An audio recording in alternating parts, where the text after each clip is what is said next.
به نام خدا، با عرض سلام خدمت شما عزیزان. فرامرزی هستم. یونیت 4A از کتاب امریکن انگلیش فایل سطح 5 رو با هم شروع می‌کنیم. در قسمت گرامر speculation and deduction رو داریم. speculation و deduction رو قبلا با هم کار کردیم در کتاب قبلی، اما اینکه یه توضیح کوچیکی بدیم. البته این در درس بعدی از هم یونیت تدریس میشه. speculation و deduction نحوه بیان حالت زمانی که گمان زنی یا حدس و استنباط رو دارید بیان میکنید هست و در قسمت vocab هم sounds and the human voice هست که تفاوت صداها و صدای انسان رو خواهیم داشت و میگیم که sound با human voice تفاوت داره. و در قسمت pronunciation consonant clusters رو کار خواهیم کرد که یه سری کلماتی هستن که در اونها ما چند حرف بی صدا کانسوننت رو پشت هم داریم که حالا کلاستر خوشه‌ای میشه، یعنی پشت هم قرار میگیرن بدون که واولی بینشون قرار بگیره. تلفظشون مقداری سخت میشه، مثل کلمه screech که S C R سه تا حرف بی صدا هستن، و یا حتی در شرایط بدتری که کلمه‌ای مثل text که جمع تکست هست وقتی که فونتیکش میکنید صدای که سه ت سه پشت هم هست. 4 حرف بی صدا رو پشت هم باید تلفظ بکنیم که معمولا برای ما خورده مشکل میشه، گاهی وقتا ما بینشون صدا میاریم. خب بریم برای قسمت بعد. Noise is the most impertinent of all forms of interruption.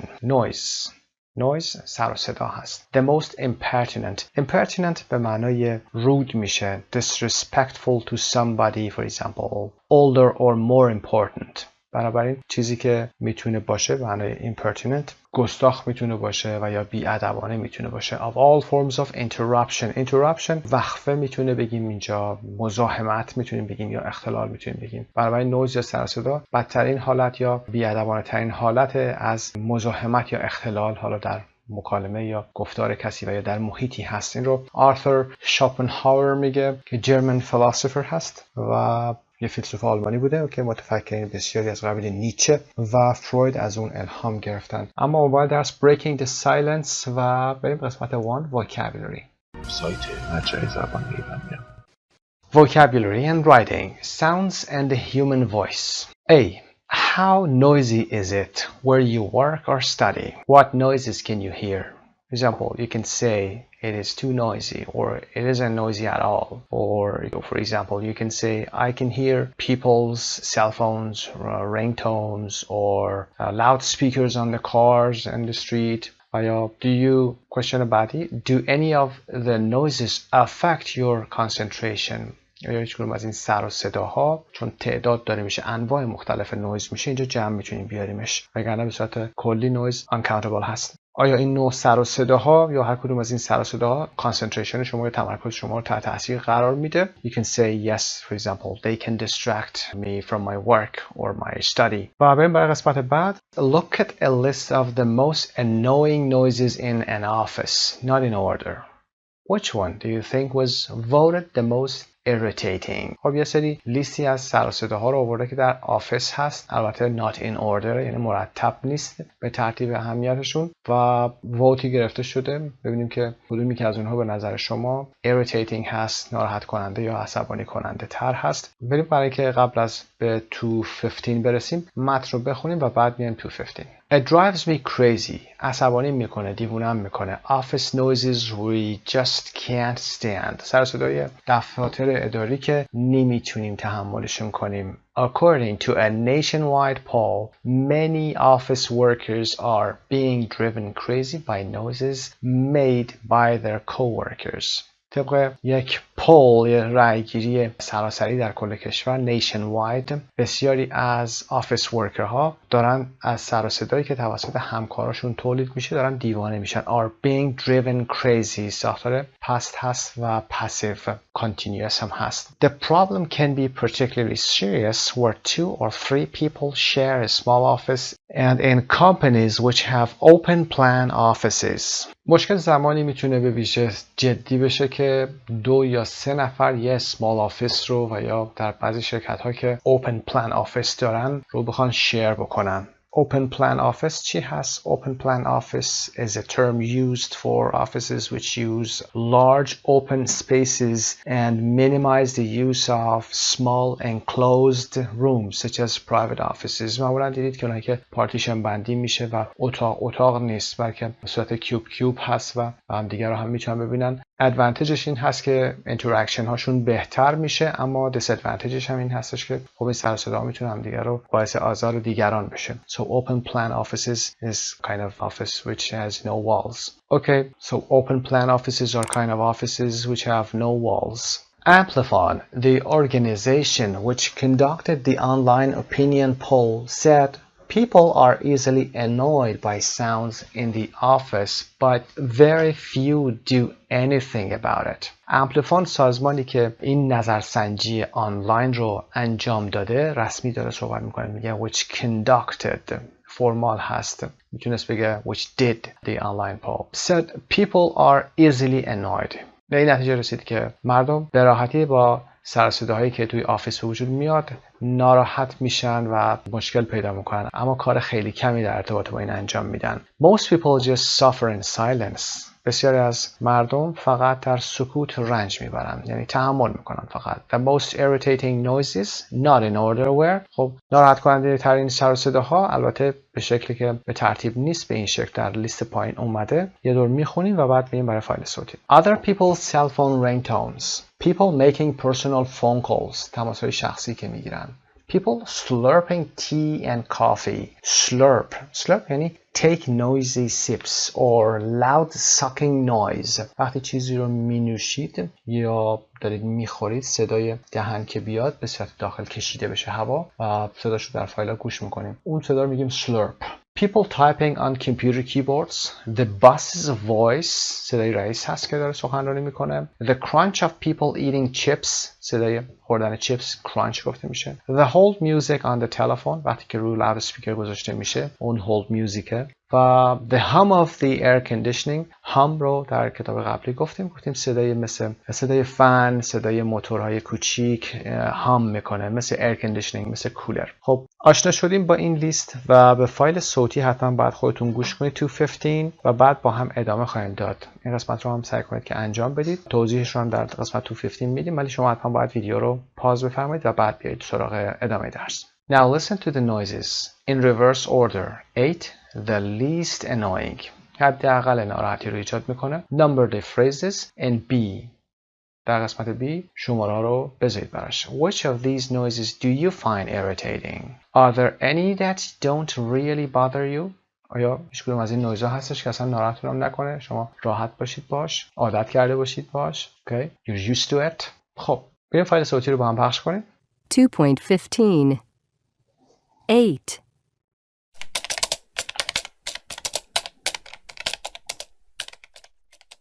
Okay, people typing on computer keyboards.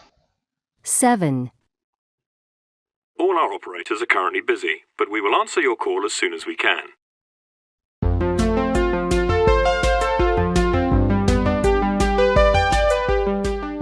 The hold music on the telephone. 6 Hello, hi baby, it's me. Are we still on for tonight? Okay, 6:30? Is Pam coming? Oh, what's new? Okay, see you then. People making personal phone calls. 5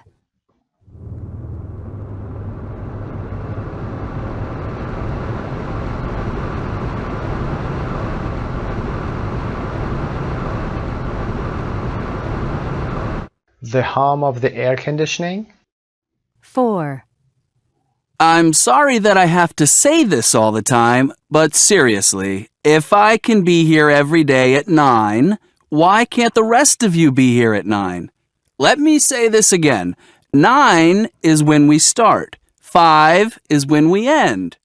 Have I made myself clear? The boss's voice. 3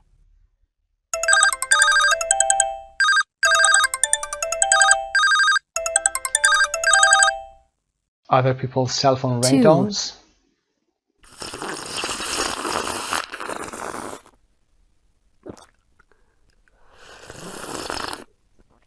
Slurping tea and coffee.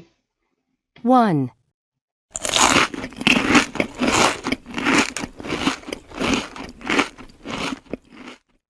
crunch of people eating chips.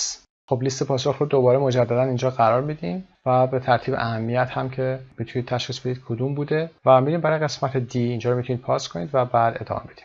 Make a list of other annoying noises. Then take a class vote on which one is the most annoying. خب این کار میتونید با دوستاتون انجام بدید و لیست‌های جدیدتری هم از سر و صدایی که اطراف هست تهیه کنید. خب میریم برای قسمت بعد که vocabulary بانک هست. بخش اعظم این درس رو vocab ما هست. کلمات جدید رو یاد میگیریم. Sounds and the human voice. Number 1, sounds. 2.16. All the words in the list can be both nouns and regular verbs. And they describe sounds.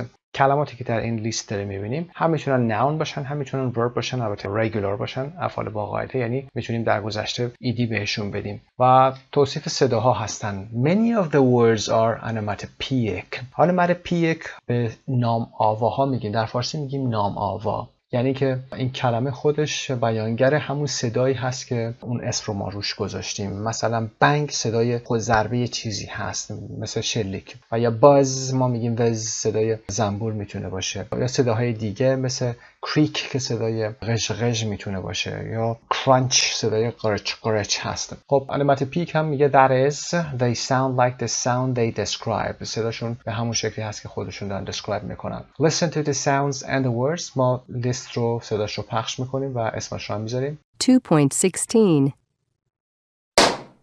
Bang.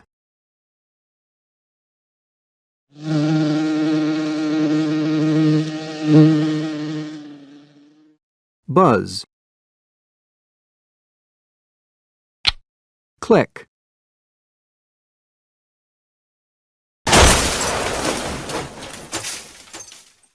Crash.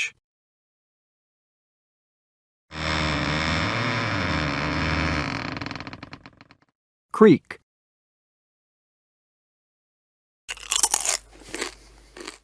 Crunch.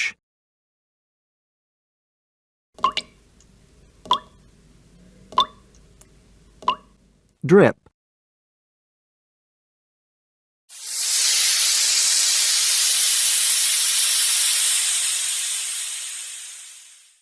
Hiss.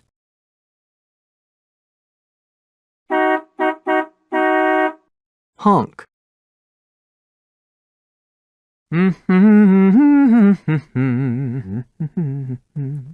Hum.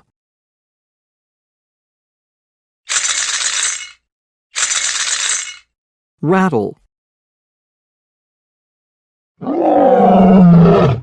Roar.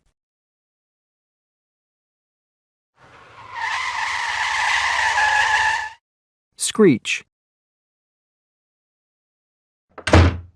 Slam. Slurp.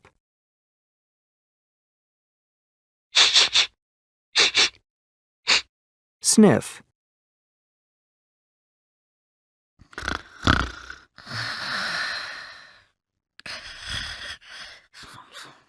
Snore.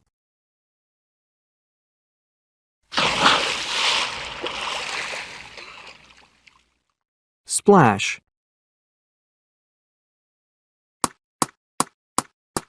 Tap.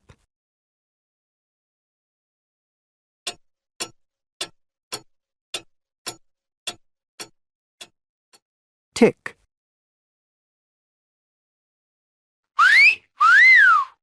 Whistle. Now complete the sounds column with a word from the list. خب اینجا در لیستی که داریم 20 تا کلمه رو باید در جمله‌های مختلف قرار بدیم. با هم قسمت روبرو می‌بینید که جای soundsش هست. این قسمت‌های باکس هم که باید کلمه‌اش رو قرار بدیم. This clock has a very loud tick. صدای تیک تاک ساعت. Tick. T-I-C-K. این ساعت صدای تیک تاک خیلی بلندی داره. و don't sniff. Get a tissue and blow your nose. sniff بالا کشیدن بینی هست وقتی که سرما دارید. Get a tissue. یه دستمال کاغذی بردار و دماغتو باهاش بگیر، بینی تو باهاش بگیر. Blow your nose. یعنی بیرون دادن هوا حالا از اونجا. To download the new software, just click on the download icon. Okay? برای دانلود کردن سافر جدید فقط کلیک بکن. اینجا verb هست. صدای کلیک رو هم میشنویم. You can hear the click of the keyboard or the mouse. Okay? پس روی download icon بیاید کلیک بکنید. There was a splash as he jumped into the swimming pool. وقتی که اون پرید توی استخر صدای سپلشی اومد. There was a splash or the water splashed. Did you hear that It sounded like a gun. صدای شبیه صدای تفنگ رو با بنگ میگیم. صدای اون بنگ رو شنیدی. Did you hear that bang? It sounded like a gun. صدای شبیه تفنگ بوده. Number 6. I heard a floorboard creak and I knew somebody had come into the room. صدای فلوربورد که میدونید کف اتاقا که با چوب پوشیده میشه کریک میکنه، یعنی قش قش میکنه، یا مثل صدای دری که روغن نخورده، یه همچین حالتی. کریک. I heard a floorboard creak and I knew somebody had come into the room. ساختار past perfect هست و گذشته بعید هست، ماضی بعید. متوجه شدم کسی اومده بود داخل اتاق. Number 7. I lay there hearing the buzz of a fly but I couldn't see it anywhere. من اونجا دراز کشیده بودم و صدای باز فلای رو میشیدم، یعنی وزوز مگس رو میشیدم، اما نمیتونستم ببینم کجا هست یا هیچ جا نمیدیدمش. So buzz, I could hear the buzz. یا the fly buzzed که وربش میشه. Number 8. I hate people who honk at me when I slow down at a yellow light. وقتی که پشت یه چراغ زردی من وای میستم یا سرعتم رو کم میکنم، خیلی بدم میاد که مردم برای من بوق میزنن. I hate people who honk at me. honk صدای بوق ماشین هست. When I'm nervous, I often my fingers on the table. وقتی که عصبی هستم با انگشتام چیکار میکنم روی میز؟ I tap my fingers. یعنی انگشتام رو روی میز به این شکل میزنم. عصبیم. Number 10. Don't slurp your soup. Eat it quietly. Don't slurp. صدای هرت کشیدن هست، صدای بالا کشیدن مایعات هست وقتی که با صدای بلند خورده میشه و میگه که سوپتو اون شکلی نخور، با آرامش و بی سر و صدا بخور اون رو. 11. The snake reared its head and gave an angry hiss. مار سرش رو به عقب برد. reared اینجا به عنوان فعل استفاده شده، به عنوان اسم هم rear میگم. for example rear of the car یعنی قسمت عقب ماشین. و gave an angry hiss. hiss هم که میدونید صدای مار هست و عصبانیت صدای hiss از خودش در آورد. Number 12. Please turn the faucet off properly otherwise it will drip. خب چند نکته بگیم. Please turn the faucet off. Turn off برای بستن شیر آب، برای باز کردنش. Turn on مثل وسایل برقی از این فعل استفاده میکنیم و open استفاده نمیکنیم و یا close استفاده نمیکنیم. Faucet امریکن هست. Tap بریتیش هست، به معنی شیر آب هست. Properly به شکل مناسبی. Otherwise رو هم که گفتیم در غیر این صورت در درس قبل در قسمت گرامر گفتیم. It'll drip. drop رو حتما یادتون میاد، افتادن، و drip هم فعل قطره قطره چکیدن هست. Number 13. We could hear the roar of the crowd in the baseball stadium from our hotel. از توی هتلمون میتونستیم صدای قررش جمعیت رو در استادیوم بیسبال بشنویم. We could hear the roar. اینجا اسم هست. We could hear the roar. Or for example, the lion roared. قررش کرد. شیر قررش کرد، اونجا دیگه فعلش میشه. Number 14. Some of the players went on playing because they hadn't heard the whistle. بعضی از بازیکنان به بازی ادامه دادن به خاطر اینکه اونها صدای سوت رو نشنیده بودن. They hadn't heard past perfect هست، یعنی نشنیده بودن صدای سوت رو. whistle میتونه فعلا باشه. The referee whistled but they didn't hear. Number 15. I don't remember the words of the song but I can hum the tune. I can hum the tune. نمیتونم کلمات اون ترانه رو به خاطر بیارم، اما میتونم تونش رو یعنی آهنگش رو هام کنم، یعنی با صدای دهنم اون صدای آهنگ رو در بیارم. Number 16. Please don't the door. Close it gently. لطفاً در رو محکم نبند. Slam the door. Slam the door یعنی محکم بستن در وقتی که صدای بنگش میاد. Slam the door فعل هست. Don't slam the door. He slammed the door on my fingers. اون در رو محکم رو انگشتام بست. و close it gently اینجا به فعل close داریم، یادتون باشه اینجا ز تلفظ بکنیم. به آرومی چیزی رو انجام دادن، با ملایمت چیزی رو انجام دادن، با adverb gently. Close it gently. به آرومی ببندش. Number 17. I heard the crunch of their feet walking through the crisp snow. من صدای قرچ قرچ crunch گفتیم این صدا رو میده، مثل خوردن چیپس. صدای قرچ قرچ پاهاشون رو در حالی که داشتن از روی برف خشک crisp که میگیم مثل بیسکویت و غیره این شکلی باشن، وقتی که فشار بیاد اون صدا رو ایجاد بکنه میشنیدم یا شنیدم. Number 18. I can't share a room with you if you snore. اگر شما سنور میکنید نمیتونم اتاق با شما شیر بکنم. I won't be able to sleep. نمیتونم بخوابم. Number 19.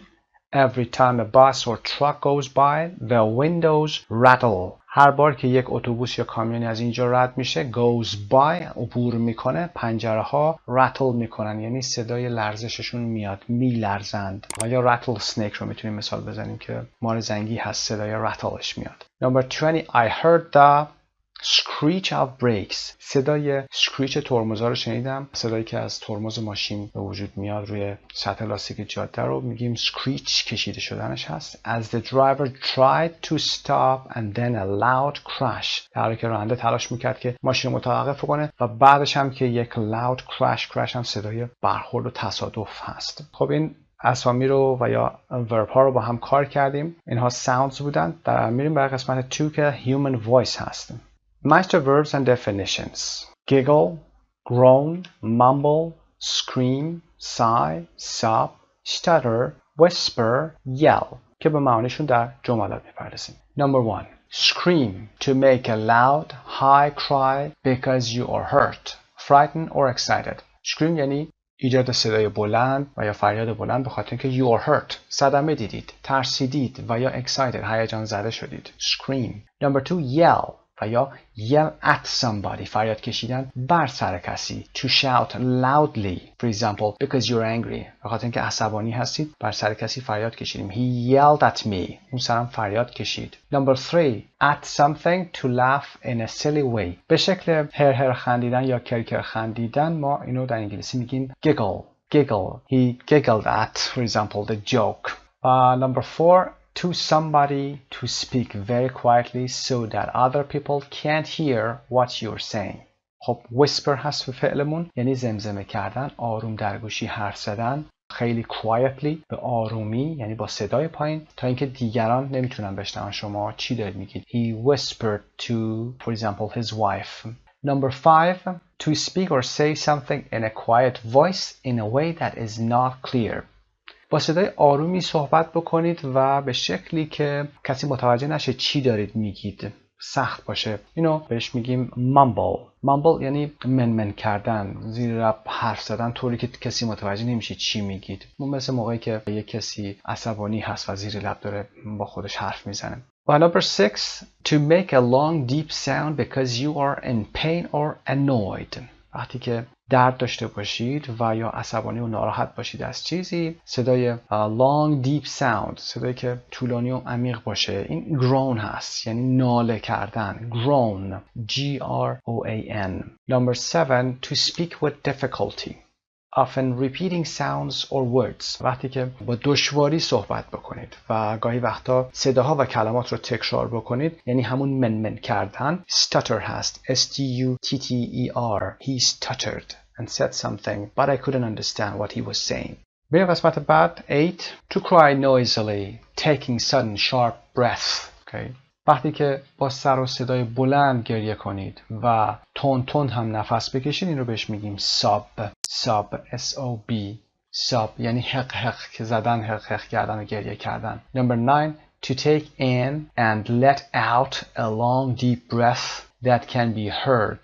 For example, to show that you are disappointed. وقتی که از چیزی مایوس باشید و ناراحت بشید و نفس عمیقی میکشید و بعد میدید بیرون به شکلی که شنیده میشه. به عنوان مثال زمانی که ناراحت هستید اینو بهش میگیم sigh. He sighed with disappointment. با تأسف و ناراحتی آه کشید یا آه عمیقی کشید. Okay, sigh S-I-G-H بوده. بریم برای قسمت B. Answer the questions using one of the verbs above. What do people do when they are nervous? پاسخ را میذاریم. When they are nervous, they stutter. وقتی عصبی هستن با stutter صحبت میکنن. یعنی چی؟ یعنی که لکنت زبون دارن. When they are terrified, وقتی ترسیدن they scream. When they lose their temper, وقتی که کنترل خودشون رو از دست میدن when they yell. When they are not supposed to be making any noise, وقتی قرار نیست هیچ سر و صدایی بکنن they whisper. When they speak without opening their mouth enough, وقتی که دهنشون رو کامل باز نکنن they mumble.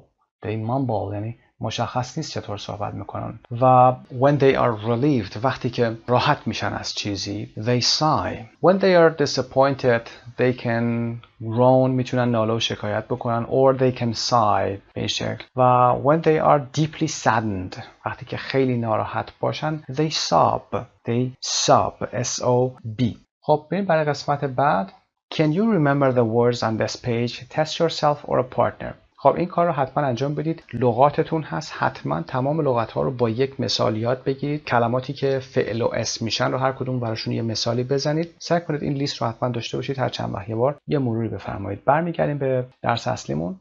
Now part 217. Listen to the sounds and make a note of what they are. Then write 3 paragraphs based on the sounds you heard. Begin each paragraph as follows. خب شما در این فایل صوتی 217 یه سری صداهایی رو میشنوید. افعالش رو تقریبا میشه گفت همش رو میدونید و از این صداهایی که میشنوید باید بتونید جمله سازی بکنید. هر پاراگراف هم که به شکل زیر شروع کردم ما 3 تا صدا داریم. برای صدا اول گفته It was 12:13 at night and Mike had just fallen asleep. ساعت 12:30 شب بود و مایک تازه خوابش برده بود. خب بعد صداهایی که میشنوید از هر کدوم از صداها باید 1-2 جمله بنویسید و بتونید یک پاراگراف کامل در مورد این موضوع توضیح بدید. برای نمبر 2 هم به همین شکل، برای نمبر 3 هم به همین شکل. هر کدوم یه موضوعی رو شروع کرده، شما باید اینو بتونید ادامه بدید و تقریبا میشه گفت داستان پردازی کنید. 2.17 1. The clock's ticking. Yep. Now you can hear a mosquito buzzing. Oh no! He's groaning. And a bank, okay? The man killed mosquito. 2.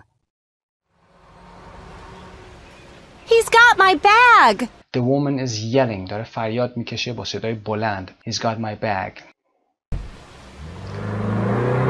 And then you heard the door slamming. در بسته شد. And then the cars are honking. And that car drove off. اون ماشین هم که دور شد و رفت. Screeches. And car crash. 3. صدای زوزه باد میاد. سوت باد میاد. And owl is hooting. Hoot H-O-O-T. صدای جغ رو با hoot میگیم. And 2 people are whispering.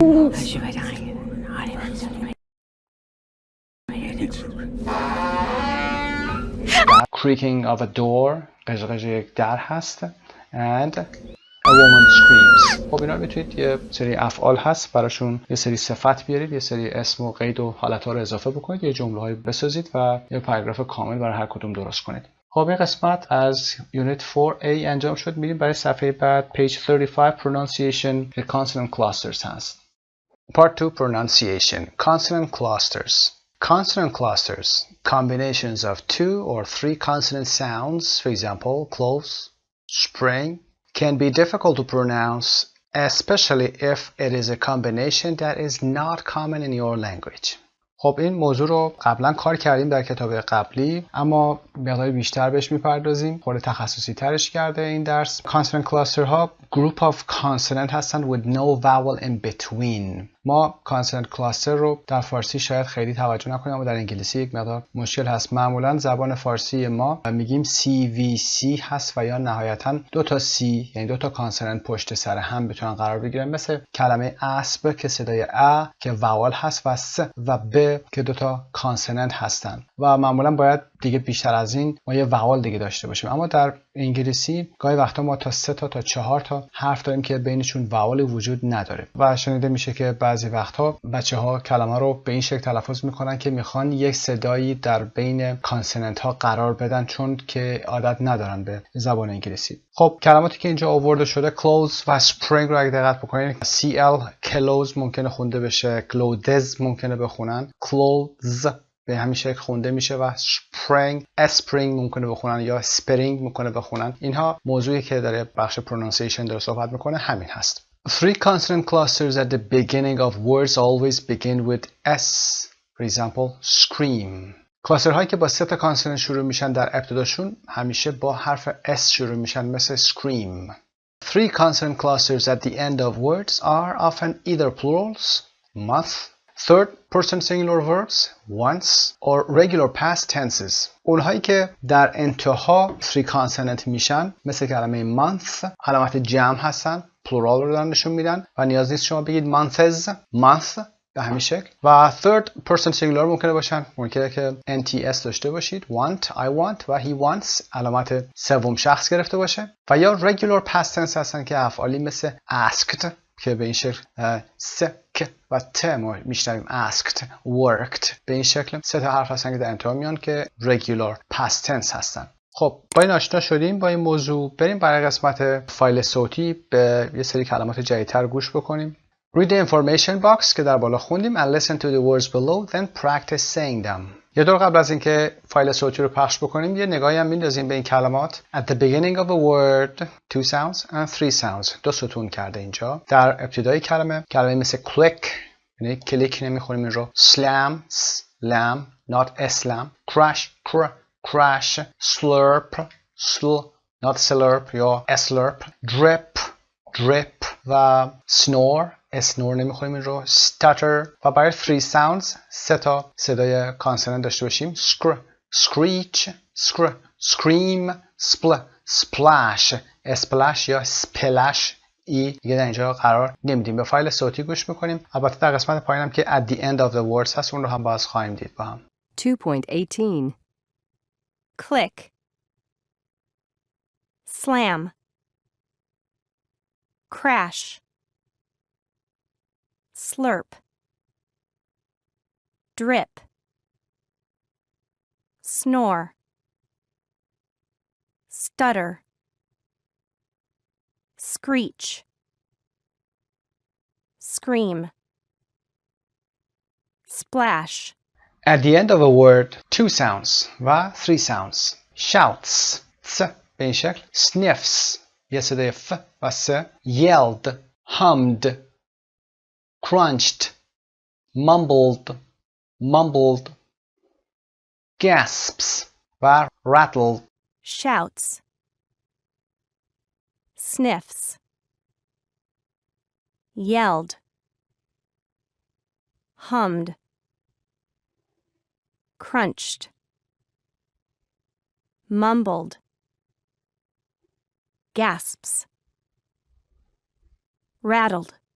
در قسمت 219 هم listen and repeat the sentences. جمله رو حتما کلمه‌ای که در اینجا آورده شده رو میشناسید. نیاز به توضیح نخواهیم داشت. screamed و splashed که گفتیم چه صدایی هست. breaks و screeched. tremendous خیلی بزرگ هست. tremendous crash میتونیم بگیم تصادف شدیدی بوده. my coworker slurps and gasps. slurp که گفتیم صدای نوشیدنی که وقتی دارید میخورید اون صدای بالا کشیدن هست و صدای هوا و gasps نفس میکشه، نفس میگیره. and when he drinks anything. خب با هم فایل صوتی رو هم گوش کنیم. 2.19 1. She screamed when her friend splashed her in the swimming pool. 2. The brakes screeched, and then there was a tremendous crash. 3. My coworker slurps and gasps for breath when he drinks anything.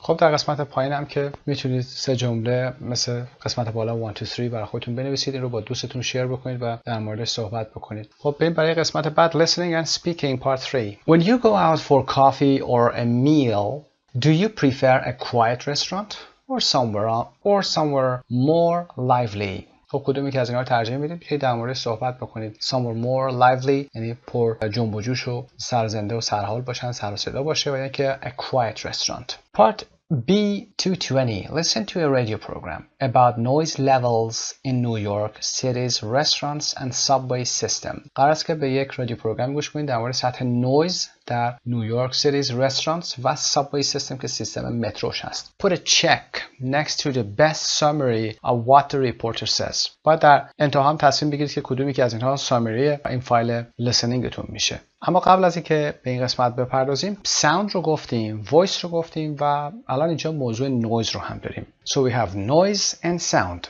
Noise and sound are similar in meaning, but there is a clear difference. A sound is something you can hear with a natural and positive meaning, okay? So something like the sound of cars or sound of your clocks, they are natural. They are positive in meaning. But a noise is a sound that is often loud or unpleasant. Noise صدایی هستش که is often loud معمولا بلنده و unpleasant ناخوشاینده. ممکنه بلند نباشه ولی ناخوشاینده. Okay? For example, like the noises of the traffic, for example. خب بریم با هم فایل صوتی رو گوش کنیم. 2.20 All of us are sensitive to sudden noise. We react if our neighbor suddenly turns on the radio full blast, or if a dog starts barking loudly in the street. Full blast یعنی با شدت زیاد با صدای بلند روشن کنه رادیوشو. But are we aware of sounds which we are constantly surrounded by? The music in a restaurant, the noise of the subway. Do we even notice these sounds? And do we realize just how harmful they can be? Here we are inside a well-known restaurant. You can actually hear the thumping of the music out in the street and people trying to talk above the noise. Thumping of the music. Thump اون حالت کوبش بلندگوها هست که میکوبه. Thumping of the music out in the street. صدای موزیک رو میتونید حتی بیرون هم بشنوید. Let's talk to a waitress about the effect of the noise on her. یه نکته در این قسمت هم هست trying to talk above the noise یعنی نویز زیاد هست صدای میوزیک زیاد هست همه اونها میخوان تلاش کنن که بلندتر از موسیقی صحبت بکنن که به هم دیگه بتونن پیامشون رو برسونن. How long have... Sorry, I can't hear you. Let's go outside. How long have you worked here? Present perfect.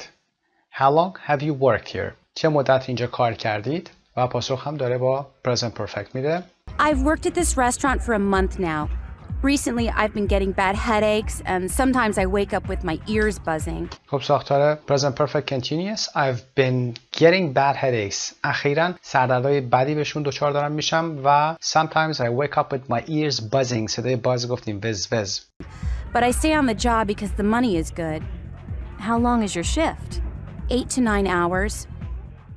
It's no wonder she's been getting headaches. It's no wonder she's been getting headaches. جای تعجبی نداره که اون این همه سردرد میشه. The music level in there was 95 decibels. 95 decibels. در قسمت گلاسری در پایین decibel رو میاد معرفی میکنه. A unit for measuring how loud a sound is. Decibel واحد بلندی صدا هست. It's the equivalent of a jackhammer at 50 feet in the ground. It's the equivalent یعنی معادل برابر a jackhammer هست. jackhammer رو هم در همون باکس داریم. A large powerful tool worked by air pressure used especially for breaking up road surfaces. jackhammer همین مته های بادی هست که با فشار قوی باد کار میکنه و برای خراب کردن آسفالت و یا بناها به کار میره. Equivalent of a jackhammer معادل هست که در 50 feet in the ground هست یعنی 50 فوت زیر زمین. One study shows that sustained exposure may result in hearing loss at 90 to 95 decibels. در 90 to 95 decibels یعنی در میزان صدای 90 تا 95 دسیبل اگر sustained exposure داشته باشیم. sustained exposure یعنی در معرض چیزی به شکل مداوم قرار گرفتن. یه مطالعه این رو نشون داده یه تحقیق نشون داده که may result in hearing loss در از دست دادن شنوایی خواهد شد. And according to the Occupational Safety and Health Administration, OSHA, the daily permissible noise level for 95 decibels is 4 hours. She's working twice the permitted time. She's working twice the permitted time. اون 2 برابر مدت زمان بیشتر از اون مقداری که تایید شده داره کار میکنه. Which explains the headaches. که باعث سردرداش میشه و نشون میده که دلایل سردردهاش چی هست. Which explains the headaches and buzzing in her ears. So why does the restaurant play such loud music? Studies show that loud and fast tempo music encourages customers to drink and chew more quickly. Fast tempo music. Tempo a speed of music هست. Tempo ضرب و گام و آهنگ میشه. خب باعث چه کاری میشه music؟ Fast tempo music encourages تشویق میکنه مشتری‌ها رو to drink and chew more quickly که بیشتر بنوشن و بیشتر و سریعتر غذا رو بجون و اونجا رو ترک کنن که مشتریای جدیدتر بیان. Some restaurants are using this to deliberately control their sound systems and set noise levels to increase profits. To increase profits که سود رو افزایش بدن. So yes, there may be a price to pay for the loud music, but the reward is cold hard cash. Hard cash همون یا cold hard cash همون پول نقده که به صورت bill or coin میتونه باشه. یعنی به شکل دیجیتالی و چک و غیره و اینا نیستش. پول نقده البته یک بار هیجانی بیشتری هم داره. Cold hard cash به این شکل. Now we're inside the New York City subway, where millions of people pass through to get around the city. We can hear the subway cars on the tracks, doors opening and closing. We can hear commuters talking, people's footsteps on the platform. Let's listen a little closer. What else can we hear? The downtown D train will arrive in 2 minutes. Let's talk to a train conductor who is exposed to these sounds on a daily basis. We all wear these earmuffs. They look like headphones, but they're not. ترین کنداکتور راننده قطار هست، راننده قطار مترو دارن صحبتشو میکنیم. و earmuff رو هم در همون باکس داریم. A pair of pads attached to a headband and worn to protect the ears from the cold or noise. همین گوشگیرهایی هست که برای سرما هم میتونه استفاده بشه، برای جلوگیری از ورود نویز و سر و صدا به گوش هست. I find them uncomfortable and I don't really see the point in wearing them. I take them off sometimes because I like the sounds of the subway going along the track. There's almost something relaxing about it. Probably the reason I've been doing this for more than 10 years. What our conductor doesn't know is that a study recorded the noise levels in New York City's subway systems and found that the average maximum noise levels inside the subway cars were 95 decibels. Subway cars همون واگن‌های مترو هستن، قطار مترو هستن. On the platform, noise levels were higher at 100 decibels. On the platform یعنی روی سکویی که سوار قطار میشید اونجا. Noise levels were higher یعنی بالاتر بودن at 100 decibels. 100 decibel بوده. The same study found that more than 30 minutes a day in the New York City subways has the potential to cause hearing loss. To put this into perspective, To put this or something into perspective یک اصطلاح یا عبارت ایدیوماتیک هست، یعنی مورد بررسی قرار دادن یا مقایسه کردن چیزی برای به دست آوردن یک ایده کلی بهتر. So to put something into perspective 100 decibels is equivalent to a jet takeoff. 100 دسیبل برابر یا معادل یک جت تیک آف هست، یعنی بلند شدن یا برخاستن یک هواپیمای جت هست. Now imagine listening to a jet takeoff over and over again. Experts say that hearing loss typically occurs gradually with extended exposure to loud noise. Over time, people exposed to loud noises can have trouble understanding what people are saying, and things will begin to sound muffled. Will begin to sound muffled. Things will begin to sound muffled. یعنی صداها دیگه خفه به گوش میرسند. یعنی دیگه متوجه نمیشید. صداها گنگ میشن. Muffled میشن. It can also cause a condition called tinnitus, which is a constant ringing, roaring, buzzing, etc. in the ears. Tinnitus is a condition, okay? Condition به معنای دیگهش بیماری میشه. Tinnitus صدای وزوز مداوم در گوش هستن. Around 37 million Americans are affected with this condition. However, hearing a ringing or buzzing may not necessarily mean you have permanent damage. Sometimes your hearing may recover, but over time, constant exposure to loud noises will eventually cause permanent damage. And while sudden hearing loss is not as common, it can result from one-time exposure at above 120 decibels.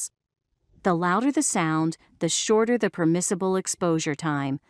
Let's see if commuters notice the noise levels in the subway.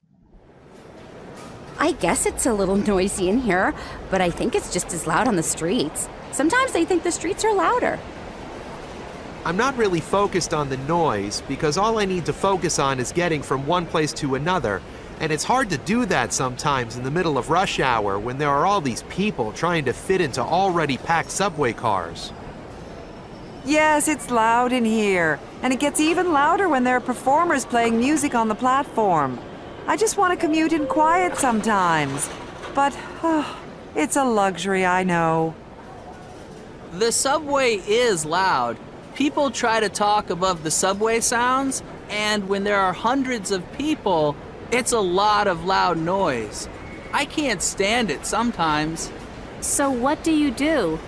That's when I put on my headphones and turn the volume up.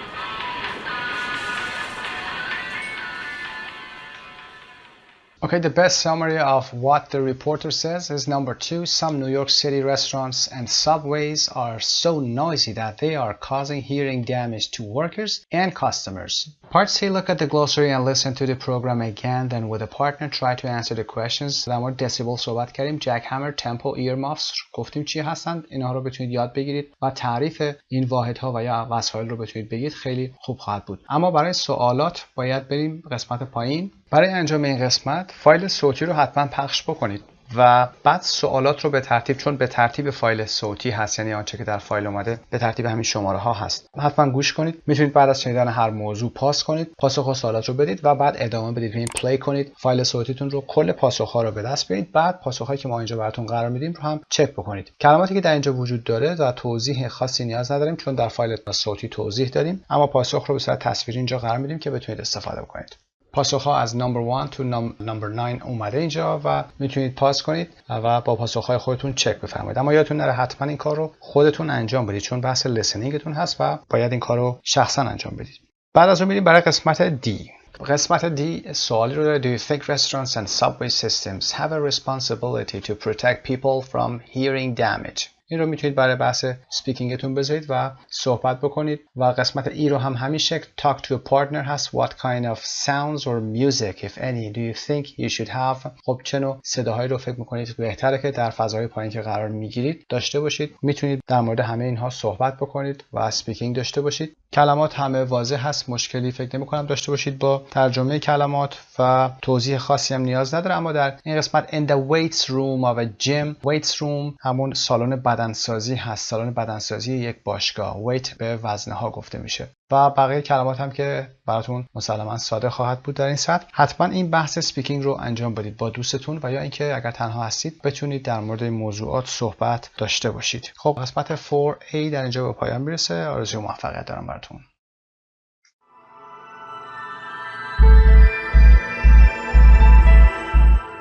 به نام خدا. Unit 4A Part 2 Page 36 Grammar Speculation and Deduction. Speculation و Deduction رو در قسمت معرفی گفتیم چه موضوعی هست در بحث Grammar. Speculation یعنی حدس در مورد دلایل یا تأثیرات احتمالی یه چیزی بدون دونستن واقعیتش هست. برای speculation میتونیم یک مثالی بزنیم. For example, a pure speculation. It was a pure speculation. یک گمان محض بود، یک حدس محض بود، یعنی اومدیم یه حدسی زدیم. Pure speculation هم میتونه یک collocation باشه. و deduction هم استنباط هست، به نتیجه رسیدن هست از چیزهایی که در اطرافمون داریم میبینیم و we make deduction. Part A, with a partner, circle the right form. Try to say why the other one is wrong. حتما دلایل سرکل کردنتون رو، انتخابتون رو هم باید در قسمت پایین بگید. Number 1, that sounds like the neighbor's dog. اون صدایی که شنیده میشه شبیه صدای سگ همسایه است. و B میگه it can't be و یا it can't have been. They went away for the weekend and they took the dog with them. خب اونا رفتن تعطیلات برای آخر هفته و سگشون رو هم با خودشون بردن. خب it can't be, it can't have been. میخوایم به یه نتیجه برسیم، یه حدسی بزنیم و یه دیداکشن بکنیم، به نتیجه گیری برسیم، استنباط بکنیم و بیایم یه چیزی رو بیان کنیم. خب وقتی که اونها رفتن یعنی they're not at home, the dog is not at home, so it can't be the neighbor's dog. It can't have been به گذشته اشاره میکنه. ساختار it can have been به گذشته اشاره میکنه. Number 2, there is no sound coming from his room. هیچ صدایی از اتاقش نمیاد. He probably hasn't or hasn't probably woken up yet. خب دو تا گزینه داریم. He probably hasn't, he hasn't probably. احتمال اینکه شما he hasn't probably رو انتخاب بکنید بیشتره. چون همیشه شنیدید he has probably been there, he has probably done something. اما باید بدونیم که probably قبل از فعل کمکی منفی میاد. Probably hasn't. درسته که در ساختار مثبت میگیم he has probably، یعنی فعل کمکی رو میریم و بعد probably رو قرار میدیم. اما در ساختار منفی میگیم he probably hasn't woken up yet. احتمالاً هنوز بیدار نشده. به همین دلیل هست که there is no sound coming from his room. بحث speculation و deduction همین هست. تمرینایی که انجام میدیم داره ما رو آماده میکنه برای بحث گرامری که در ادامه خواهیم داشت. و 3A says, didn't you hear that bang in the middle of the night? It woke me up. شما اون صدای بنگ، حالا میتونه شلیک باشه یا شکستن چیزی باشه، صدای شدید هست. تو نیمه شب نشنیدی؟ اون منو بیدار کرد. It woke me up. بابی میگه yes I did. It must be or must have been the wind. Must be refers to present. Must have been مثل can have been و can't have been که در بالا گفتیم به گذشته اشاره میکنه. It must be یعنی باید باد باشه. It must have been میگه باید باد بوده باشه، یعنی صدای باد بود. پس must be نمیتونه گزینه ما باشه و میگیم it must have been the wind. Number 4. Can you turn the music down? میشه صدا رو کم کنی. If we make too much noise, the woman upstairs will likely or is likely to call the police. خب میگه صدا رو میتونی کم بکنی. اگر ما این همه سر صدا بکنیم، خانومی که طبقه بالا هست احتمال داره که به پلیس زنگ بزنه. will likely و یا is likely. ممکنه will likely رو انتخاب کنید چون میگید خب این حالت شرط داره و در آینده ما will رو میاریم.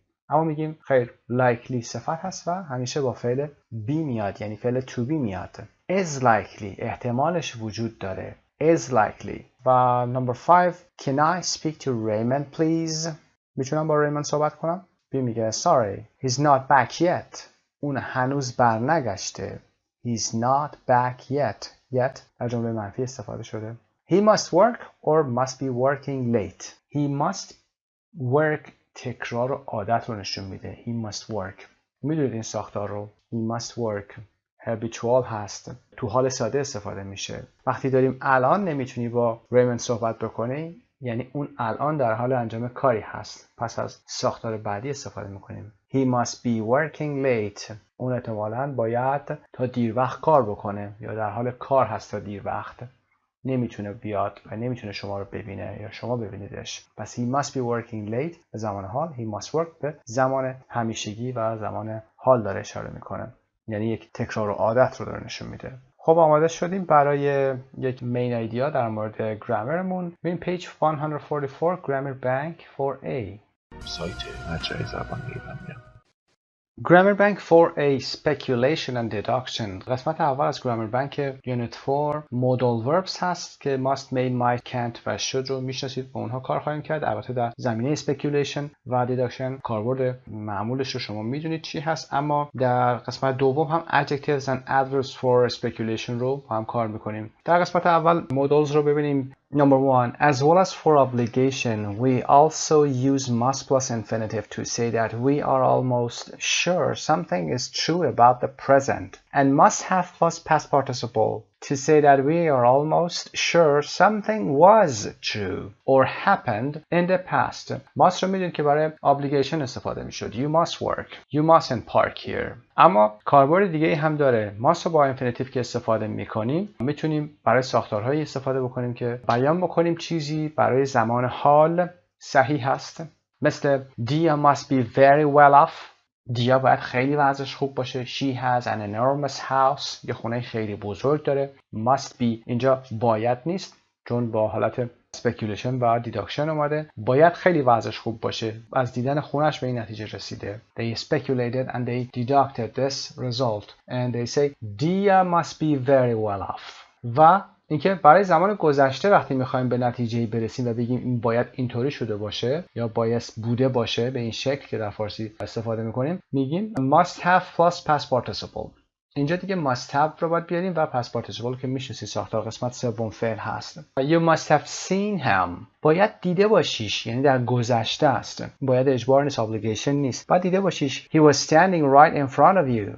اون درست روبرو تو وایساده بود. اوکی؟ پس به نتیجه رسیدیم و speculate میکنیم از ساختار must plus infinitive یادتون نره برای زمان حال و must have past participle برای زمان گذشته، چیزی که در گذشته اتفاق افتاده. 2. We use can't and can't or couldn't plus perfect infinitive, not mustn't or mustn't have, to say that we are almost sure that something isn't true in the present or didn't happen or wasn't true in the past. اگر عکس حالت بالا بخوایم بگیم چیزی در گذشته یا زمان حال واقعیت نداشته یا درست نیست، از این ساختار استفاده میکنیم. و نکته‌ای که اینجا وجود داره mustn't و mustn't have رو استفاده نمی‌کنیم، یعنی نمی‌ایم این رو عکسش بکنیم. بگیم Dia must be very well off. Dia mustn't be very well off نمی‌تونیم بگیم. حالت دوم منفی نمی‌تونیم بگیم. به جاش از can't استفاده می‌کنیم. مثال اول They can't be playing very well. They are losing 3-0 or 3-0. اونا نمیتونن خوب بازی بکنن یا در حال بازی خوبی نیستن، بازی خوبی رو ارائه نمیدن و دارن 3-0 میبازن. You can't or couldn't have spent very long on this essay. You've only written 100 words. نمیتونستی شما، البته can't و couldn't فرقی نداره، نمیتونستی زمان زیادی روی این اسای گذاشته باشی یا مقاله گذاشته باشی. چرا؟ You've only written 100 words. فقط 100 کلمه نوشتی. You can't have spent or you couldn't have spent. هر دو به زمان گذشته دارن اشاره میکنن. Can't be playing در به زمان حال اشاره میکنه. 3. We use may or might or could plus infinitive and may or might or could plus perfect infinitive to say that we think it's possible that something is true in the present or was true or happened in the past. این ساختار رو چه زمانی استفاده میکنیم؟ ساختار شایدی رو در اینها دارید میبینید. may و might گفتیم شایدیه. کدام تونستنه که حالت شایدی توش داره اما عملی هست، یعنی کار انجام شدنی هست. و حالت دوم هم به همین شکل، اما تفاوتش این هست که در قسمت اول فقط ما یه مصدر داریم، در قسمت دوم perfect infinitive داریم یا مصدری که حالت پرفکتش اومده باشه یا past participle میتونیم استفاده کنیم. اما به چه صورتی استفاده میکنیم؟ I haven't seen the sales manager today. امروز مدیر فروش رو ندیدم. He may or he might or he could be off sick. ممکنه که مریض باشه و سر کار نیامده باشه. He could be, he might be, he may be. اینها دارن نشون میدن که الان ممکنه که این آدم مریض باشه، بیمار باشه و سر کار نیامده باشه. The keys to the storage cabinet have disappeared. کلیدایی که مال اون کابینت ذخیره‌سازی یا حالا انبار هست have disappeared. ناپدید شدند. Do you think someone may or might or could have taken them? فکر میکنی که ممکنه کسی اینها رو برداشته بوده باشه، یعنی در گذشته است نه زمان حال. Someone may or might or could have taken این ساختارش هست. به گذشته اشاره میکنه. و he may or might not have heard the message I left on his voicemail. He may not have heard, he might not have heard. ممکنه که نشنیده باشه پیامی که روی وایس میلش گذاشتم. یعنی گذشته است. در گذشته نشنیده باشه. پس ساختار have heard, have taken به گذشته اشاره میکنه و ساختاری که فقط یه infinitive رو آورده زمان حال داره اشاره میکنه و اینها احتمال رو دارن نشون میدن. احتمالش هست که درست باشه یا نباشه. خب یه مقایسه هم داشته باشیم. He might not have done it. He might not have done it. Maybe he didn't do it. ممکنه که اون این کار رو انجام نداده باشه. Maybe he didn't do it. He might not have done it. و he couldn't have done it. It is impossible that he did it. He couldn't. اون نمیتونسته این کار رو انجام بده. اون عملی که گفتیم این قسمت این هست. اون نمیتونسته این کار رو انجام داده باشه. He couldn't have done it. It is impossible that he did it.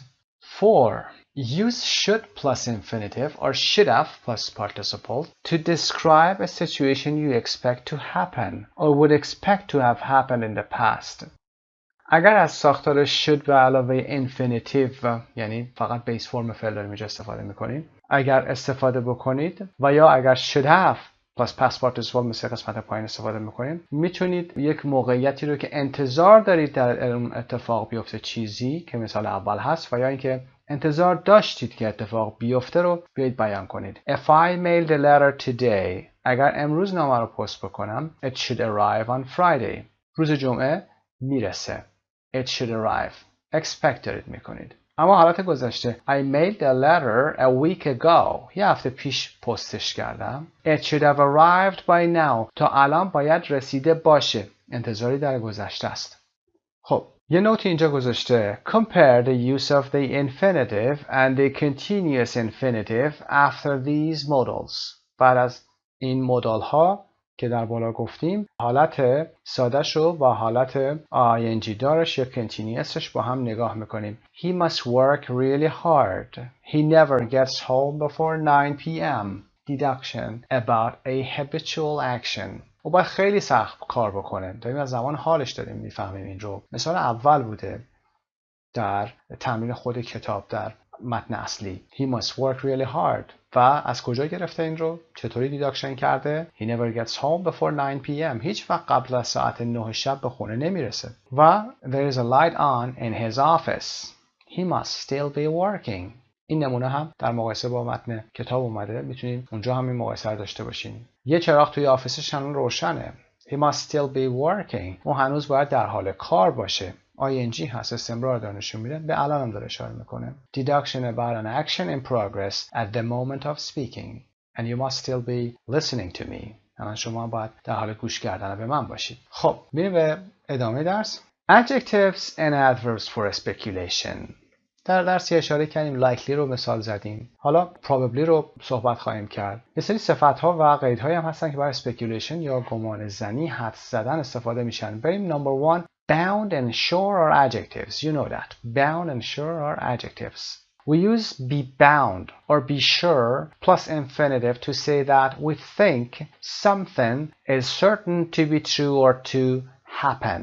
Bound و sure چطور استفاده میکنیم؟ Bound و sure رو با حالت infinitive یعنی مصدر یا base form استفاده میکنیم تا بگیم که we think something is certain to be true or to happen. مثل he's bound to or he's sure to be here in a minute. اون مطمئناً چند لحظه دیگه اینجاست. He left an hour ago. اون 1 ساعت پیش رفت. She's sure to know. She's an expert on the subject. اون یه کارشناس تو این موضوع. She's sure to know. اون باید بدونه در مورد این موضوع. She's sure to know. مطمئناً میدونه. So we use bound or be sure plus infinitive to say that we think something is certain.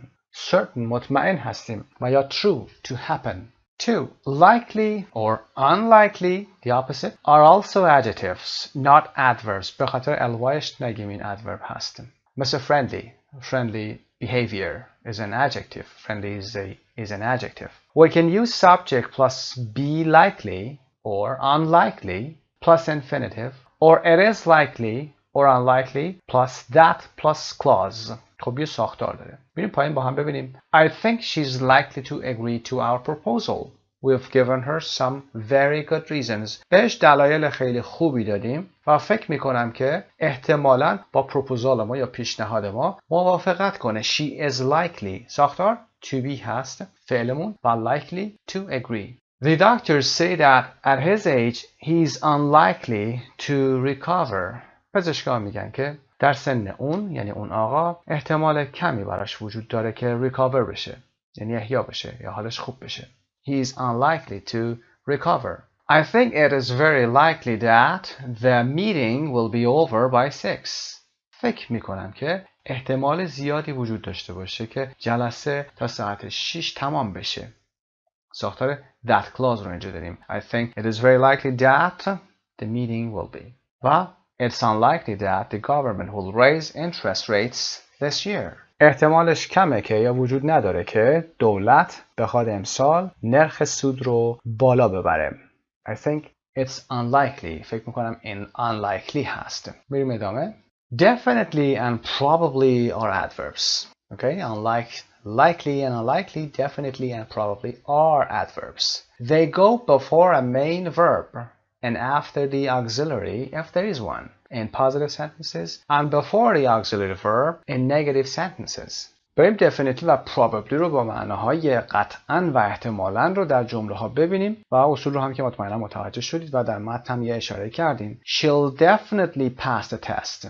قطعاً امتحان رو پاس خواهد کرد. She's worked really hard. خیلی سخت کار کرده. She'll definitely pass. Definitely کجا قرار گرفته؟ بین will و pass که main verb هست.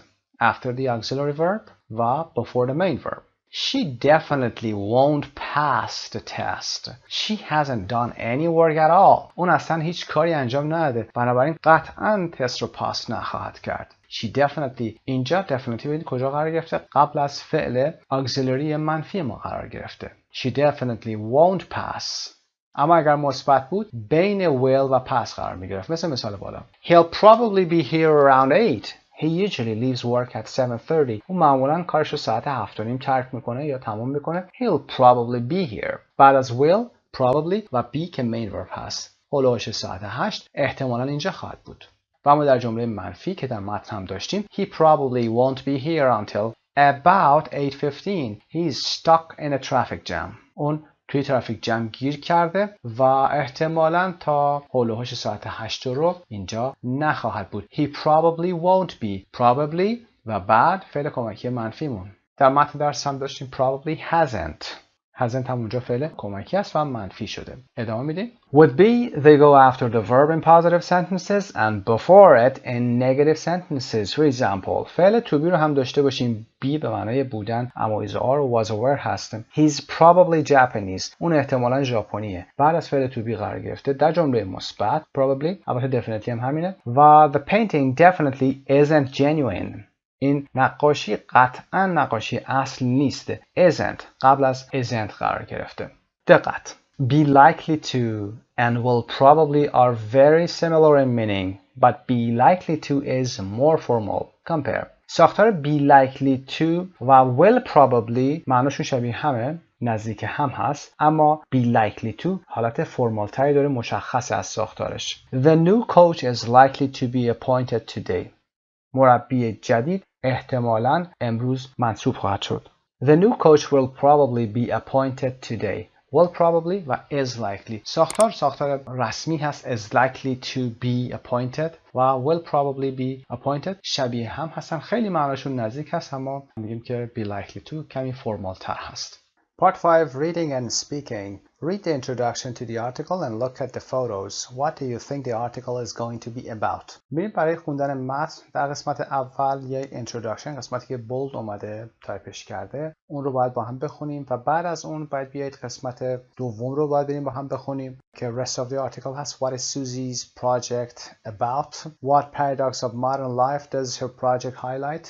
چه پارادوکسی رو از زندگی مدرن داره این پروژه به نمایش میذاره. و قسمت سی هم که از ساختار گرامری که یاد گرفتیم باید استفاده بکنید. Look at the photos of people Susie sees every day in London with a partner. Speculate about. یا حدس بزنید و بگید که what they might do, how old they must be, where they might be from, what kind of person they might be. For example, he must be a worker. He, for example, or they might be working in a bond shop. و همین شکل از ساختار speculation و دیداکشنی که در گرامر داشتید استفاده کنید. بریم با هم متن رو بخونیم. Breaking the silence. Have you ever wondered who the people are you see every day on the way to work? You've never spoken to them, but you see them every single morning. You know what clothes they wear, the newspaper they read, the way they always stand at the same place at the bus stop or at the train platform. They also see you there every day, but they're still strangers. خب شکست سکوت و موضوع رو هم بریم ببینیم. Have you ever wondered آیا هیچ وقت تا به حال به خودتون گفتید، از خودتون پرسیدید؟ wondered رو اینطوری میتونید بگید اگر در متنی بهش برخوردید. آیا تا به حال به خودتون گفتید، از خودتون پرسیدید که کسانی که شما هر روز در خیابون ها میبینید یا تو مسیر کارتون میبینید کی هستن اینها؟ هیچ وقت هم با اونها صحبت نکردید ولی هر روز دارید اونها رو میبینید، هر روز صبح اونها رو میبینید. لباسایی که اونها میپوشن رو شما میدونید چی هست، روزنامه‌ای که میخونن رو میدونید چی هست و همیشه در یک مکان، در حالا ایستگاه اتوبوس و یا در یک سکوی قطار اونها وای میسن، میبینیدشون. اونها هم شما رو هر روز میبینن. But they're still strangers. با این حال اونها هنوز برای شما غریبه هستند. میریم ادامه متن. A community is now a non-geographical concept. کمیونیتی دیگه الان مفهومی هست که به مکان جغرافیایی خاصی اطلاق نمیشه. نمیتونیم بگیم یک کمیونیتی مثلا نیبرهودتون رو بگید یک کمیونیتی. Friends and family are scattered widely. دوستان و خانواده ها همه scattered شدن. scattered یعنی پراکنده شدن. به صورت گسترده پراکنده شدن. With communication maintained by cell phone and email. با لوازم ارتباطی که maintain که نگه داشته شده حالا با سل فون و با روش‌های ارتباطی که توسط موبایل ها و ایمیل و از این سیستم هایی که حالا وجود داره این ارتباطات برقرار هست. مردم همه پراکنده هستن، دوستان پراکنده هستن. Our real life neighborhood becomes an unknown zone. نیبرهود یا اون محله واقعی زندگی ما اصلا منطقه ناشناس برامون هست. We can look at the television or the internet to find out about what's happening thousands of miles away, day and night. میتونیم از طریق تلویزیون یا از طریق اینترنت در مورد اون چی که هزاران مایل دورتر از ما اتفاق میفته day and night یعنی همیشه every day چک بکنیم و ببینیم داره چه اتفاقی میفته. But the streets outside اما خیابون بیرون ساختمونمون it can be a no man's land that we navigate but never really know. این محلمون میتونه سرزمینی متروکه باشه که در اون حرکت میکنیم و رفت و آمد میکنیم و هیچ وقت همون رو نمیشناسیم. Photographer Susie Ree lives in London and her latest project entitled Intimate Strangers aims to discover more about the strangers she passes every day. سوزان ری که در لندن زندگی میکنه و یه فوتوگرافر هست، با پروژه آخرین پروژه است entitled که عنوانش این هست Intimate Strangers، یعنی غریبه های صمیمی یا محبوب. Intimate معنی محبوب و صمیمی هست. هدفش این هستش که در مورد استرنجر هایی که در خیابون هر روز از کنارشون رد میشه بیشتر بدونن. اون میگه She says in London you don't talk to strangers or ask who they are and what they do. Day to day, I find myself inventing the answers, creating snapshots of lives in my head that are entirely imagined.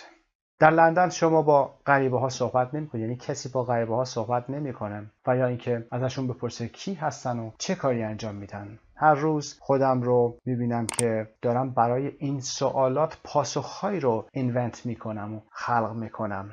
اسنپ شات هایی دارم ایجاد میکنم، یعنی تصاویری رو تو ذهنم دارم ایجاد میکنم از زندگی این افراد در فکرم و در ذهنم که کاملا entirely imagined، تصوری خیالی هست. They are entirely imagined. ساختارشو در گرامر گفتیم entirely بعد از فعل to be آورده شده. So what would happen if you stop that stranger and introduce yourself؟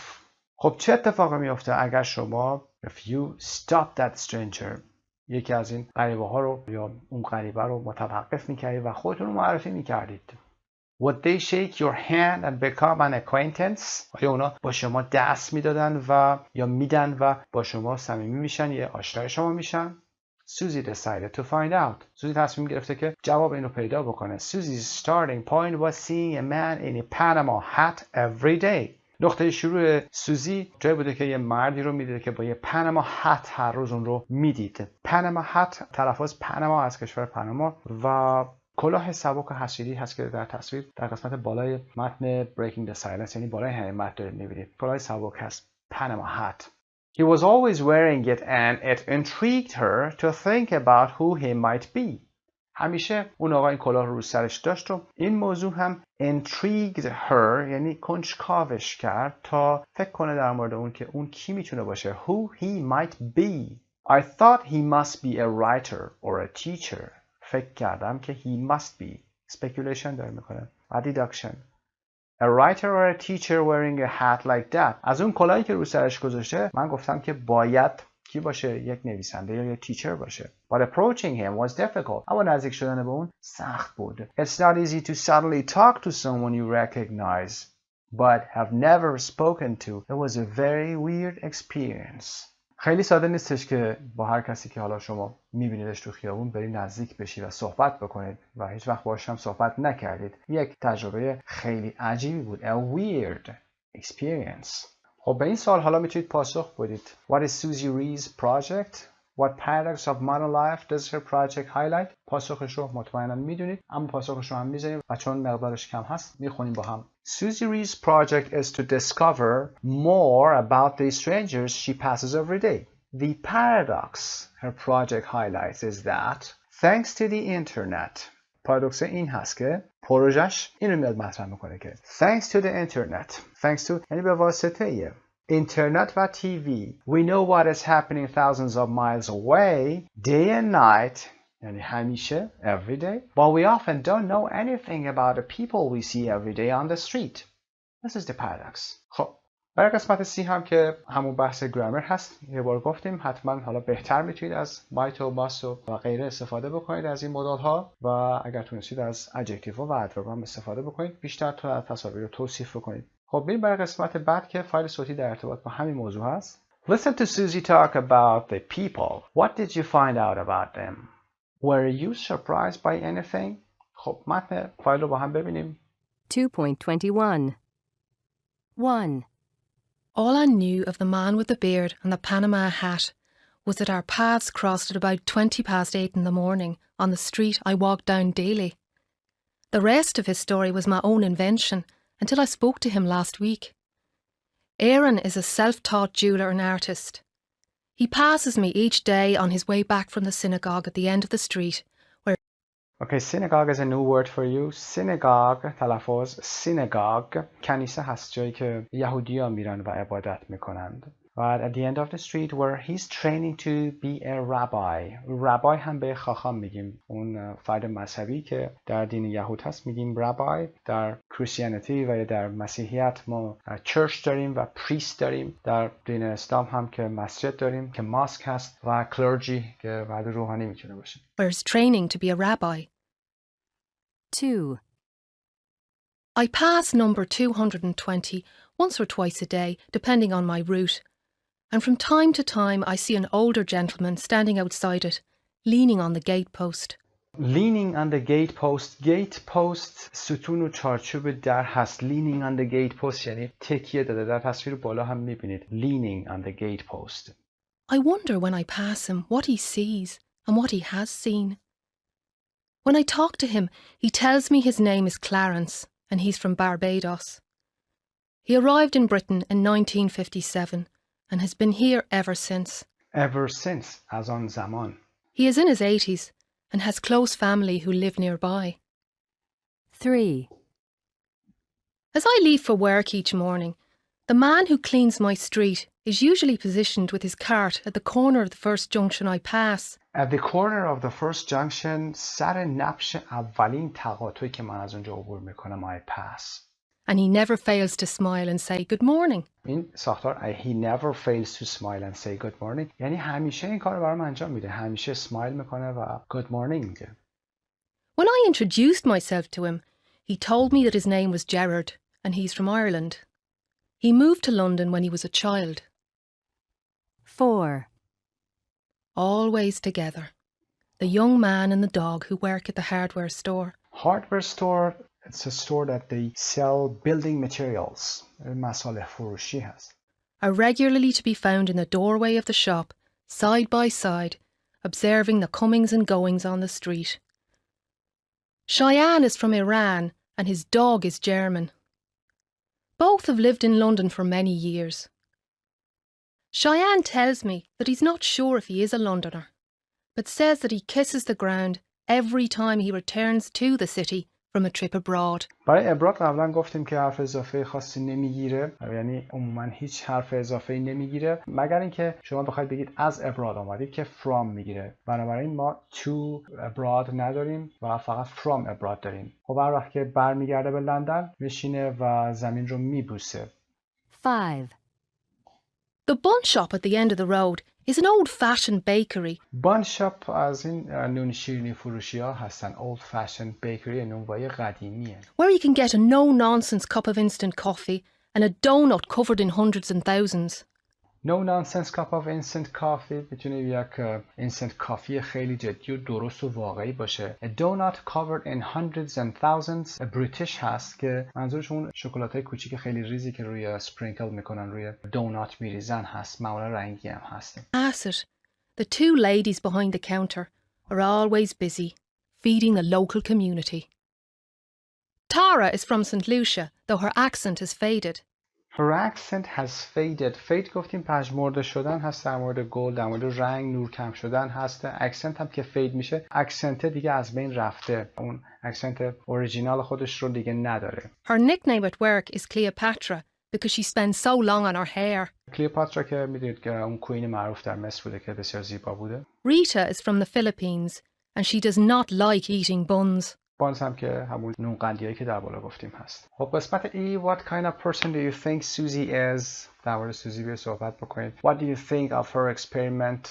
ایدیاتون رو بگید چی هست. Can you imagine someone doing the same project where you live؟ بدونید حتما در مورد موضوع هر کدوم یه دو جمله بگید. برای part F, read some readers' responses to Susie experiment. Complete them with one of the phrases below. There are 2 phrases you don't need. خب در قسمت پایین 9 فریز اومده که این فریزها رو ما باید در قسمت روبرو add comments on the story باید جایگزین بکنیم، قرار بدیم و با هم بریم متن رو بخونیم. البته 2 تا از این فریزها هم که اضافه هست. میریم برای متن.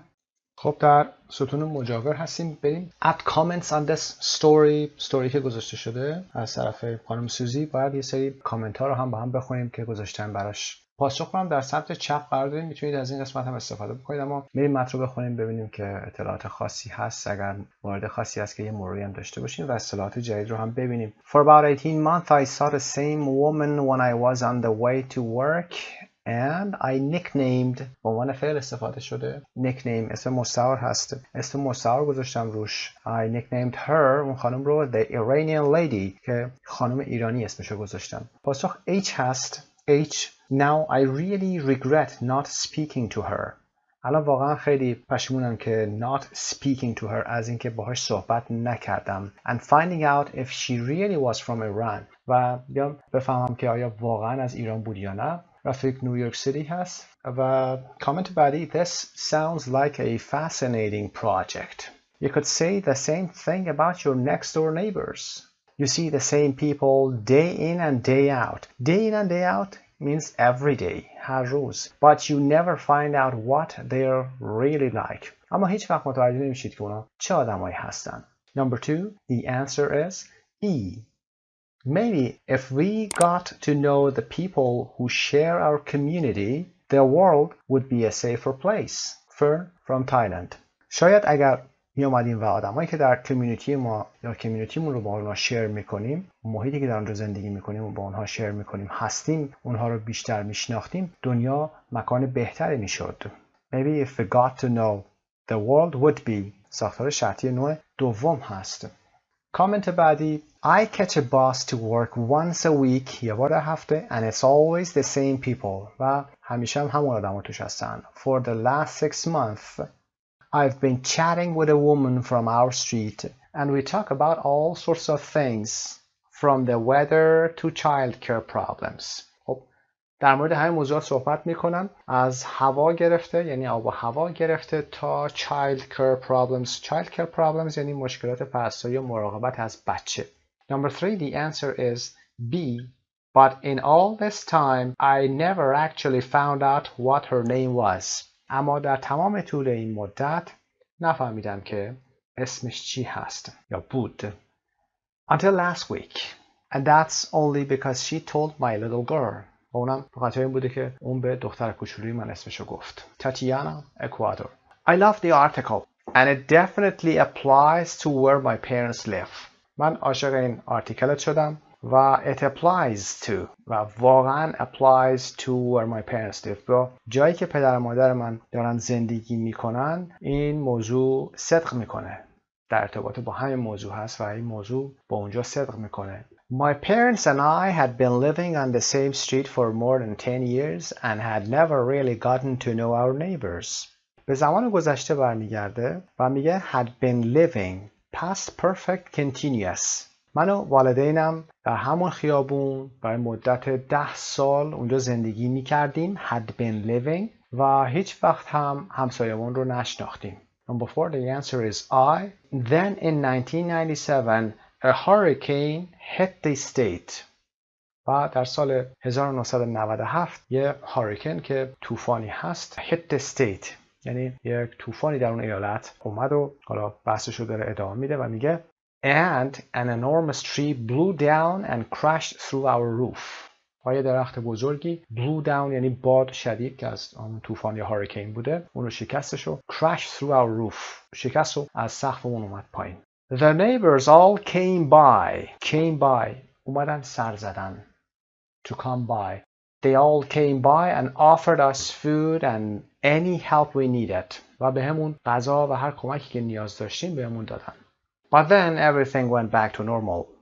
اما بعدش همه چیز برگشت به حالت اول. My parents still live in the same house. خانواده من یا والدینم هنوز دارن تو همون خونه زندگی میکنن. Still in a positive sentence. یعنی چیزی تغییر نکرده. And they've never spoken to the neighbors since. و از اون موقع دیگه با همسایه ها صحبت هم نکردن. They've never spoken. هیچ وقت.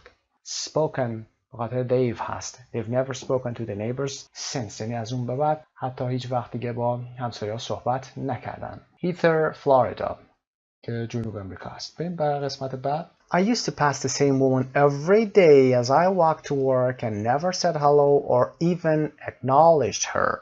ساختار used to هست. used to pass the same woman. من هر روز وقتی که میرفتم سر کارم توی مسیر از کنار خانمی رد میشدم، از یه خانمی. The same woman I used to pass. I never said hello و هیچ وقت سلام نکردم or even acknowledge her یا اینکه مثلا سر رو به حالت تایید تکون بدم یا تصدیقش کنم به همین شکل. I decided it was ridiculous. So one morning I went up to her and said hello. من به این natice رسیدم که این خیلی مسخره است که سلام نمی کنم بهش. بنابراین یه روز صبح went up to her یعنی بهش نزدیک شدم، رفتم پیشش. I approached her و بهش گفتم سلام. 5 is A. We exchanged a good morning and a smile. خب یک good morning و یه smiley هم رد و بدل شد. For the next couple of weeks برای چند هفته بعدش. But then she changed her route to work. اما اون خانم بعد از این مسئله مسیرش رو عوض کرد به سر کارش. Even though it was only a greeting and a smile, it seems some people just prefer to be left alone. Even though حتی اگرچه گفتیم شدتش از though خیلی بیشتره. It was only a greeting فقط یه سلام احوال پرسی بود and a smile. به نظر میرسه که بعضی از مردم فقط ترجیح میدن که تنها بمونن. Jihai, South Korea. The reason why I choose to live in London is that I love the fact that I don't have to get to know my neighbors and pretend to be interested in their small talk. دلیل اینکه من لندن رو برای زندگی انتخاب میکنم اینه که is that I love the fact that این حقیقت رو دوست دارم که یه عبارتی بعد از the fact that داریم I don't have to get to know نیازی ندارم که همسایه هامو بشناسم و وانمود کنم and pretend to be interested in حرف اضافه interested to be interested in their small talk که وانمود کنم که در گفتگوهای سادهشون یا گپ‌هایی که میزنن علاقه‌مند هستم. small talk یعنی گپی زدن هست. Number 6. The answer is C. It is a joy to be able to walk silently among strangers. این خودش لذتیه که بتونی در بین استرنجرها، غریبه ها قدم بزنی و در سکوت بری و بیای. If you want to be overly friendly with your neighbors, go and live in the north of England. Overly means very یعنی خیلی زیاد. اگه میخواید که خیلی با همسایه‌هاتون دوست باشید یا صمیمانه باشید برید شمال لندن زندگی کنید. London is fine as it is. Thank you very much. لندن همینطوری که هست خوبه. متشکرم. Carl, North London. I commute into the city every day. commute رو میدونید رفت آمد کردن به سر کار و برگشتش هست. معمولا از شهری به شهر دیگه. And I used to see the same gentleman on the station platform every morning. و هر روز صبح هم یه آقایی رو که خوش‌تیپ بود و مرتب بود رو در station platform یعنی سکوی ایستگاه میدیدم. We would exchange nods and smiles and eventually he came up to me and we started chatting. ما nods و smile رو با همدیگه exchange میکردیم یعنی برای همدیگه سر تکون میدادیم و لبخند رد و بدل میشد بینمون. من لبخند میزدم و ایشون لبخند میزد. nods یعنی سر تکون دادن هست. حالا میتونه یا به علامت تایید باشه و یا اینکه به علامت سلام باشه یا حالا احترام بخواد باشه. Then we started chatting. شروع کردیم با هم دیگه صحبت کردن. Then we met for dinner and got to know each other better. و با هم بیشتر آشنا شدیم. We are now engaged and are getting married next July. الان با هم دیگه نامزدیم و next July we are getting married. ساختار present continuous برای آینده که arrangement داریم. Next July. جولای آینده. The answer, number 7, is D. It just goes to show how far a friendly gesture might go. این نشون میده که یک رفتار یا حرکت دوستانه تا کجا میتونه پیش بره. کامیلا، برزیل. Lexis in context. خب واژگان در بافت یا در متن در محتوا ببینیم. Look at the highlighted words and phrases and figure out the meaning of any that you don't know. Check with your dictionary. So we talked about these words and expressions. The thing that you need to do is to be able to define and tell about the words that we just talked about. In order to do that, we can see the meaning and definition of the words in English. Nickname is an invented name, often informal and humorous and related to their real name or their appearance, etc. Nickname اینجا به عنوان noun هست و به عنوان noun تعریف شده but you can use nickname as a verb too. یک اسم ساختگی هست، ساخته شده هست که informal هست و humorous ممکنه باشه و related to the real name. for example ابراهیم رو ما میگیم ابی و یا for example Alexander they call it Alex. okay so or to their appearance ممکنه که از ظاهرشون باشه یا چاق باشه، لاغر باشه و یا غیره. day in and day out means every day for a long period of time. وقتی میخواید یک زمان زیاد و طولانی رو نشون بدید که تقریبا ملال آور هم هست، خسته کننده هست، میگه day in and day out. child care the care of children especially while their parents are at work که مراقبت از بچه هست. apply to یعنی صدق کردن در مورد چیزی is also true about or relates to. come by visit somebody in a place for a short time. you can come by and see what we're doing. میتونی بیایی سری بزنی و ببین داریم چیکار میکنیم. come by سر زدن هست. acknowledge means show you accept that something is true. acknowledge به معنی تشکر کردن هم هست، تایید کردن، تصدیق کردن هم میتونه باشه. small talk is polite conversation about ordinary or unimportant subjects. small talk هم همین گپ‌های گفتگوهای معمولی و مؤدبانه هستش که در مورد مسائل روزمره و چیزهای خیلی unimportant هست. overly to very. commute means travel regularly from your home to your place of work, usually to a city or a larger town. commute هم که میدونید نقل مکان کردن، رفت و آمد کردن، عیاب و ذهاب به سر کار و برگشتن هست. not move your head up and down to show you agree. وقتی سرتون رو بالا پایین میکنید به علامت تایید یا تصدیق.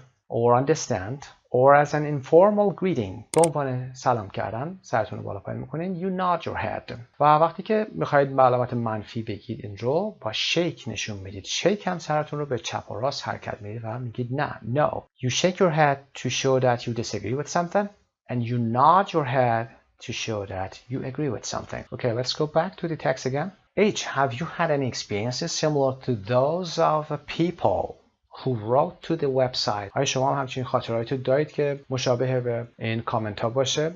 How well do you know your neighbors and people you pass every day? I myself don't know my neighbor. Would you like to get to know them better? خب بریم برای قسمت بعد.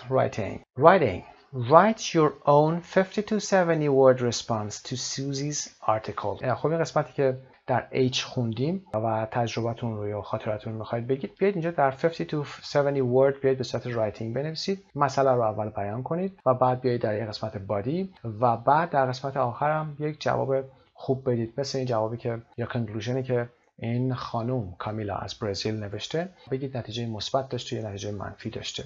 خب درس یونیت 4A2 در اینجا به پایان میرسه. خسته نباشید.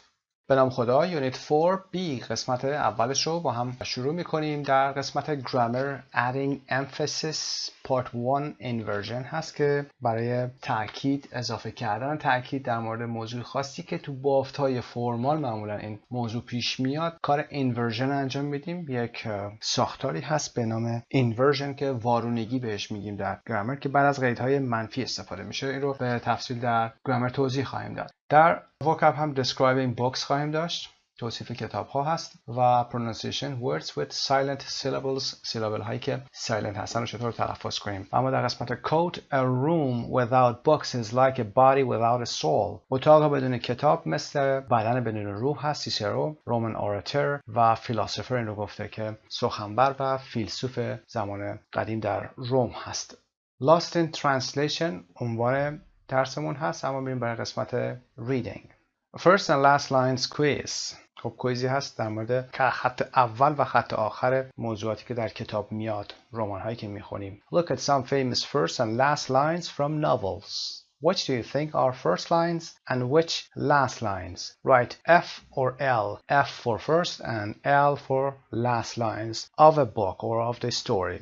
خب کاری که باید انجام بدین باید مشخص کنید، حدس بزنید که این جمله اول کتاب هست یا جمله آخر کتاب هست، یعنی جمله انتهایی میشه و اینکه بتونید این جمله ها رو با قسمت سمت راست پایین match the first and last lines to the novels they are from. قسمت پایین A to J هست، اونها رو هم باید باشون مچ بکنید. میریم از number 1 شروع میکنیم. Number 1 all children except one grow up. همه بچه ها به جز یکیشون grow up بزرگ میشه که first line هست برای کتاب I هست Peter Pan by J.M. Barrie 1911 و میریم برای قسمت بعدی. Number 2 it is a truth universally acknowledged that a single man in possession of a good fortune must be in want of a wife. این یک حقیقت تایید شده در سراسر دنیا هست یا جهانی هست که یک مرد مجرد که سرمایه خوبی داره باید به دنبال یک همسر باشه. It is a truth universally. So this is the first line. باید خط اول مشخص شروع کرده و با J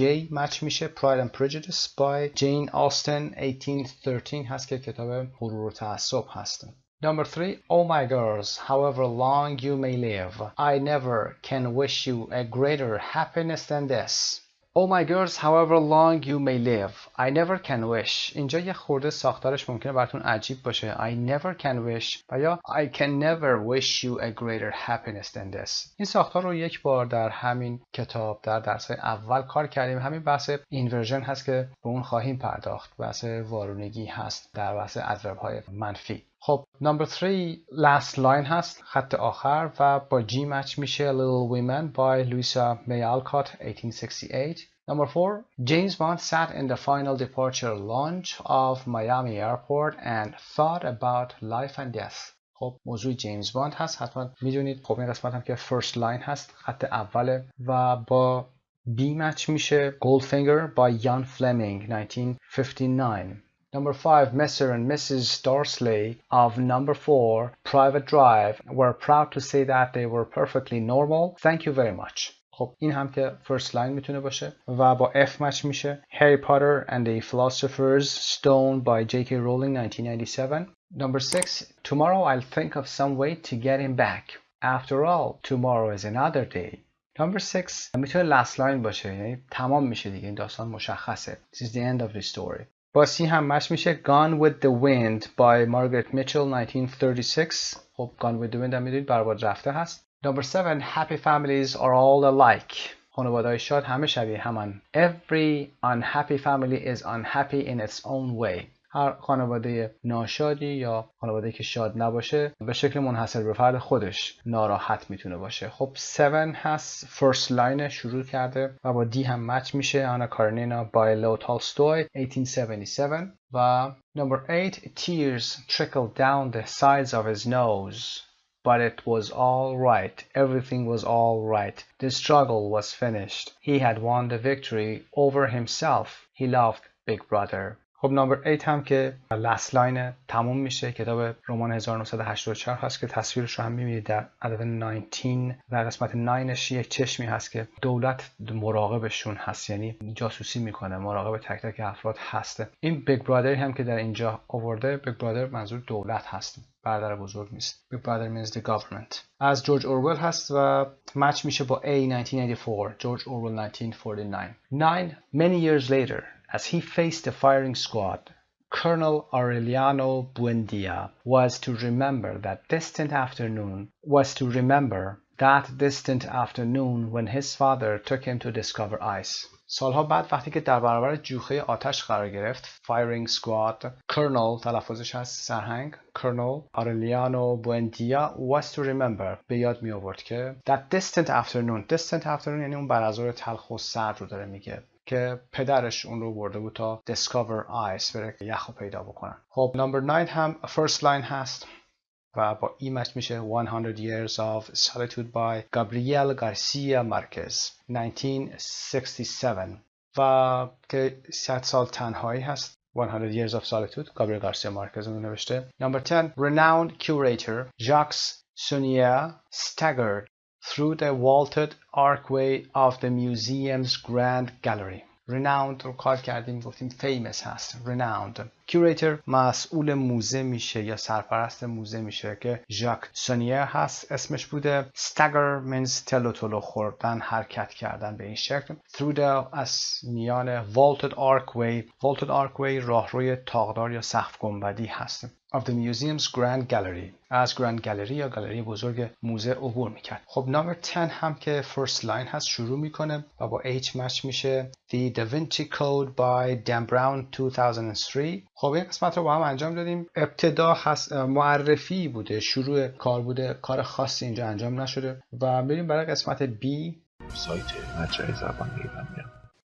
Which do you think is the best first line? کدوم به نظر شما is the best first line? Does it make you want to read the book? باعث میشه که شما کتاب برید بخونید. Which, if any of these books have you already read? What did you think of it or them? خب نظرتون هم میتونید در مورد اون کتابی که خوندید بگید. یک بحث اسپیکینگ که خیلی ساده اینجا داشته باشید. بریم برای قسمت 2 vocabulary and speaking که در اون قسمت ما صفت‌های خیلی خوبی رو در مورد کتاب‌ها یاد خواهیم گرفت. vocab هست. You will learn some new adjectives which are commonly used to describe books or movies, even movies. Complete some readers' comments about books with an adjective from the list. In this list we have some adjectives: depressing, entertaining, fast-paced, riveting, haunting, slow-paced, implausible, intriguing, moving و thought-provoking. معانی صفت‌ها هم در خود متن کار خواهیم کرد. Number 1, a wonderful book. So moving. It brought tears to my eyes. So moving. So moving یعنی احساس برانگیز، تأثیر برانگیز. It brought tears to my eyes. اشکام رو در آورد. بعد از ستارم که رنکینگش 5 star شده. Number 2, a thought-provoking novel that raised many interesting questions. A thought-provoking book is kind of stimulating. Thought-provoking فکر برانگیز هست. Stimulating, you can say that. Rather slow-paced. I really had to make an effort to finish it. Slow-paced بوده. Slow-paced به کتاب میگیم که moving very slowly باشه. خیلی خیلی آروم پیش میره. I had to make an effort. باید تلاش میکردم. Make an effort to finish it. نسبتاً slow بوده. Slow-paced بوده. Number 4, a riveting story. I was hooked from the very first page. A riveting. Rivet means to hold somebody's attention completely. یا درس قبل riveting رو کار کردیم. A riveting story. از همون اول صفحه اول من جذب این داستان شدم. خیلی از این داستان خوشم اومد. Number 5, a light but entertaining novel. Perfect for beach reading. کتاب یا رمان سبکی بود اما entertaining، سرگرم کننده بود و مناسب برای beach reading که در ساحل بشینی بخونی رو. Number 6, the plot was intriguing. It was impossible to predict how it would end. The plot was intriguing. Intrigue یعنی interestingly unusual and with an element of mystery.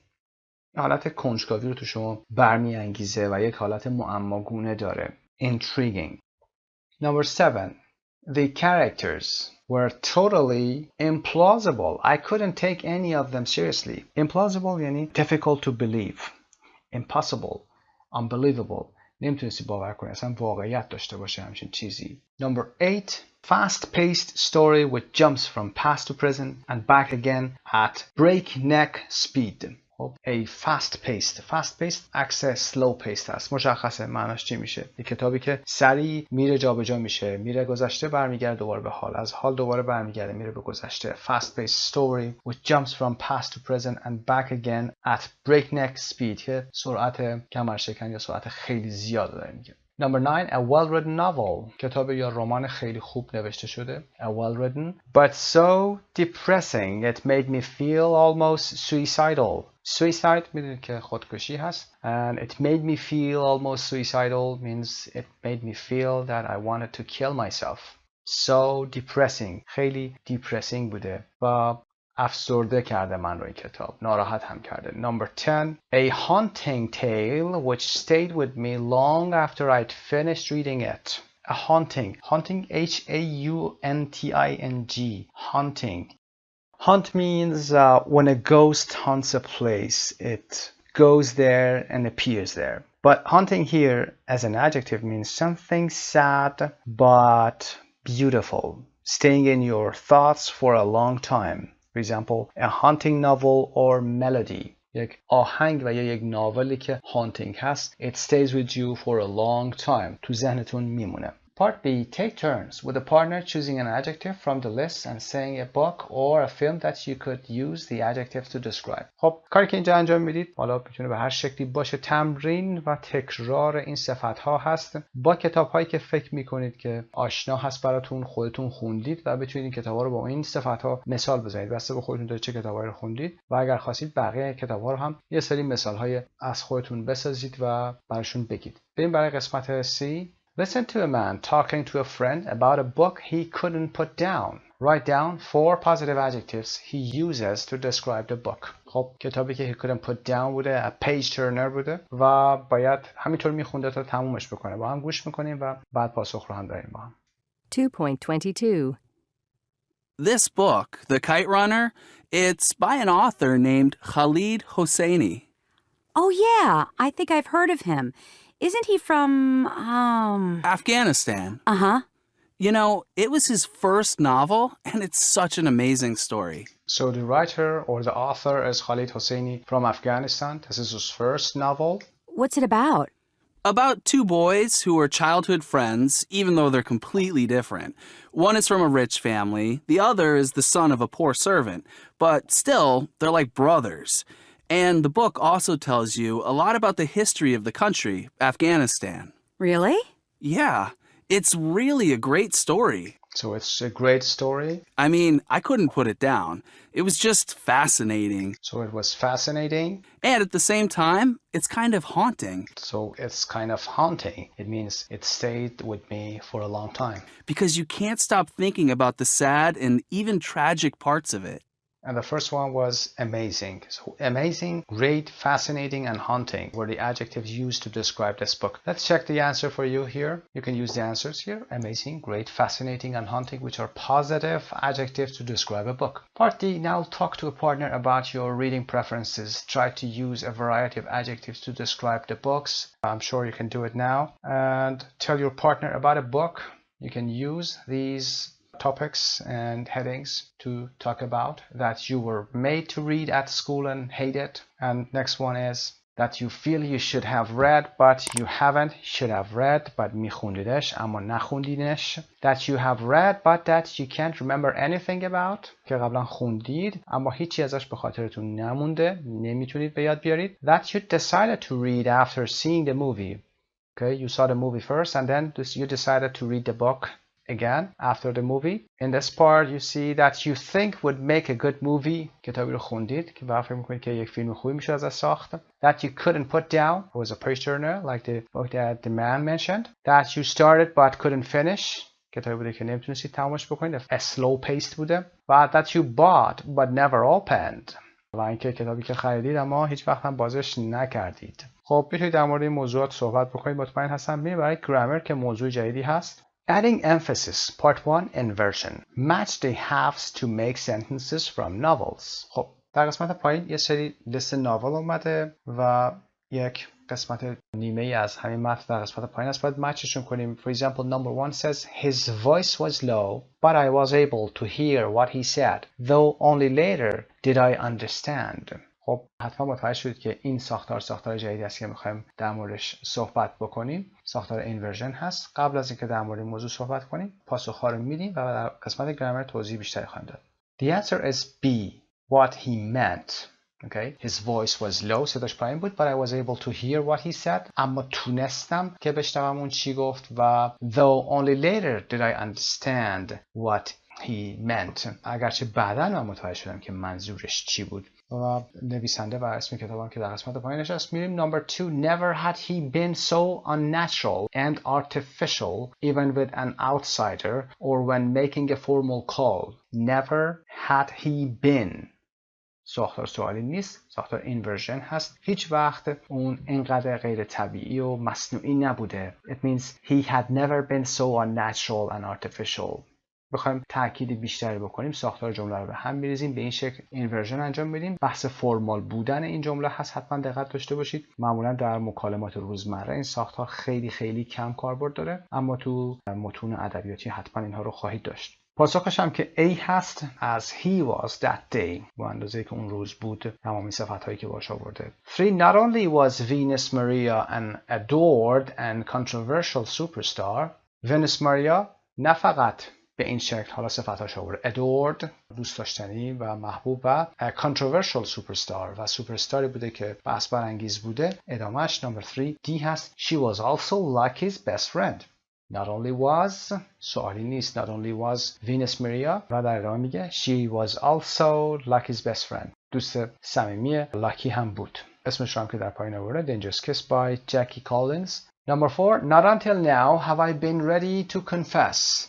Not until now. تا کنون. تا الان. Have I been ready to confess. و پاسخمون هم C هست. That I am a writer. Not until now. تا الان انقدر آماده نبودم که اعتراف کنم که من یک نویسنده هستم. Not until now have I been. Or I have never been ready till now. به این شکل. Number 5. No sooner had one campaign come to an end. Answer E هست. Then the candidates began anticipating the next.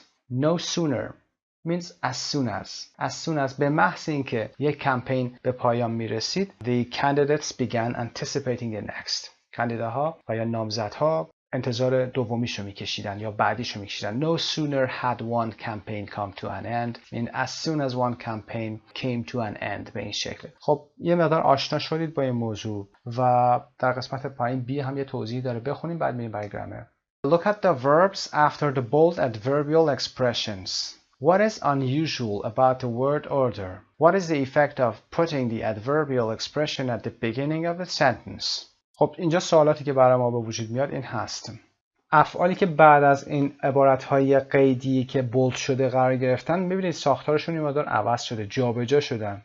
word order به هم ریخته و سوال بعدی این هستش که چرا ما این adverbial expression ها رو در ابتدای جمله آوردیم قرار دادیم در صورتی که میتونستیم در وسط جمله در انتها بخوایم ببریمشون. چرا در اونجا قرار دادیم و تاثیرش چی هست که گفتیم بحث تاکید بیشتر داشتن هست. میریم با هم page 145 grammar bank 4b در مورد inversion با هم صحبت کنیم و برگردیم.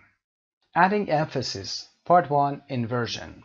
In formal English, especially in writing, we sometimes change the normal word order to make the sentence more emphatic or dramatic.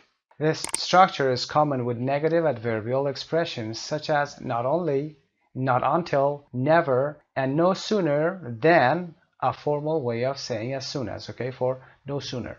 For example, not only is my brother lazy, he's also very selfish, or but he's also very selfish. برادر من نه تنها تنبله بلکه خیلی هم خودخواهه. ساختار به چه صورتی شده؟ Not only رو آوردیم اول. Negative adverbial expression هست. برای تأکید بیشتر. این جابجایی فاعل و فعل رو ما معمولا بهش میگیم وارونگی در فارسی. inversion معروف هست در انگلیسی. بعد از قیدهای منفی استفاده میشه. برای ایجاد تاثیر دراماتیک رایج هست این کار. و اکثر اوقات برای فاعل و فعل این موضوع اتفاق میفته که محل قرار گرفتن فاعل قبل از فعل میشه. اینجا ما باید میگفتیم my brother is lazy و اینجا میگیم not only is my brother. سوالی نیست اما ساختار به هم میریزه در اینجا.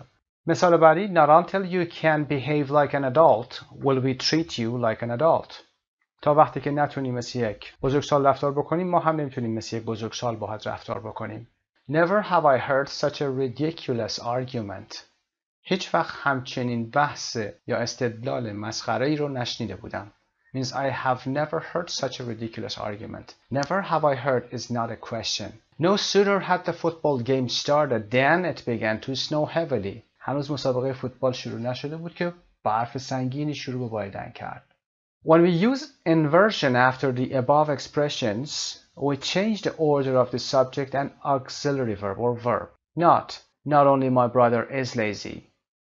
این ساختار اشتباه هست. مقایسه کنیم. My brother is not only lazy, but he's also very selfish. Normal word order. Not only is my brother lazy, but he's also very selfish. Inversion to make sentence more emphatic. برای تأکید بیشتر استفاده شده و شدت جمله رو بیشتر میکنه. شدت این قسمت رو. In the simple present and simple past tense, rather than simply inverting the subject and verb, we use do, does, or did plus subject plus main verb. در جمله های زمان حال و گذشته ساده نه تنها اینورژن سابجکت و فعل رو انجام میدیم از ساختار do, does, did به علاوه سابجکت به علاوه main verb هم استفاده میکنیم و یه جمله not رو آورده not only forgot you to shut the window. میریم جمله اصلی رو هم در قسمت پایین میخونیم not only did you forget to shut the window نه تنها فراموش کردی که پنجره رو ببندی You also forgot to lock the door و یا But you also forgot to lock the door. Not only, but you also. ساختار اول Not only did you forget. Did you جمله سوالی نیست. دقت داشته باشید. Did you forget. این ساختار inversion ما این کار رو انجام میده. Not until you become a parent yourself do you understand what it really means. تا وقتی که یک پرنت نشی خودت، یک والد نشی، متوجه نمیشی که این معنیش چی هست. یا اینکه باید حتما یک پرنت بشی تا اینکه متوجه این موضوع بشی. Do you understand؟ این ساختار اینورژن در این قسمت هست. برای زمان حال آورده شده. اینم برای جمله زمان گذشته بوده. Part 3 inversion is also used after these expressions. بعد از این اصطلاحات و عبارات هم میتونیم اینورژن بیاریم. Only then, only when, hardly or scarcely, when and rarely. The train began to move. Only then was I able to relax. قطار شروع به حرکت کرد. تازه اون موقع بود که من تونستم استراحت کنم. Only then was I able. ساختار I was able میشه was I able to relax. past هست. Only when you leave home do you realize how expensive everything is. فقط وقتی که خونه رو ترک میکنی متوجه میشی که وسایل چقدر گرون هست یا همه چیز چقدر گرون شده. Hardly had I sat down when the train began to move. هنوز ننشسته بودم که قطار شروع به حرکت کرد. Rarely have I met a more irritating person. به ندرت آدم آزاردهنده‌ای به اندازه این آدم دیدم. خب یه نکته هم در اینجا آورده. در باکس قرمز inversion should only be used occasionally for dramatic effect. Overusing it will make your English sound unnatural. دقت داشته باشید خیلی از این ساختار استفاده نکنید. Overusing it will make your English sound unnatural. اگر خیلی از این استفاده بکنید، استفاده افراطی از این ساختار زبانی انگلیسی شما رو غیر طبیعی نشون میده. خب برمیگردیم با هم به متن درس اصلیمون. Part D. Imagine you are a novelist. Complete the sentences in your own words using inversion to make them as dramatic as possible. خب حتما در بحث گرامر متوجه شد که اینورژن چطور انجام میدیم. تمریناش رو هم مسلما انجام بدید. میاد اینجا جمله هایی که کامل نشده رو، یعنی با adverbial phrase ها نوشته شده، شروع میکنید و ادامه میدید و فکر کنید که یک ناولیست هستید، رمان نویس هستید و این جمله ها رو میخواید تمامش بکنید. با هم انجام بدیم. نمبر 1 البته این جمله من میتونه باشه، جمله شما میتونه، بستگی به خودتون داره. از اون ساختارهایی که یاد گرفتید بیاید اینجا استفاده بکنید. میتونید هم قبل از اینکه این کار انجام بدید جمله خودتون رو بنویسید و بعد بیاین با جمله بنده مقایسه کنید، یه مقدار تغییرش هم بدید و جمله درست در میاد. نمبر 1 Not until the last moment did I understand what I really wrote. Okay? تا لحظه آخر متوجه نشده بودم که چه چیزی رو من نوشتم. Not until the last moment did I understand what I really wrote or had written هم میتونیم بیاریم. چه چیزی رو من نوشته بودم. داریم emphasis میکنیم، تاکید میکنیم. Number 2 Never in my life have I written such an intriguing novel. Means in my life I have never written such an intriguing novel. هیچ وقت تو زندگیم همچین چیزی ننوشته بودم. Never in my life have I written such an intriguing novel. Number 3 Not only but. Not only is this novel intriguing, but و یا بدون but میتونه باشه. It is also a haunting one. No sooner و then I realized means as soon as. No sooner had I started the last chapter than I realized it needed one more chapter. هنوز چپتر آخر رو شروع نکرده بودم که اونجا متوجه شدم که یه چپتر دیگه هم لازم داره این کتاب. No sooner had I started the last chapter than I realized it needed one more chapter. خب به این ترتیب درس 4B قسمت 1 به پایان میرسه، اما 4B هنوز باقی هست و ادامهش رو در جلسه بعد خواهیم داشت. پیروز باشید. به نام خدا. Unit 4B2 page 40 Pronunciation. Words with silent syllables. A. 223. You're going to hear 10 sentences. For each one, write down the last word you hear. خب 10 تا جمله قرار بشنویم. هر جمله که تمام میشه کلمه آخری رو که میشنوید رو یادداشت بفرمایید. فایل صوتی رو میتونید خودتون گوش کنید یا اینکه به این فایل صوتی که پخش میشه گوش کنید. میتونید پاز کنید، کلمه آخر رو بنویسید حتما. 2.23 1. I've seen a lot of movies, but Avatar is my favorite. Favorite. 2. I loved the scene in the restaurant. Restaurant. 3. He always goes to the library on Wednesday. Wednesday. 4. The novel and the movie were very different. Different. 5. My worst subject at school was history. 6. I thought the last part of the movie was really frightening. 7. She quit her job at the company to start a new business. 8. The seats in the new movie theater are incredibly comfortable. 9. It's important to give an infant liquids at the right temperature. 10.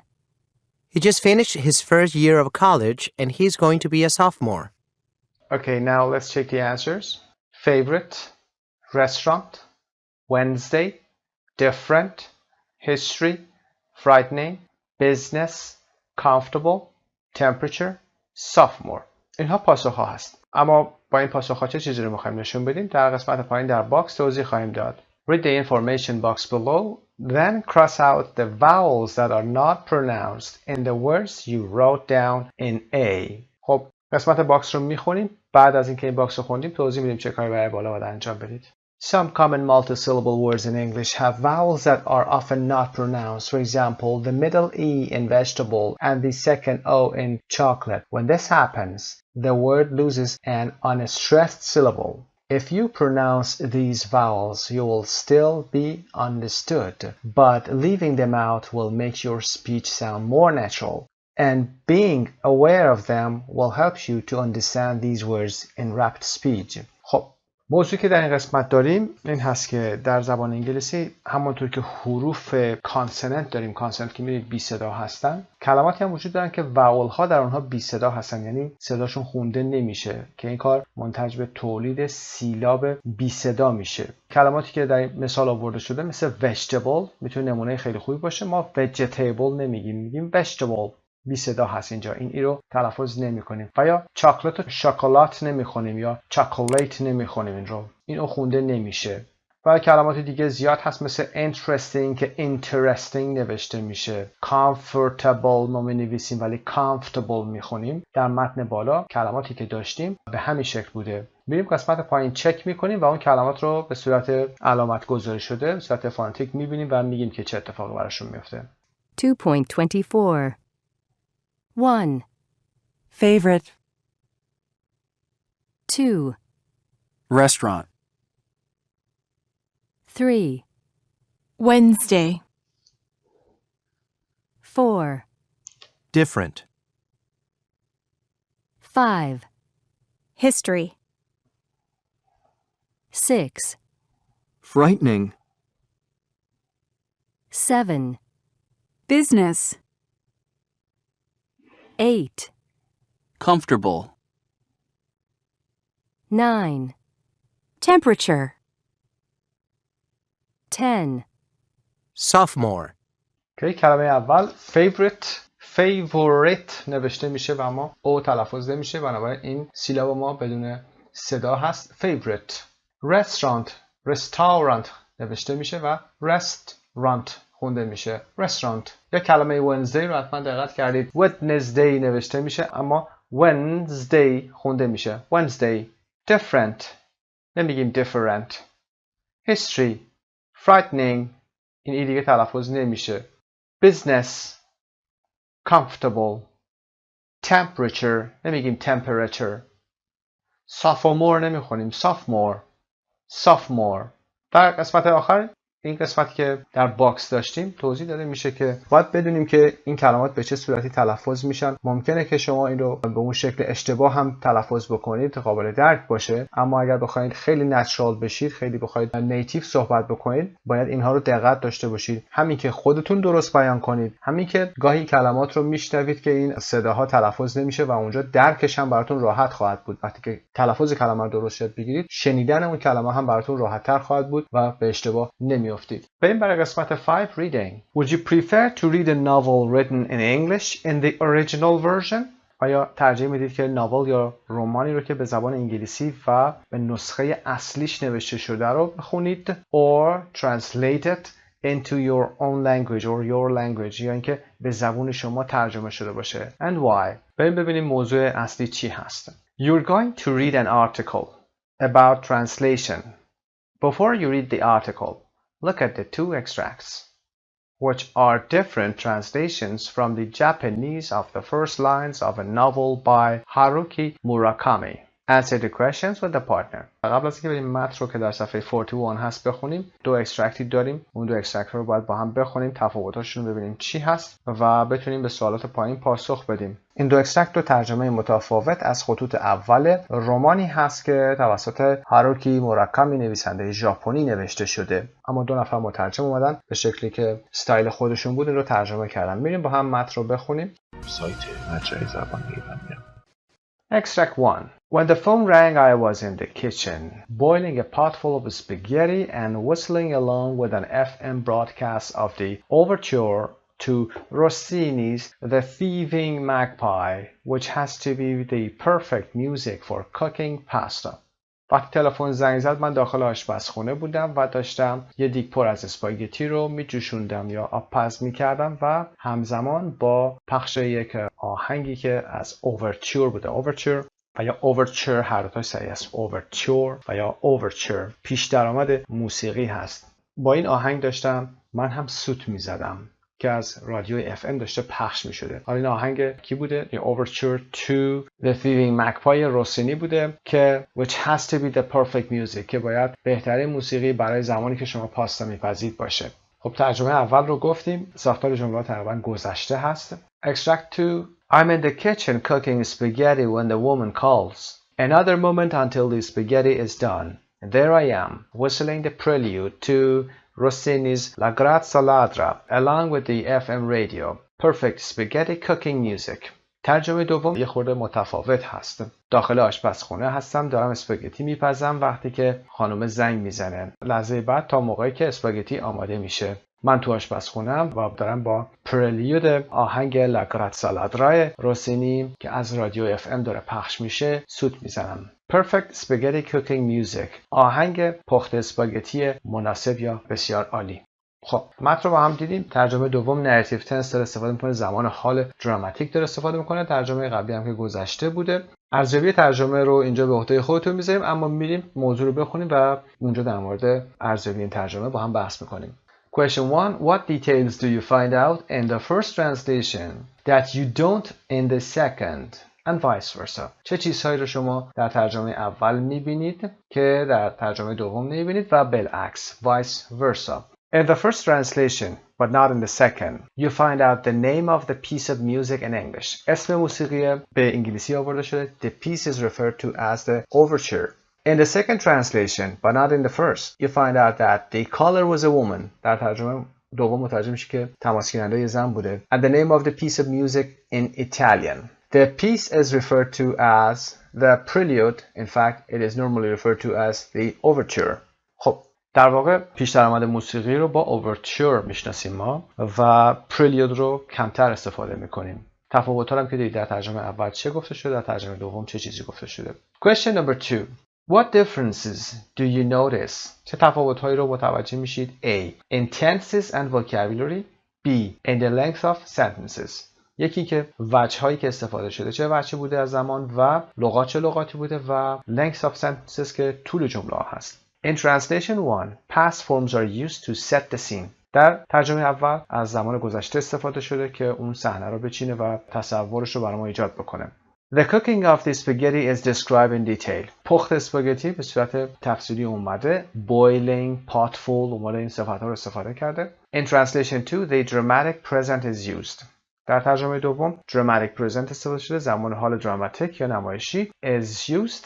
There is a quirky invented adjective. یک صفت اختراع شده یا ساختگی عجیبی به اسم spaghetti cooking هم آورده شده که to describe the music که بیاد موسیقی رو توصیف بکنه. B. Length of the sentences. In translation 1, there is only one long sentence. در ترجمه اول فقط یک جمله بزرگ وجود داره یا طویل وجود داره. In translation 2, there are 3 shortened sentences. در ترجمه دوم هم که 3 تا جمله کوتاه وجود داره و جمله سوال سوم هم که مربوط به خودتون میشه. Which translation do you prefer and why? اوکی متن رو با هم میخونیم. Lost in translation. Lost in translation یعنی گم شده در ترجمه. The importance of the lowly translator to our understanding of foreign literature shouldn't be underestimated. اهمیت the lowly translator مترجم هست. lowly دو تا معنا داره که نزدیک هم هستن، البته معناش مثبت و منفی هم میشه، هم به معنای حقیر و فرومایه میشه، هم به معنای فروتن و خاضع میشه. اهمیت نویسنده فروتن برای درک ادبیات خارجی ما نباید underestimated بشه، یعنی دست کم گرفته بشه. estimate تخمین زدن، underestimate دست کم گرفتن. Like ghosts hovering over the text, these rarely mentioned linguists can profoundly alter the tone and style of a book. این مترجمین که شبیه به ghosts رو داره استفاده میکنه، شبیه روح بر روی متن hover میکنن، معلق هستن، میچرخن و به ندرت ازشون به عنوان زبانشناس یاد میشه. rarely به ندرت mentioned یاد میشه ازشون به عنوان linguists. can profoundly میتونن عمیقاً deeply alter the tone. alter means change, shift، تغییر بدن. the tone and style of a book میتونن تون، لحن و سبک یک کتاب رو تغییر بدن. the difference a translator can make to the style and flow of a novel can be vast. تفاوتی که یک مترجم میتونه بر سبک و روانی یک رمان ایجاد بکنه میتونه خیلی vast باشه. vast عظیم، بزرگ، enormous. Here are two interpretations of the opening lines of the Wind-Up Bird Chronicle 1997 by the Japanese novelist Haruki Murakami.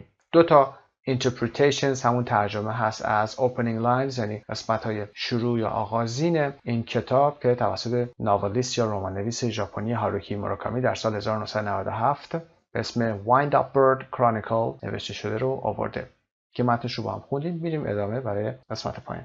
The first is written by Murakami's officially sanctioned translator J. Robin and flows neatly. ترجمه اول توسط Murakami's officially sanctioned translator، یعنی مترجمی که رسما شناخته شده هست، معروف هست، اسمش هم J. Robin هست و flows neatly، ادامه بدیم، and cleanly، مرتب و خوب جریان پیدا میکنه این ترجمه. The second, written by Alfred Birnbaum, is much more staccato, even neurotic.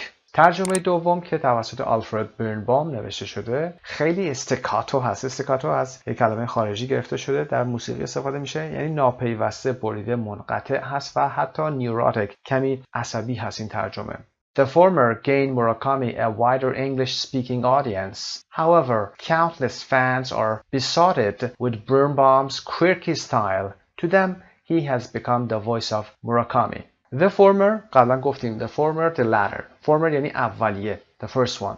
برای موراکامی خواننده های انگلیسی زبان بیشتری رو جذب کرده، اگرچه countless fans، countless یعنی بیشمار، طرفداران بیشماری are besotted. besotted یعنی مبهوت و محصور شدن هست. bewildered with Birnbaum's quirky style. با سبک quirky، سبک عجیب برنبام جذب متن موراکامی شدن. To them he has become the voice of Murakami. برای این فنها، برای این طرفداران، اون یعنی برنبام صدای موراکامی شده. Translating can also be a controversial business. ترجمه میتونه یک شغل بحث برانگیز هم باشه، یک کار بحث برانگیز هم باشه. Constance Garnett 1861 to 1946 was arguably the first to bring the Russian literary giants to English-speaking readers and churned out 70 English translations of major works throughout her lifetime. خانم کانستنس گارنت که در تصویر بالا هم میبینید در کنار تولستوی و داستویفسکی قرار داده تصویرشون رو. was arguably the first. arguably یعنی به طور غیر یقین، شاید. the first بوده، اولین مترجم بوده که تونسته bring the Russian literary giants که غول‌های ادبی روسیه که تولستوی و داستویفسکی هستن رو برای English speaking readers معرفی کرده. and churned out 70 English translations. و churned out به معنای با سرعت و به مقدار زیاد تولید کردن، بیرون دادن، البته با بار معنایی منفی هست. 70 تا از کارهای بزرگ اینها رو اومده ترجمه کرده در طول کل زندگیش. She worked incredibly quickly, making mistakes and skipping awkward passages and phrases. اون به طور باور نکردنی با سرعت کار کرد و با مرتکب شدن اشتباهات و skipping awkward passages و از قلم انداختن و حذف کردن متن‌هایی که خیلی ترجمهشون سخت بوده و یا عباراتی که کارشون سخت بوده awkward passages تونسته این کار رو انجام بده. Yet one of Garnet's greatest crimes, according to Russian critics, was that she applied Victorian sensibilities to works by the likes of Tolstoy and Dostoevsky. با این حال یکی از بزرگترین جنایات گارنت به گفته Russian critics منتقدین روسی was that این بوده که she applied Victorian sensibilities از ظرافت طبع عصر ویکتورین آورده استفاده کرده برای آثاری to works by the likes of Tolstoy and Dostoevsky برای آثاری مشابه تالستوی و داستویفسکی. Cornelius Tchaikovsky, commenting on Dostoevsky's notes from underground, wrote, with Constance Garnett, it becomes a safe, bland script, not a volcano, but a smooth lawn mowed in the English manner, which is to say, a complete distortion of the original. کورنلی چاکوفسکی که بر روی Notes from Underground داستویفسکی داشته نظر میداده اینطور نوشته: با ترجمه کانستنس گارنت این متن Notes from Underground it becomes a safe bland script متنی بی خطر و بی هیجان میشه و نه یک volcano یک کوه آتشفشان but a smooth lawn mowed in the English manner اما چمنزاری صاف و هموار که به روش انگلیسی تراشیده شده باشه. Not a volcano but a smooth صاف و هموار lawn که علفزار و چمنزار هست mowed یعنی کوتاه شده in the English manner which is to say a complete distortion of the original که میشه اسمشو گذاشته یک تحریف کامل متن اصلی. Distortion تحریف. Russian-born American poet Joseph Brodsky remarked, the reason English-speaking readers can barely tell the difference between Tolstoy and Dostoevsky is that they aren't reading the prose of either one. They're reading Constance Garnett. شاعر آمریکایی که در روسیه به دنیا آمده به اسم جوزف برودسکی اظهار کرد دلیل اینکه خواننده‌های انگلیسی زبان به ندرت میتونن یا به سختی میتونن تفاوت بین تولستوی و داستویفسکی رو بگن این هست که اونها نثر و یا متن اصلی هیچ کدوم از اینها رو نمیخونن. اونا دارن کانستنس گارنت رو میخونن. یعنی متن ترجمه شده رو دارن میخونن. Translators continued to use Garnett's text as a guide for decades, until the acclaimed Richard Pevear and Larissa Volokhonsky set out to finally produce faithful version of the Russian masterworks in the 1990s. مترجم‌ها چندین دهه ترجمه گارنت رو به عنوان سرمشق خودشون قرار دادن و استفاده کردن تا اینکه acclaimed Richard Pevear acclaimed به معنای well known هست especially in one's field of expertise بسیار معروف و سرشناس. ریچارد پیویر و لاریسا والوخونسکی معروف set out یعنی to start something in order to finish it در نهایت شروع کردن به ترجمه یا تولید نسخه های faithful معتبر و یا وفادار شاهکارهای روسی در دهه 1990 کردن. Yet in October 2007 British translator Andrew Bromfield's edition of War and Peace blew the debate wide open. با این حال در اکتبر سال 2007 مترجم بریتانیایی اندرو برامفیلد یک نسخه از War and Peace که رمان جنگ و صلح هست رو بیرون داد که blew the debate wide open. blew گذشته فعل blow هست to blow something یا to blow the debate wide open یعنی کل موضوع بحث رو برملا و آشکار کرد. For example, they blew the whole operation wide open. اونا کل عملیات رو لو دادن یا برملا کردن. Shortening the novel from 1,267 pages to just 886 and giving it a happy ending, his publisher, Echo, boasted that the Bromfield edition was twice as short, 4 times as interesting, more peace and less war. این رمان ترجمه شده که از 1267 صفحه به 886 صفحه کوچیک‌تر میشه و در پایان هم یک هپی اندینگ پیدا میکنه، پایان شاد داره. پابلیشرش یا انتشاراتیش که اکو هست boasted یعنی با غرور و مباهات اومد گفت که نسخه برومفیلد was twice as short به مراتب 2 برابر کوتاه‌تر، 4 برابر جالبتر و بیشتر peace and less war بوده، بیشتر صلح بوده تا جنگ باشه. خب این متن رو که با هم انجام دادیم، خوندیم، کلماتی که هایلایت شده بودن رو هم گفتیم. برمیگردیم به پیج 40 ببینیم که سوال C رو با هم میتونیم جواب بدیم. خب در قسمت C, now read the whole article and answer the questions. Number 1, what is the author's attitude toward translators? Attitude نگرشش. Attitude toward حرف اضافهش رو میگیم. Attitude toward translators نگرشش یا نظر author در مورد نویسنده ها چی هست. Number 2, whose translation made many readers fall in love with Murakami and why? ترجمه کی باعث شد که خیلی ها عاشق موراکامی یعنی original text بشن و چرا؟ Number 3, in what way were Constance Garnett's translations controversial? ترجمه های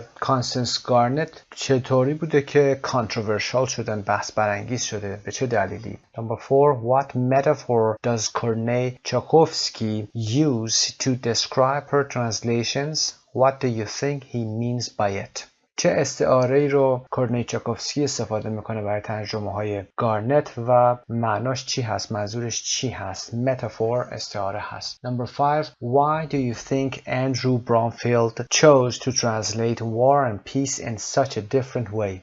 شما فکر میکنید که اندرو برونفیلد چرا تصمیم گرفت War and Peace رو به اون شکل متفاوتی بیاد ترجمه کنه؟ خب پاسخ‌ها رو هم قرار میدیم، با هم کار خواهیم کرد. Number 1, the author thinks that translators are undervalued and underappreciated as their translation can make a huge difference to the style and tone of a book.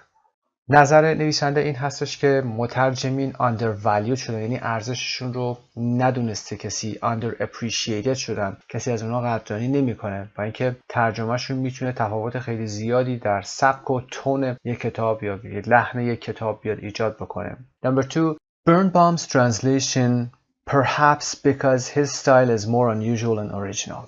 خب اون ترجمه‌ای که اثر زیادی گذاشته و خواننده‌های زیادی رو پیدا کرده Birnbaum's translation بوده، به خاطر اینکه استایلش more unusual و original بوده، سبکش اصیل‌تر بوده. Number 3, because some critics think that her translations weren't faithful to the original novels. به خاطر اینکه بعضی از منتقدین فکر می‌کنن ترجمه‌های اون faithful to the original novels نبوده، یعنی معتبر نبوده و وفادار به متن اصلی نبوده. She made them too English. خیلی اون رو دیگه به انگلیسی برگردونده، یعنی از حالت اصلش برگردونده شده و فرهنگش و خیلی چیزا تغییر کرده. She was also accused of translating major novelists like Tolstoy and Dostoevsky in such a similar way that they were indistinguishable. همچنین اون متهم به این شده که ترجمه رمان‌های خیلی معروفی مثل رمان‌های تالستوی و داستایوفسکی رو هم آورده به همین شکل طوری ترجمه کرده که indistinguishable کرده، یعنی قابل تمایز و تفکیک نیستن، هر دو تا رو به یه شکلی آورده ترجمه کرده. و فور هم که متافوری که استفاده کرده بوده a smooth lawn mowed in the English manner که گفتیم چمنزاری صاف و هموار که به روش انگلیسی تراشیده شده meaning correct, neat and dull for example not wild or exotic به معنای درست و تمیز و البته دال داره استفاده میکنه، یعنی بلند هستش و نه wild or exotic، چیز شکل عجیب و غریبی نداره. Number 5 هم in order to make it more readable, much shorter, have a happy ending and be more peace, less war.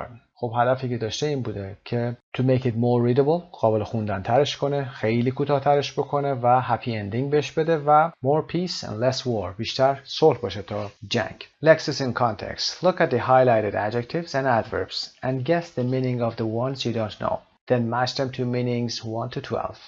خب برای این کار در متن ما صحبت کردیم، کلمات رو توضیح دادیم، اما پاسخ رو هم اینجا قرار میدیم براتون، توضیح هم خواهیم داد. Number 1, barely or hardly به ندرت، به سختی. Number 2, deeply که معادل profoundly هست، profoundly و arguably it could be argued. Arguably it could be argued یعنی شاید به طور غیر یقین، مطمئن نیستیم. Vast enormous خیلی بزرگ enormous. ادجکتیو بعدیمون with little color or excitement bland هست و یا dull dull.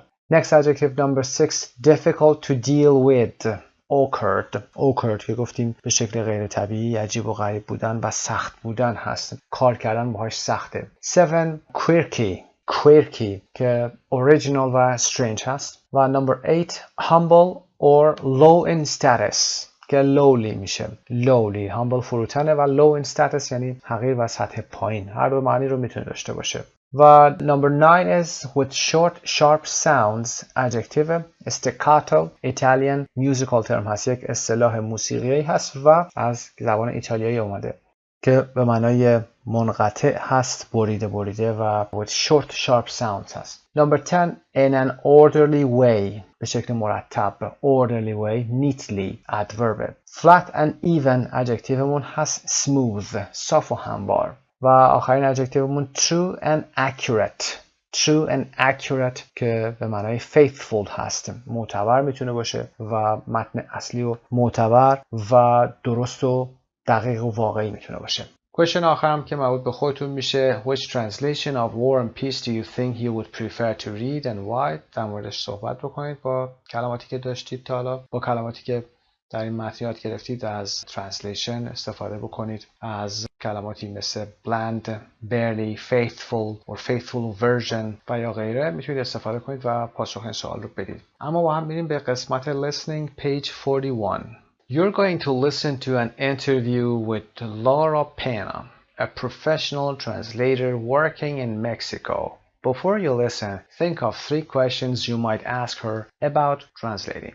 خب بریم فایل صوتی رو با هم گوش بکنیم. Listen to the interview. Did she answer any of the questions you or other students came up with? آیا اون به سوالاتی که شما بهش برخورد کردید یا مطرح کردید و یا دوستاتون مطرح کردن پاسخ میده در این متن یا خیر؟ بعد از اون باید بتونیم قسمت پایین مالتیپل چویس ها رو انجام بدیم که A, B or C هست. به فایل صوتی با هم گوش میکنیم.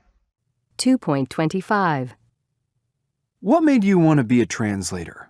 It was something that I'd done when I was in college, and when I moved to Mexico, it was difficult to get a job that wasn't teaching English. When I moved to Mexico, Mexico همون مکزیکو هست به زبان اسپانیش. به مکزیکو مهیکو گفته میشه. So I went back to the US and I took a postgraduate course in translation. Uh-huh. After taking the course, I swore that I would never be a translator. I swore گذشته swear هست. قسم خوردم، سوگن یاد کردم. I thought it would be too boring, but I kept doing translation work and eventually I decided it was for me because I liked the idea of working for myself and it didn't require too much investment to get started. Mm-hmm. And actually, I enjoy working with words and it's very satisfying when you feel that you've produced a reasonable translation of the original text. Yes. What do you think is the most difficult kind of text to translate? Literary text like novels, poetry, or drama because you have to give a lot of consideration to the author and to the way it's been written in the original language. In order to translate a novel well, do you think you need to be a novelist yourself? I think that's true, ideally, yes. And is that the case? I mean, are most of the well-known translators of novels, generally speaking, novelists in their own right? Yes, I think in English anyway. People who translate into English tend to be published authors, and they tend to specialize in a particular author in the other language. I see. And of course, if it's a living author, then it's so much easier because you can actually communicate with the author and say, you know, like, what did you really mean here? Another thing I've heard that is very hard to translate is advertising. For example, slogans. Well, with advertising, the problem is that it has to be something punchy, and it's very difficult to translate that. For example, one of the Coca-Cola ads, the slogan in English was "the real thing," but you just couldn't translate that literally into Spanish. Oh. It just wouldn't have had the same power. In fact, it became sensación de vivir, which is sensation of living, which sounds really good in Spanish, but it would sound weird in English. What about movie titles? They're very difficult too. People always complain that they haven't been translated accurately, but of course it's impossible because sometimes a literal translation just doesn't work. For example? Okay, well, think of, you know, the Julie Andrews movie, The Sound of Music. Well, that works in English because it's a phrase that you know. You know, like, I can hear the sound of music. Mm-hmm. but it doesn't work at all in other languages, and in Spanish it was called sonrisas y lágrimas, which means smiles and tears. In German it was called meine Lieder, meine Träume, which means my songs, my dreams. And in Italian it was tutti insieme appassionatamente, which means, I think, all together passionately. Or, I don't know, something like that. In fact, I think it was translated differently all over the world. Do you think there are special problems translating movie scripts for the subtitles?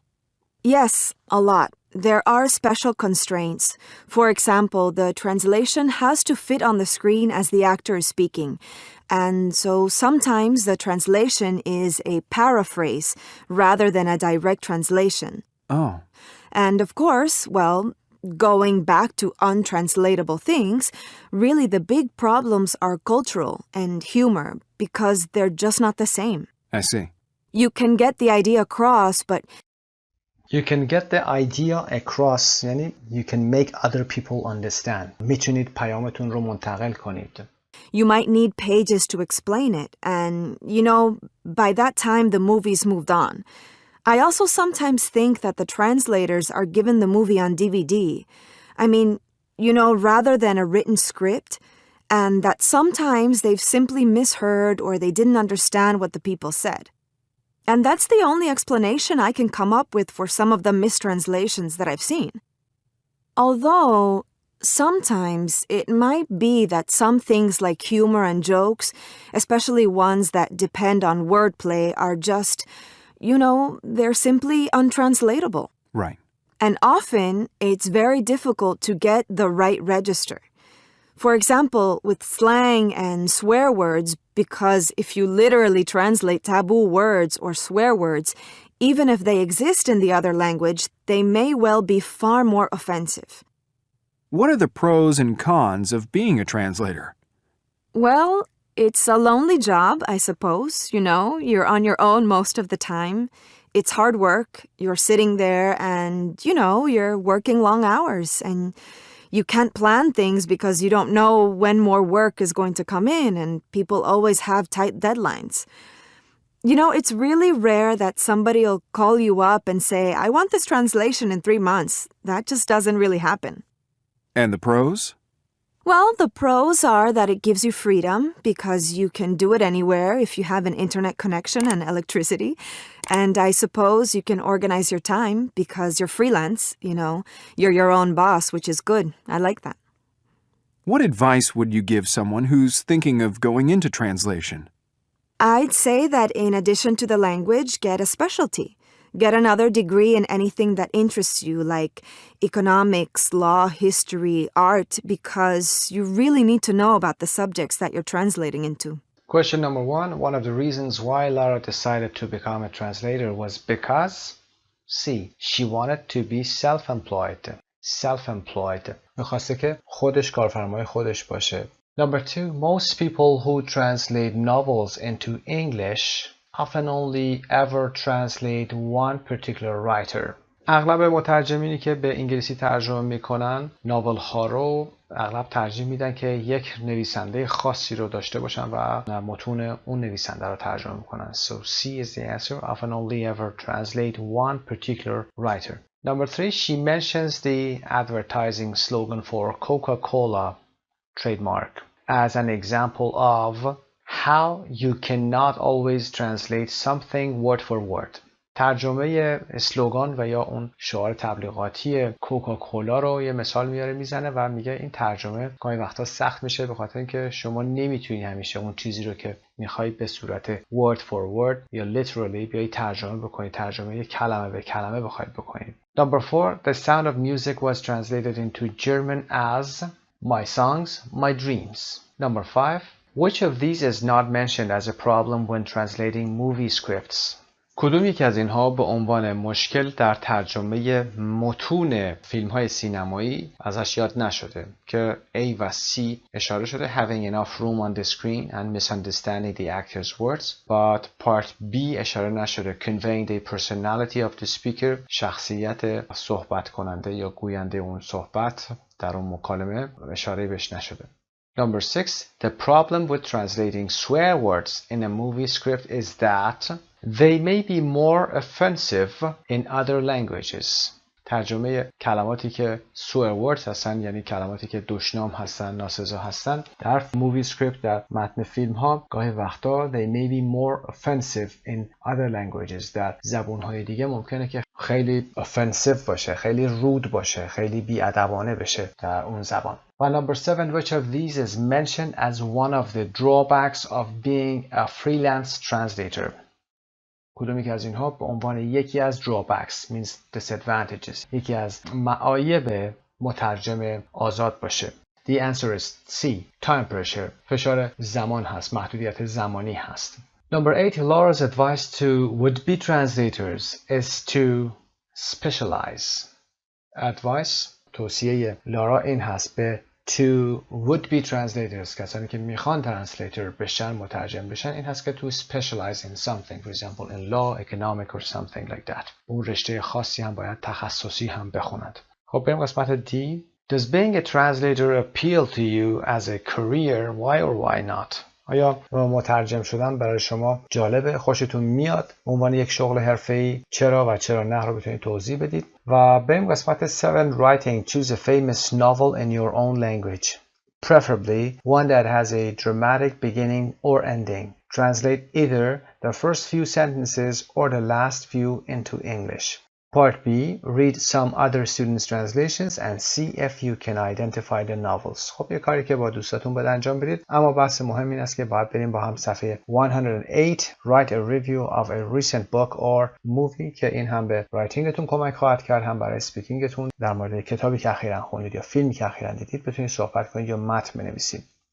Page 108 Writing a review.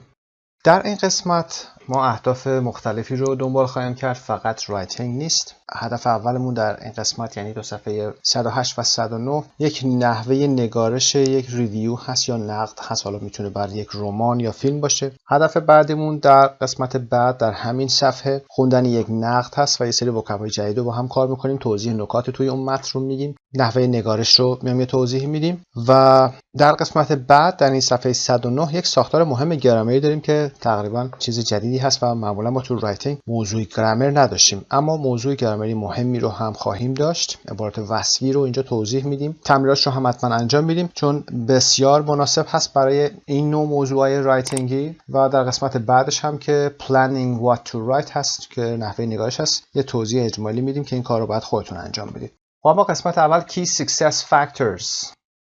Being able to express a reasonably sophisticated opinion. یک نظر کاملا پیچیده و منطقی رو میخواین درست بیان بکنید. روش کار رو با هم کار میکنیم. Using a range of vocabulary to describe what you are reviewing. Plot, dialogue, characters, etc.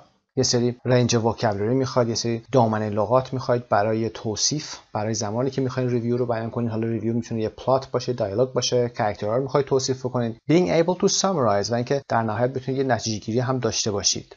Analyzing a model text. A. Which of the following would normally influence you to read a certain book? کدومی که از اینا شما رو تحت تاثیر میذاره که برید و یک کتاب خاصی رو بخونید؟ A friend of yours recommended it. It's a bestseller. Everybody is reading it. You saw and enjoyed a movie based on it.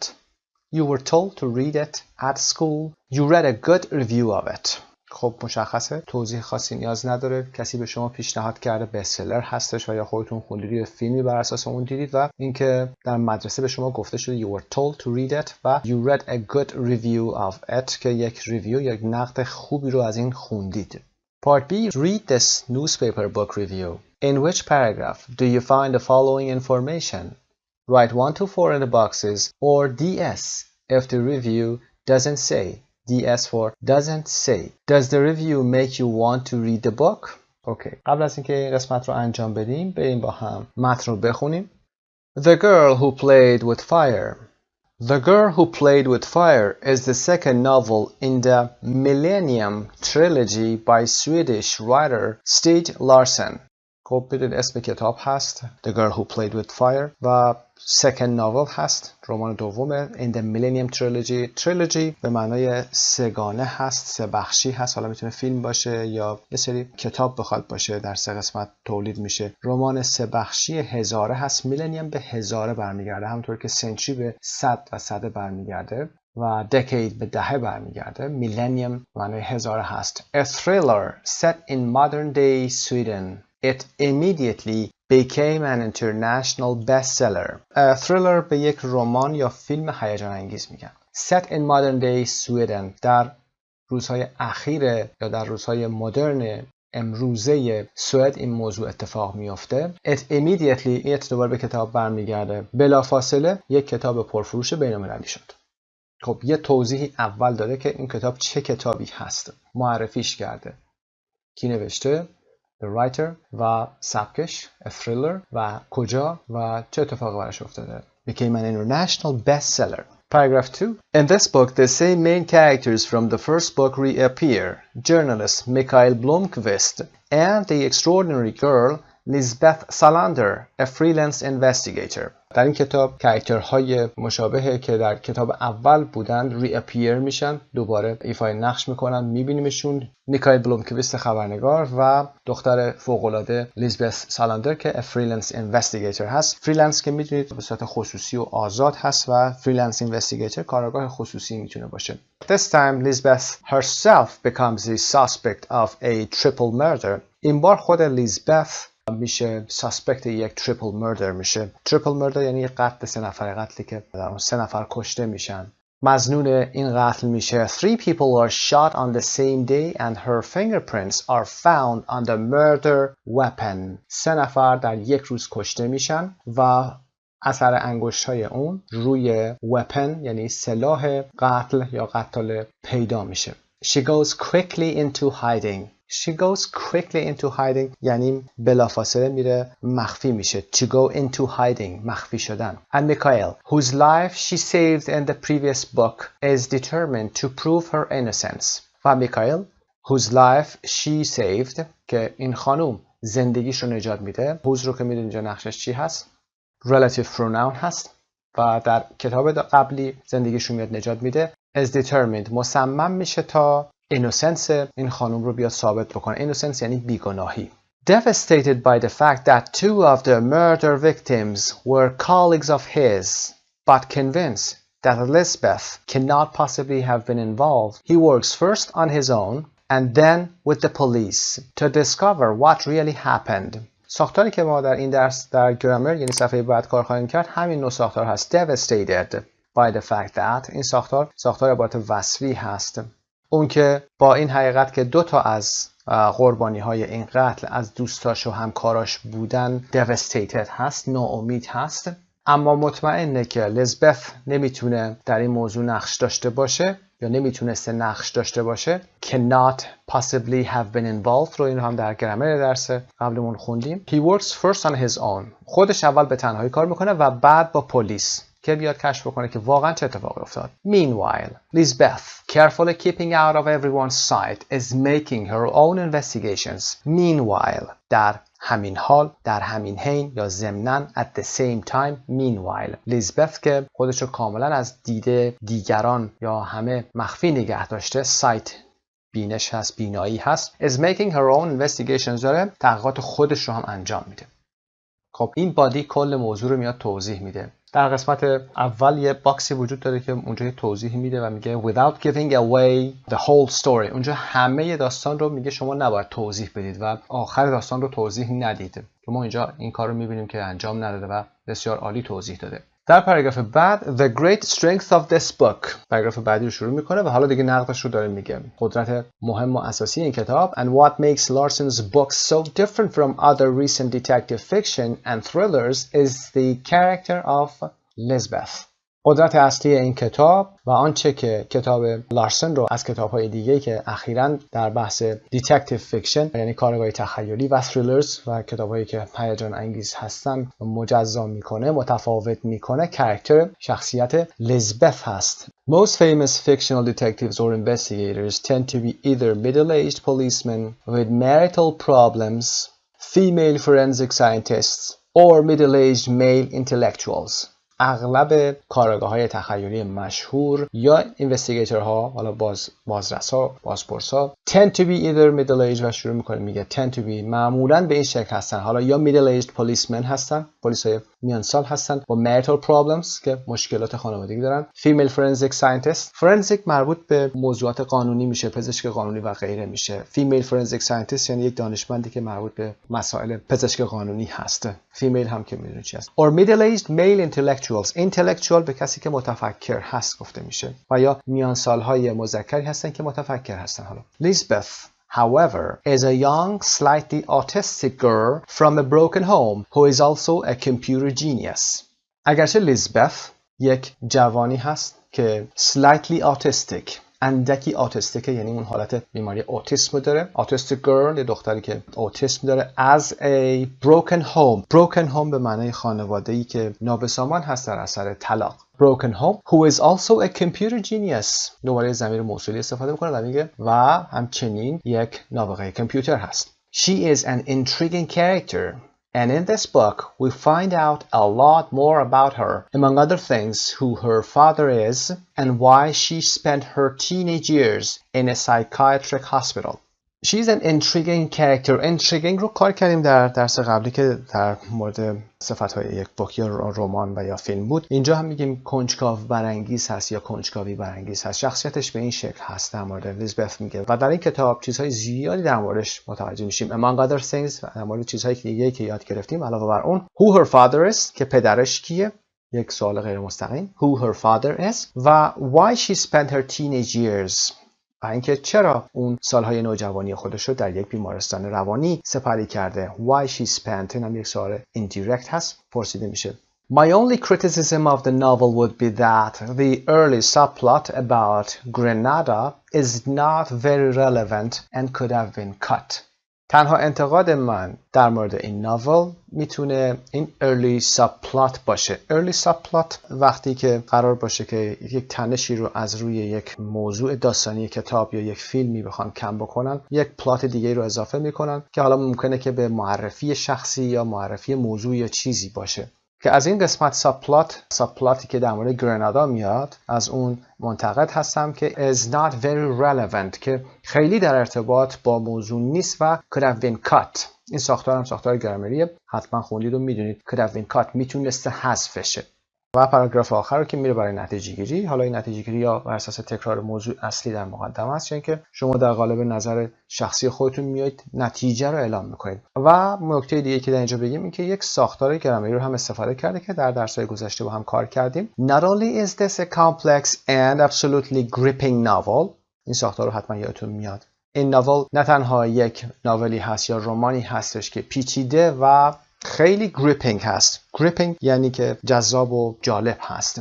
But it also tackles real problems in society. اما میاد مشکلات واقعی در جامعه رو هم tackles یعنی deal with. میاد با اونها به حل مشکل اونها میپردازه. And most unusually I think for a sequel is even better than its predecessor. و most unusually I think و به صورت غیر معمولی تری من فکر میکنم که برای یک سیکوال به قسمت جدید بعد از قسمت های قبل گفته میشه سیکوال is even better than its predecessor. تلفظ predecessor یعنی قسمت های قبلی، حتی از قسمت های قبلیش هم بهتره.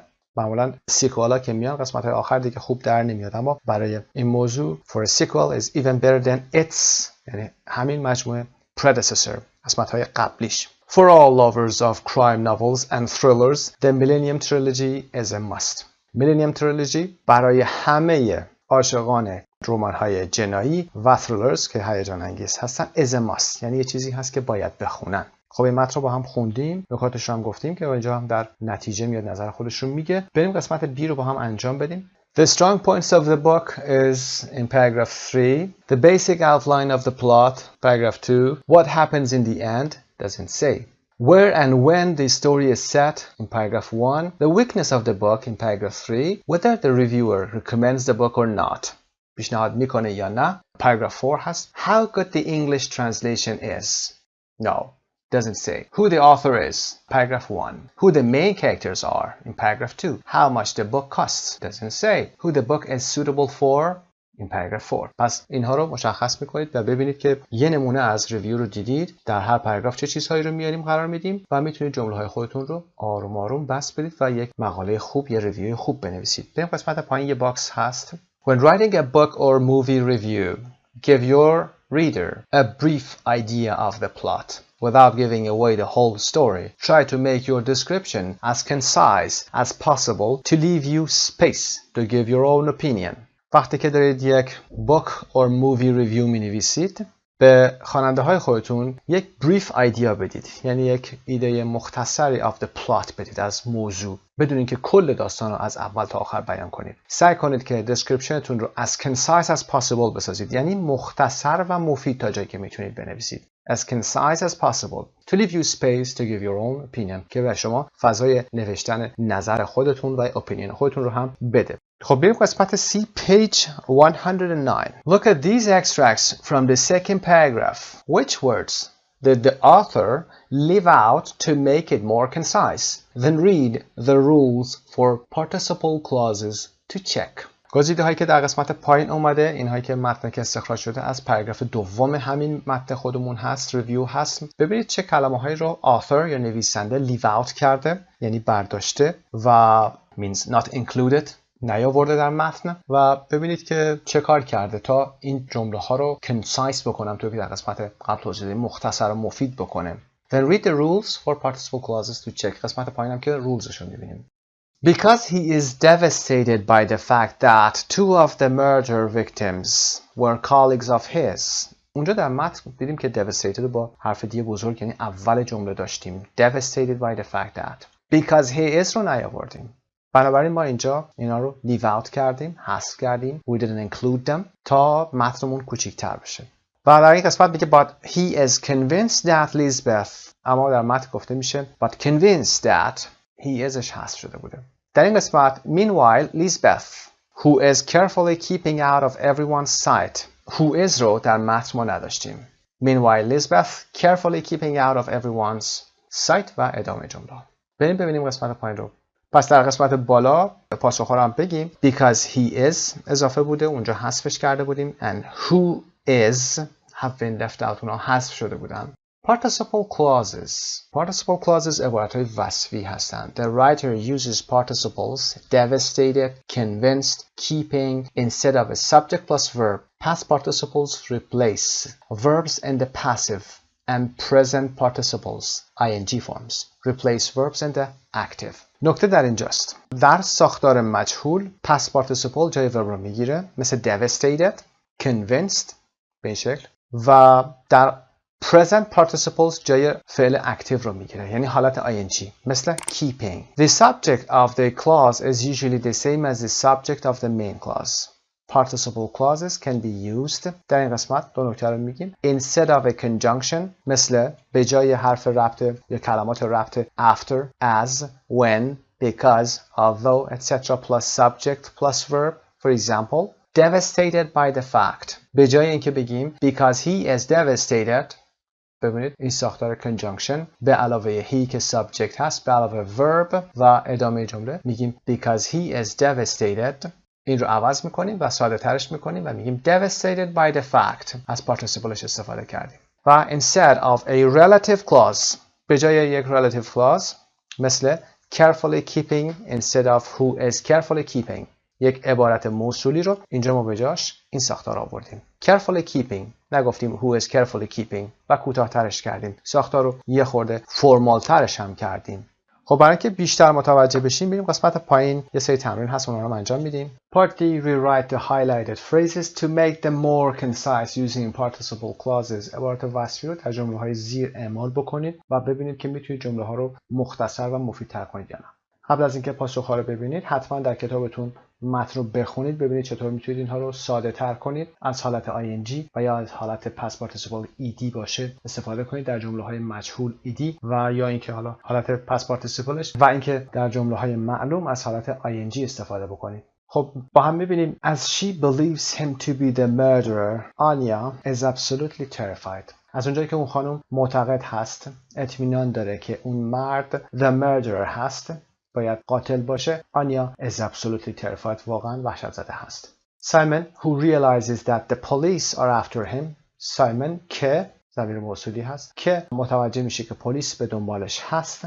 و 3. It was first published in 1903. اولین بار در سال 1903 چاپ شد. It was first published.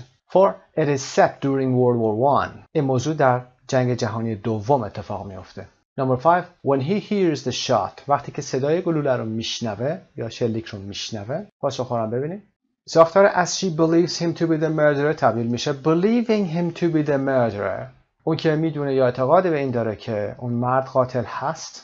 Believing him to be the murderer, not believed to be. Simon who realizes. Simon realizing that.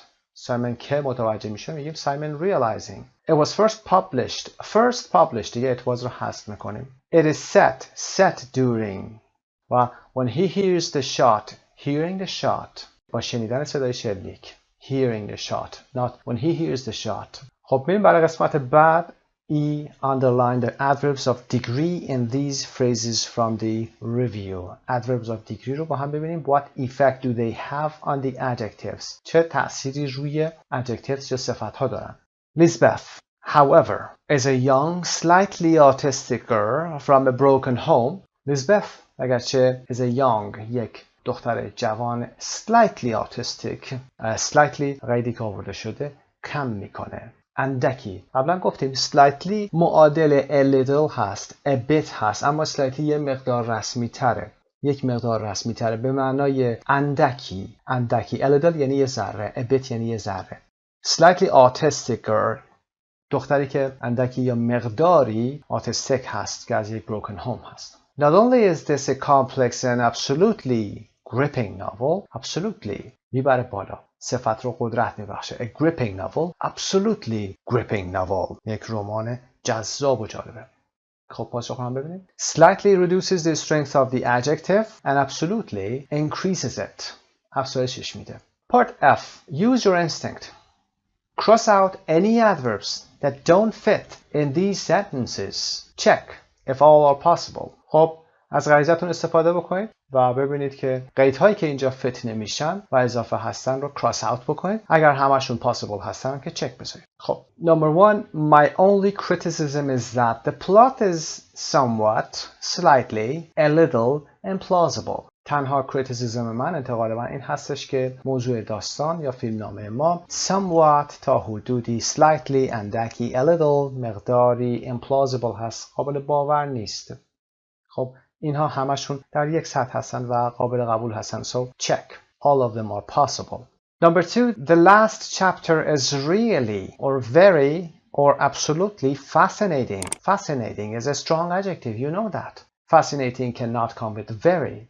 ما نمیتونیم very رو با fascinating بیاریم. really و absolutely رو میتونیم بیاریم. در کتاب free باید باشه که ما اون بحث کایاک رو داشتیم در آمازون. اونجا گفتیم که نمیتونیم very رو با صفتهای strong بیاریم. نمیتونیم بگیم I am very exhausted ولی میتونیم بگیم I'm really exhausted. به خاطر اینکه خود exhausted به معنای very tired هست دیگه نمیتونیم بگیم very very tired. Really exhausted. Really fascinating. پس very اینجا cross out میشه. Number 3. The end of the novel is fairly, pretty, quite disappointing. تقریبا همه در یه سطح هستن. برای این صفت disappointing میان. در پایان ناول، پایان رمان نسبتاً تا حدودی fairly, pretty, quite disappointing هست. ناامید کننده است. Question 4. The denouement is somewhat, incredibly, extremely thrilling. کلمه denouement تلفظش denouement denouement به این حالت یک کلمه فرانسوی هست. denouement که بخش هیجان انگیز انتهایی داستان و یا نمایشنامه میتونه باشه. somewhat thrilling, incredibly thrilling, extremely thrilling. somewhat که خودش به معنای تا حدودی هست نمیتونه دیگه با thrilling بیاد چون strong هست thrilling. incredibly و extremely قیدهایی هستن که میتونن با thrilling بیان. پاسخ‌ها رو هم با هم داشته باشین. Number 1, check. All of them are possible. Number 2, very should be crossed out. It can't be used with strong adjectives like fascinating, amazing, etc. that already mean very interesting, very surprising. خب. By number 3, check. Number 4, somewhat should be crossed out because it means partly. It is not usually used with a strong adjective such as thrilling. By سوال G, where all the adverbs are possible. Is there any difference in meaning or register? جایی که همه قیدها possible هستن میتونیم بیاریم. آیا از لحاظ معنایی و رجیستر که سبک و سیاق کلام هست آیا تفاوتی هم وجود داره؟ پاسخ رو با هم داشته باشیم. Number one, they all mean the same. Somewhat, slightly, a little. اما a little is informal. A little رو در قسمت بالا گفتیم یعنی یه مقداری ذره. Whereas the others are neutral. یعنی از حالت غیر رسمی یه خورده بالاتره. نزدیک به فرمال میشن. Number three, fairly, pretty, quiet. They all mean the same thing, but pretty is informal, whereas the other are neutral.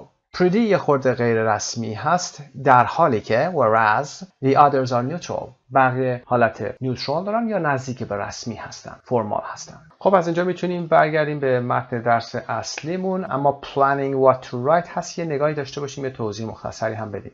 Brainstorm the content. اولا که باید کانتنت رو یا یک فهرستی داشته باشیم، یه دیاگرامی درست بکنیم. Think of a book or movie that you have read or seen recently. Write a paragraph of approximately 100 words explaining who the main characters are and summarizing the plot, but without giving away the ending. Use the present tense and try to include at least one participle clause. حتما این ساختار رو اجرا کنید. این ساختار به این شکل هست. یه فیلم یا کتاب رو انتخاب میکنید که اخیراً خوندید یا دیدید. یک پاراگراف باید براش که تقریبا 100 کلمه باشه. توضیح بدید، مین کاراکترش رو معرفی بکنید، سامرایز بکنید خود پلات رو، اما موضوع رو کلا در نهایت اعلام نکنید چه اتفاقی میفته تو اون فیلم و از زمان present tense استفاده بکنید. وجه زمان حال باشه. سعی کنید که حداقل یه participle clause که در اینجا داشتیم در سمت چپ استفاده بکنید. و برای قسمت B exchange your paragraph with other students to see if they can identify the book or movie. این کار رو میتونید حالا واسه به خودتون دوره انجام بدید. Tips for writing a book, film or review. با هم ببینیم این تیپ ها رو. Organize the review into clear paragraphs. پاراگرافاتون مشخص باشه. ریویوتون به چه صورتی میخواد باشه. در قسمت اول introductionتون و قسمت بعد تا انتهای conclusionتون هست. Make sure you use a suitable style, neither very formal nor informal. دقت داشته باشید که یک سبک مناسب انتخاب بکنید. نه خیلی فرمال باشه و نه خیلی اینفورمال باشه. نیوترال باشه. Use the present tense when you describe the plot. وقتی موضوع دارید بحث میکنید زمان حال بیارید. Narrative tense بشه. Using participle clauses will help you to keep it concise. که گفتیم چطور استفاده میکنید participle clause رو یا عبارتهای وصفی رو که بتونید مختصر و مفید بنویسید. Try to use a range of adjectives that describe as precisely as possible how the book or movie made you feel. Gripping, moving, etc. See page 39. Use adverbs of degree to modify them. Absolutely gripping. خب برید از این صفت‌ها برای اینکه دقیقاً مشخص کنید که چطور این کتاب و یا فیلم روی شما تأثیر گذاشته استفاده کنید. گریپینگ بوده، مووینگ بوده، تأثیر برانگیز بوده، تأثیر برانگیز بوده، جذاب بوده و غیره که در صفحه 39 میتونید پیدا کنید. از قیدهای دیگری یا مقدار میتونید استفاده بکنید که این صفت‌ها رو مودیفای کنید مثل absolutely gripping. Remember that a positive review will include some criticism as well as praise. به یاد داشته باشید که یک ریویو مثبت هم اگر خواستید بنویسید همونطوری که میایید تمجید میکنید، تحسین میکنید، مقدار کریتیسیزم هم نیاز داره. نقد باید بشه حتما. خب در قسمت رایتینگ هم که Student Magazine has asked for reviews of recent books and movies, you are going to write a complete review. اینجا در درافتمون میگیم که چه کاری باید انجام بدیم.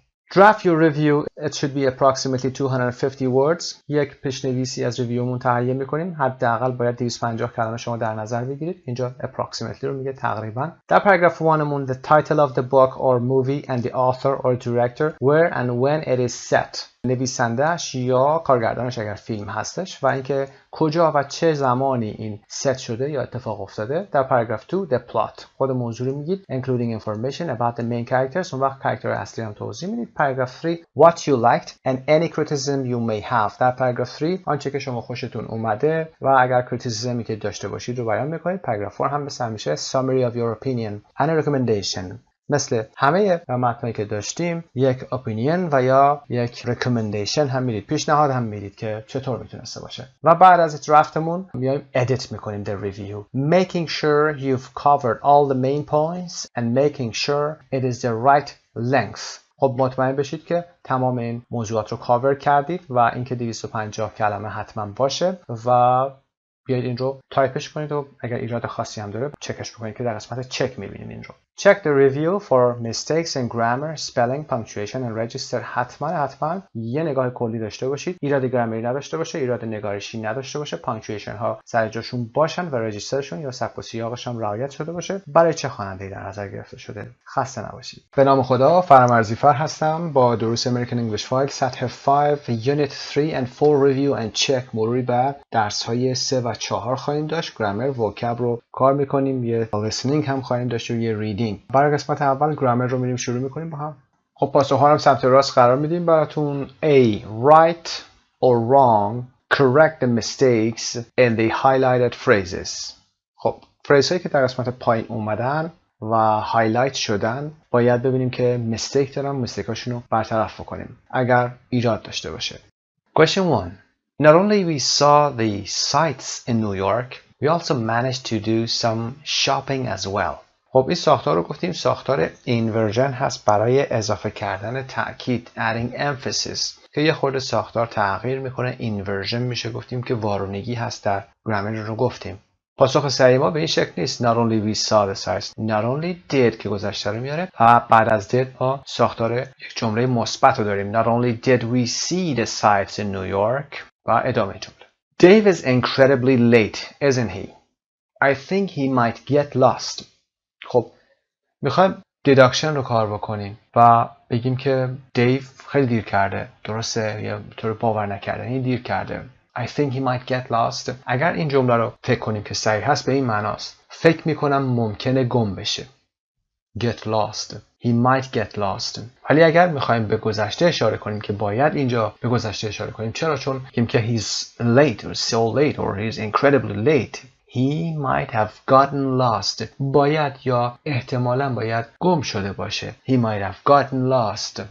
Might get lost به زمان حال اشاره میکنه. Might have gotten lost که این ساختار هست به زمان گذشته اشاره میکنه. Number 3. Only when the main character dies does her husband realize how much he loved her.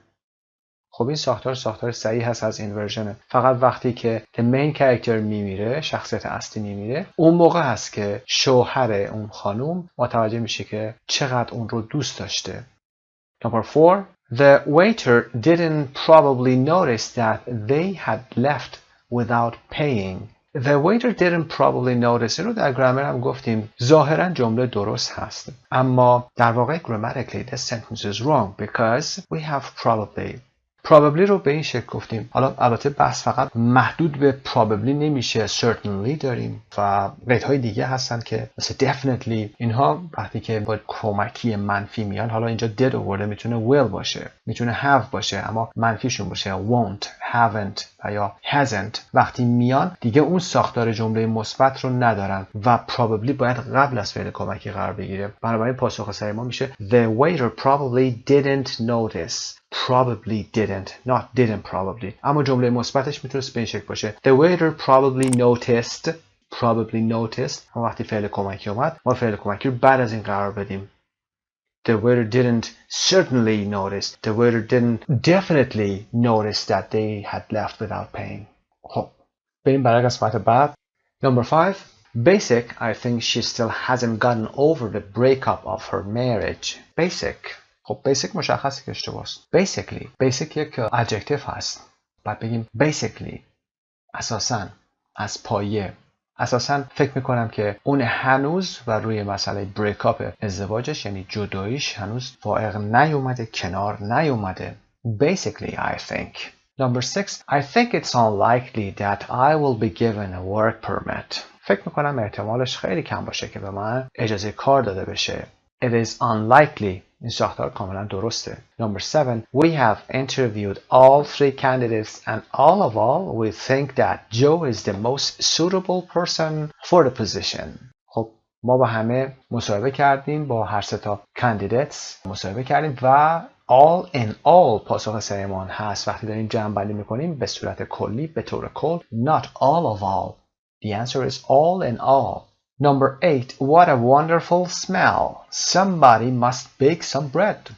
Somebody must be baking. خب شما وارد اتاق میشید و یک بوی خیلی خوبی به مشامتون میرسه، میگید What a wonderful smell. چه بوی عالی.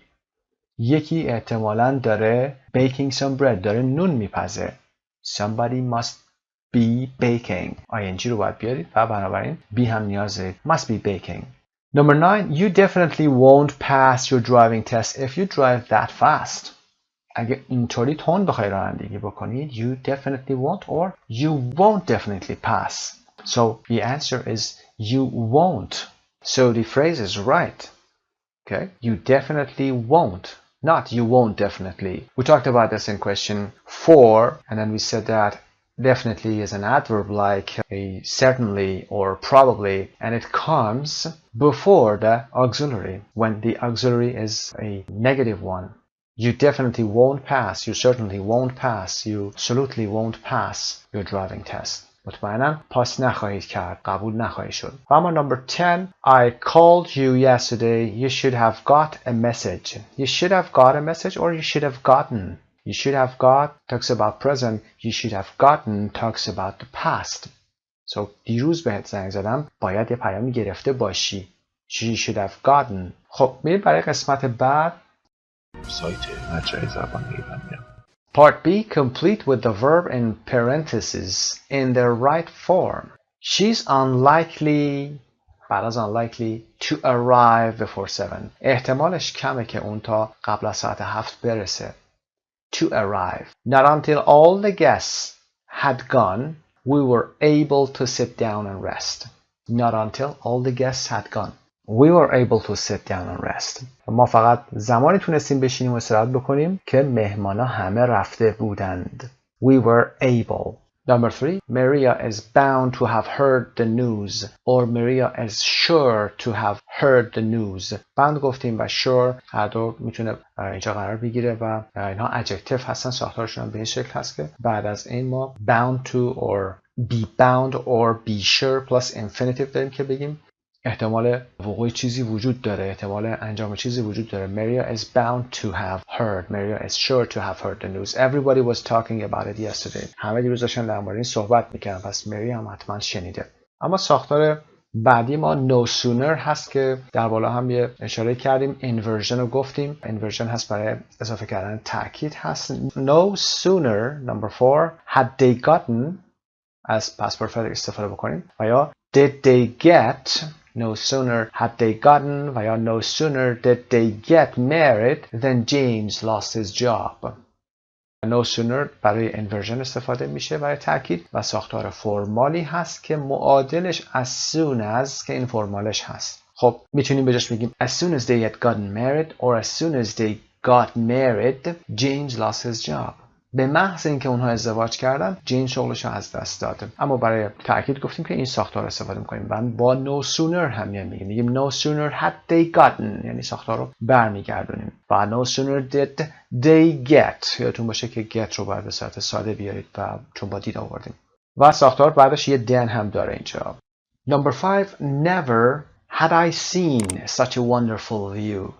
هرگز آنچنان منظره زیبایی رو ندیده بودم یا جالبی رو ندیده بودم. Never had I seen که حالت انفورمالش رو میتونیم بیاین بگیم I had never seen such a wonderful view. It completely took my breath away. واقعا برای من عجیب بود. Took my breath away. Number 6. My neighbor can't be working very long hours. He's always home by early afternoon. Can't be working از دیداکشن ها هست. همسایه من نمیتونه ساعتهای طولانی کار بکنه و همیشه خیلی زود هنگام غروب خونه هست یا برمیگرده خونه. خب قسمت B رو هم انجام دادیم. بریم برای قسمت C. Complete the get phrases with the correct words. عباراتی که با get میان رو با کلمات صحیح درستشون بکنیم.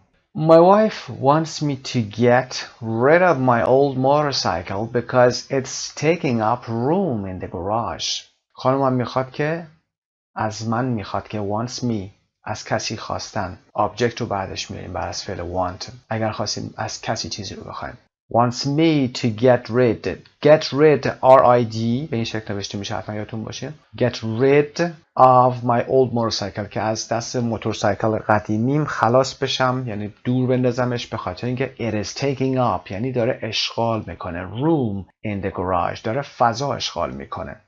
Ali got caught cheating on her final test. To get caught یعنی گیر افتادن.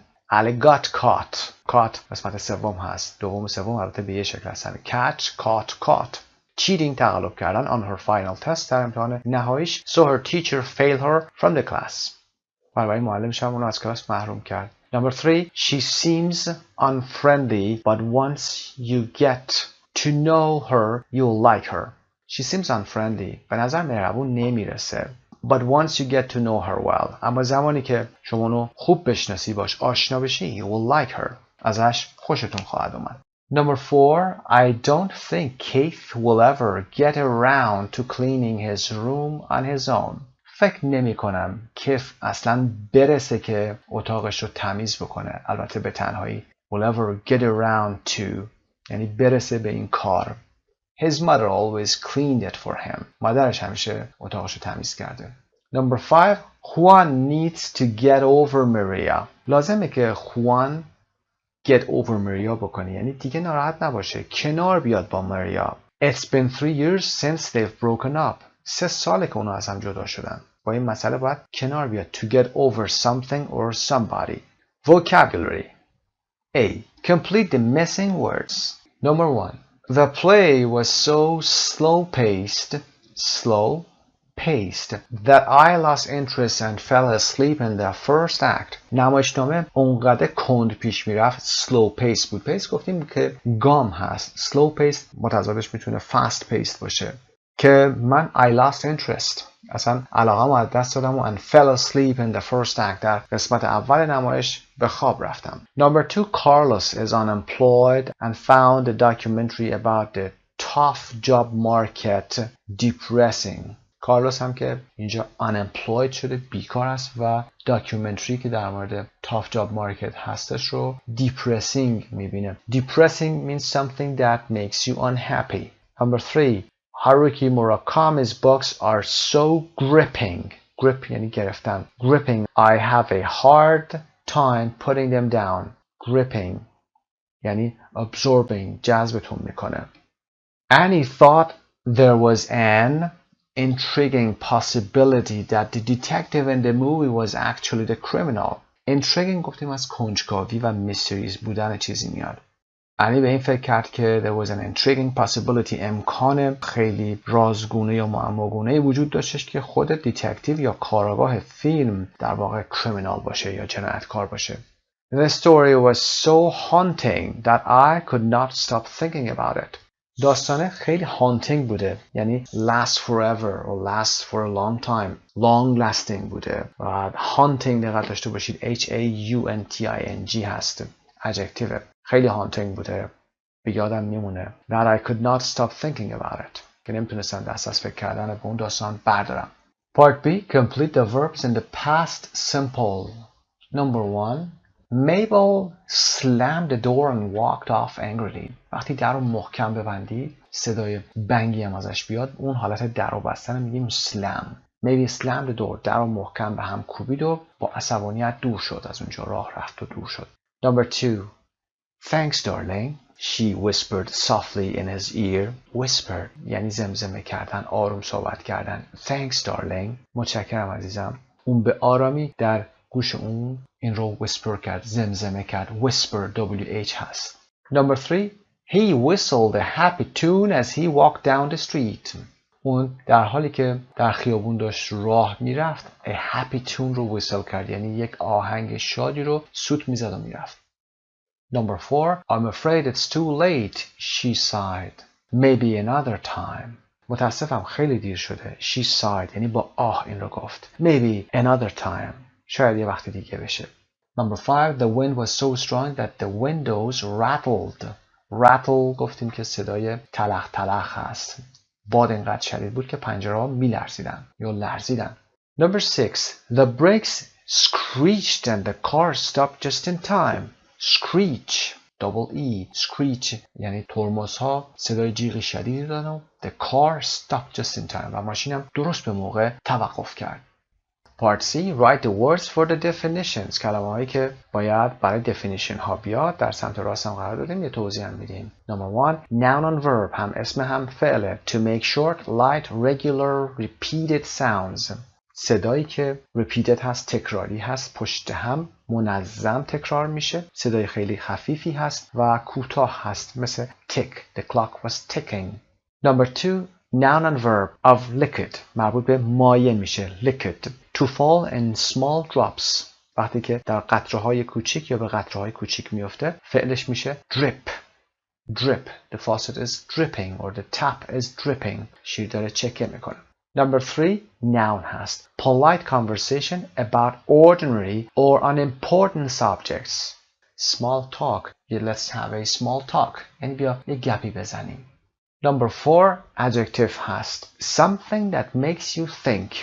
یه چیزی که شما رو وادار به فکر کردن میکنه. Thought provoking هست. Thought provoking. فکر برانگیز هست. Number 5 is an adjective with little color, excitement or interest. وقتی چیزی هیجان و رنگ مناسب رو نداشته باشه، کم باشه، ما میگیم bland هست. Bland.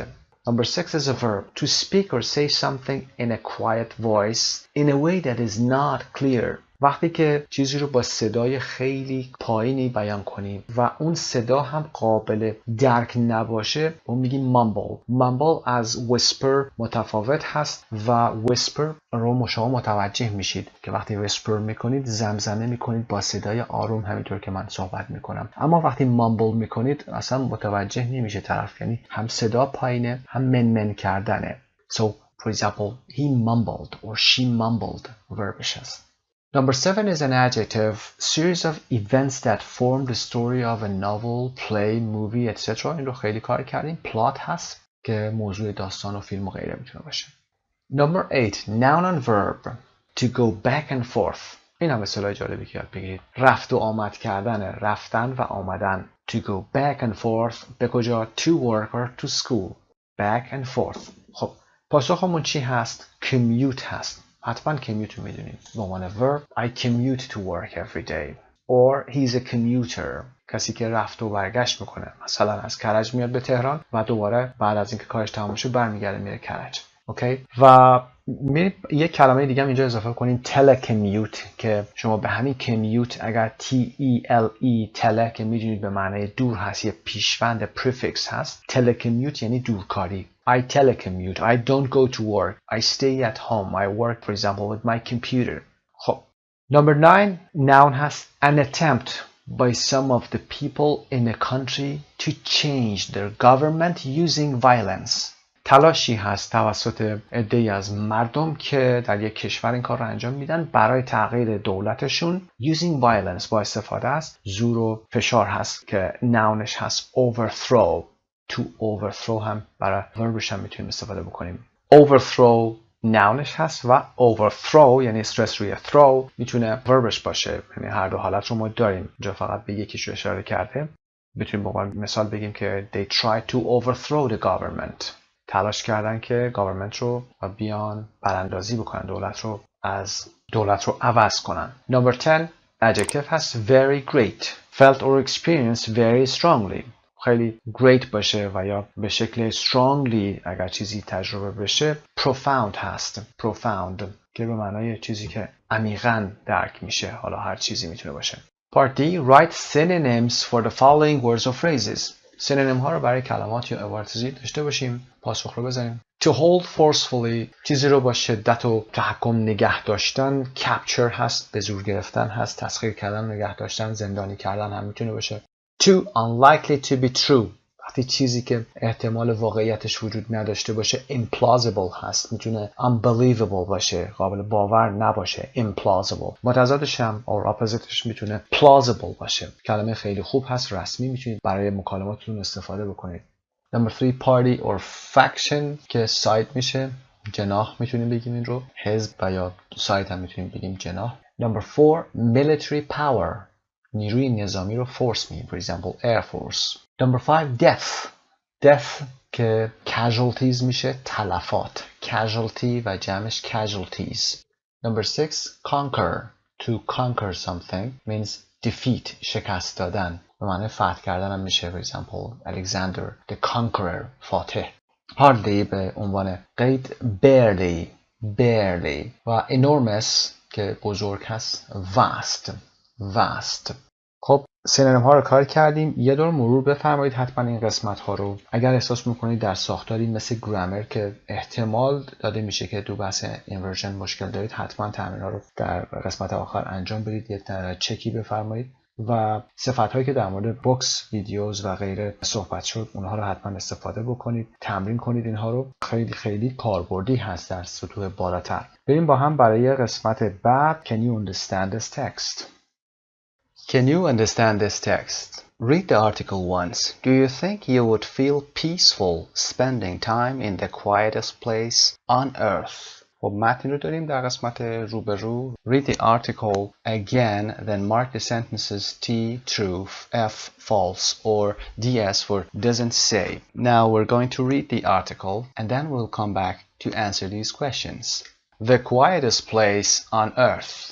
My quest started when I was in the New York subway. My quest به معنای adventure هست، به معنای جستجو، پژوهش، تحقیق، همه اینها میتونه باشه. وقتی در سابوی نیویورک بودم quest من شروع شد. My children were whining. 4 trains came screaming into the station at once, and I put my hands over my ears and cowered. The noise was deafening. بچه‌ها من داشتن whining. Whine W-H-I-N-E برای دوستانی که فایل صوتی گوش میکنن means cry or complain loudly. داشتن غر میزدن، سر و صدا میکردن از ناراحتی. که 4 trains came screaming. scream منظورمون صدای جیغ ترمزها هست، صدای قطارها. 4 قطار با سر و صدا وارد استیشن شدن at once, simultaneously، همزمان با هم دیگه. و I put my hands over my ears، دستامو روی گوشام گذاشتم و cowered به معنای squat هست، یعنی که از سرما یا ترس دلو شدن خود رو جمع کردن. The noise was deafening. صدایی که به وجود آمده بود، noise اون صدای ناخواسته که وجود داشت، was deafening کر کننده بود. deaf به معنای ناشنوا، deafening به معنای کر کننده هست. In cities, the ever-present dull background roar of planes, cars, machinery and voices is a fact of life. در شهرها the ever-present dull یعنی صدای گنگ همیشگی، background یعنی پشت زمینه، roar of planes غرش هواپیماها، ماشینها و ماشین آلات، cars ماشینها، machinery ماشین آلات و voices که صدای انسانها هست is a fact of life که یک حقیقت زندگی هست. There is no escape from it and I was beginning to be driven mad by it. راه فراری از این هم وجود نداره و من کم کم داشتم به خاطر این یا از این موضوع داشتم دیوونه می شدم. To be driven mad. In an attempt to recapture some peace, I decided to go on a mission to find the quietest place on earth to discover whether absolute silence exists. در تلاشی برای recapture یعنی به دست آوردن مجدد، recapture some peace به دست آوردن مجدد یا دوباره آرامش و سکوت، تصمیم گرفتم که مأموریتی رو آغاز کنم یا برم که در اون ساکت ترین نقطه یا مکان روی زمین رو پیدا کنم. The quietest on earth. earth با ای بزرگ منظورمون کره زمین هست. To discover whether absolute silence exists. برم کشف کنم که آیا whether WH هست که آیا absolute silence exists. آیا سکوت مطلق هم وجود داره یا نه. The place I was most excited about visiting was the anechoic chamber at Orfield Laboratories in Minnesota. مکانی که بیش از همه من مشتاق دیدارش بودم anechoic chamber بود. chamber به معنای اتاق هست. در تصویر بالا سمت راست میبینید که یک چمبر و یک اتاق رو داره نشون میده که anechoic هست. anechoic از echo میاد.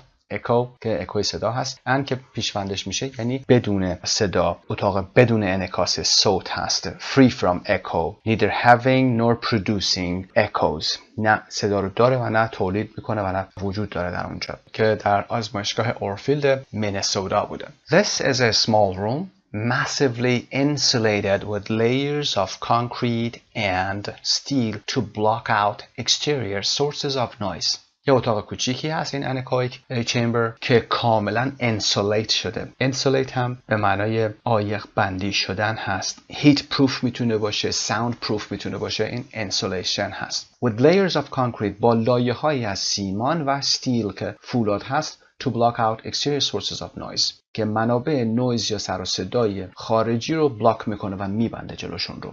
It is the quietest place on earth. 99.9% sound absorbent. ساکت‌ترین نقطه روی زمین هست و 99.9% 99.9% sound absorbent و یا absorbent فرقی نداره. یعنی میتونید شما این قسمت S رو S یا S و یا Z تلفظ بکنید. absorbent یعنی جاذب صدا هست. Ironically, far from being peaceful, most people find its perfect quiet upsetting. Ironically اینجا به معنای به شکل متناقضی، به جای اینکه پیسفول باشه، پر از آرامش و سکوت باشه، بسیاری از مردم این سکوت مطلقش رو یا سکوت خیلی زیادش رو upsetting میبینن که ناراحت کننده هست. The presence of sound means things are working. It's business as usual. When sound is absent, that signals malfunction. وجود صدا به معنای این هست که همه چیز دارن کار میکنن، همه چیز سر جاشه. It is business as usual. این مثل همیشه داره بیزینس رو نشون میده، یعنی فعالیت رو داره نشون میده. وقتی که صدا وجود نداشته باشه، غایب باشه، when sound is absent, that signals malfunction. function یعنی عمل کرد. mal پیشوندی هست که معنای منفی هست، یعنی نقص کارکرد هست. عیب و ایرادی رو داره نشون میده. I had heard being in an anechoic chamber for longer than 15 minutes can cause extreme symptoms from claustrophobia and nausea or nausea to panic attacks.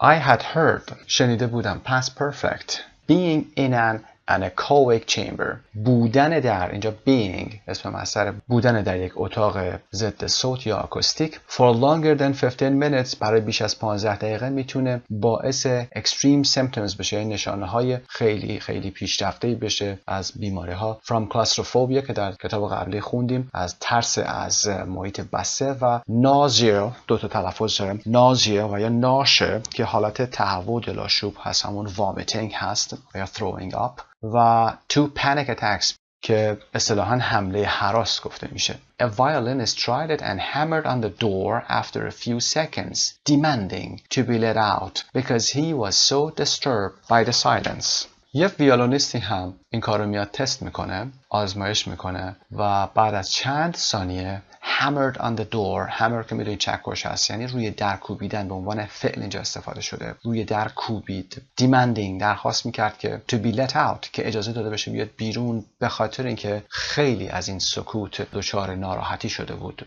I booked a 45-minute session. من یک جلسه 45 دقیقه‌ای رو بوک کردم، رزرو کردم. No one had managed to stay in for that long before. هیچ کس نتونست. No one had managed گفتیم یک کاری به پایان بتونی برسونیم. نتونسته بود past perfect هست که در اون چمبر بتونه به اون قدر مدت طولانی بمونه. When the heavy door shut behind me. وقتی در سنگین پشت سر من بسته شد. I was plunged into darkness. Lights can make a noise. من plunge شده بودم. plunge یعنی immerse شدن اگر سینونیمش بخوام بگیم. یعنی غرق شدم، غوطه ور شدم در تاریکی. چراغ‌ها هم میتونن نویز ایجاد بکنن، یعنی چراغ اونجا روشن نبود. For the first few seconds, being in such a quiet place felt like nirvana. A balm for my jangled nerves. برای ثانیه‌های نخست بودن در آنچنان مکان ساکتی احساس نیروانا به آدم میده. نیروانا یکی دو تا معنی داره. نیروانا یک حالت روحانی همراه با آرامش هست در آیین بودا و هندی. البته اسم یک گروه موسیقی معروف آمریکایی هم میتونه باشه. خب این احساس به من چه احساسی میداده؟ یک مرهمی، balm مرهم هست که میذارید روی زخم. A balm for my jangled nerves. مرهمی برای اعصاب به هم ریخته من. I strained to hear something and heard nothing. I strained یعنی تلاش کردم، تقلا کردم برای شنیدن چیزی و هیچی نشنیدم. Then after a minute or two, I became aware of the sound of my breathing. So I held my breath. Then بعد از یکی دو دقیقه متوجه شدم، آگاه شدم از صدای تنفس خودم of my breathing.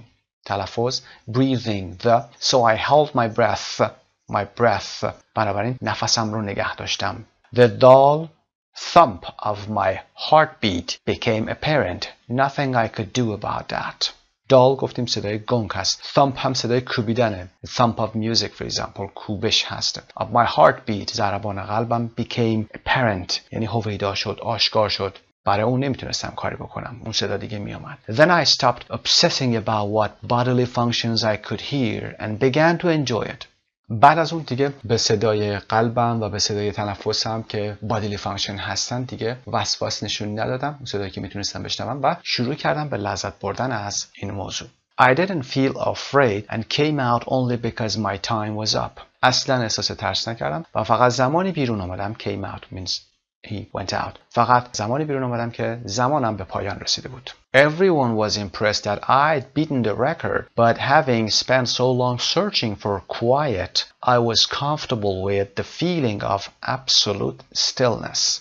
همه از این که من تونسته بودم رکورد رو بشکنم تحت تاثیر قرار گرفتن. اما having spent so long searching for quiet, having spent من که زمان زیادی رو به دنبال سکوت میگشتم یا گشته بودم I was comfortable with the feeling of absolute stillness. دیگه با احساس سکوت مطلق یا آرامش مطلق خیلی آرامش پیدا کردم. بعد از اون afterwards I felt wonderfully rested and calm. بعد از اون به شکل عجیبی، به شکل خیلی جالبی احساس آرامش خیلی خوبی به من دست داد. My desire for silence changed my life. My desire یعنی تمایل من، میل من. داره میبنده جمله هاش رو، پاراگراف conclusion شروع میکنه و میخواد نتیجه گیری بکنه. My desire for silence changed my life. میل من به سکوت زندگی من رو تغییر داد. I found that making space for moments of quiet in my day is the key to happiness. They give you a chance to think about what you want in life. متوجه شدم که ایجاد لحظه های آرام یا بی سر و صدا در طول روز من کلید موفقیت منه و یا شادی من هست. این لحظه ها they give you a chance to think about به شما شانسی رو میدن که در مورد کارهایی که میخواید در زندگی یا چیزهایی که از زندگی میخواید فکر کنید.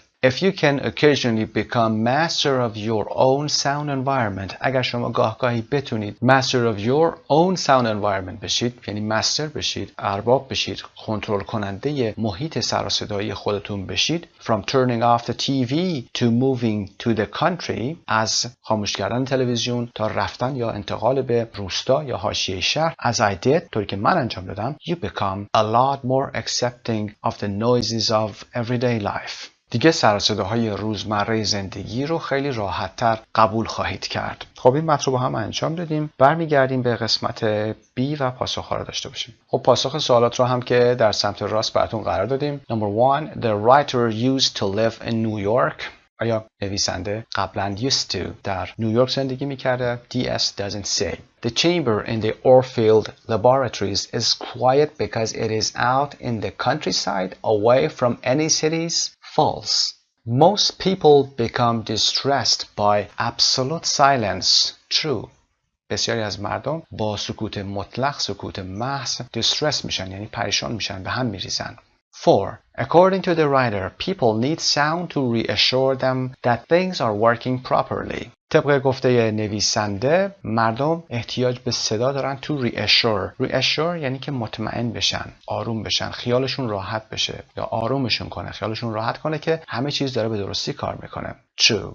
5. A violinist couldn't stand being in the chamber because he was having a panic attack. در مورد panic attack چیزی نگفته doesn't say but he couldn't stand being there. اون نمیتونست تحمل بکنه که اونجا باشه.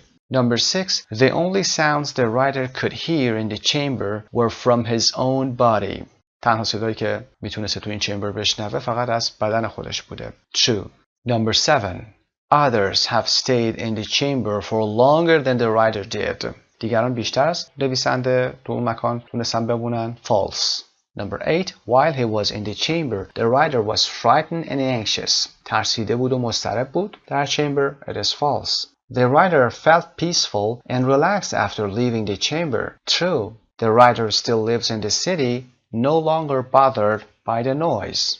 نویسنده هنوز در شهر زندگی میکنه و دیگه سر و صداها مزاحمش نمیشه. This is false. Part C. Choose 5 new words or phrases from the text check their meaning and pronunciation and try to learn them. خب کلمات خیلی خوبی وجود داشته. از اول اگر بخوایم بگیم شما میتونید این کلمات رو کار بکنید مثل quest, whining, cower, the ever-present dull background noise of something, recapture or to recapture some piece, anechoic chamber, absorbent or sound absorbent که جاذب صدا هست, upsetting, ironically, business, nausea, nirvana, a balm for my jangled nerves, strain for something or strain to hear something, absolute stillness.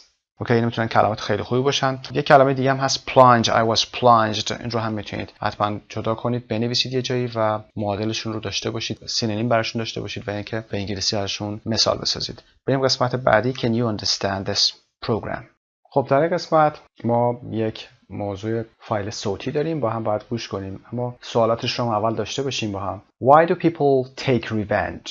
چرا مردم انتقام میگیرن؟ Do you think they enjoy getting even when they have the chance؟ فکر میکنید که اونا از این لذت میبرن وقتی که فرصت اینو داشته باشن یا موقعیتش داشته باشن که بتونن انتقام بگیرن؟ فایل صوتی 227. Listen to an expert giving a talk about revenge. Then answer the questions in A again. فایل صوتی رو گوش میکنیم و بعد به سوال بالا پاسخ میدیم و سوالات پایین. 2.27. Today I'm going to talk to you about a very human subject, revenge. I'll start with my own experience. A few years ago, I hired a contractor to make some repairs in my home.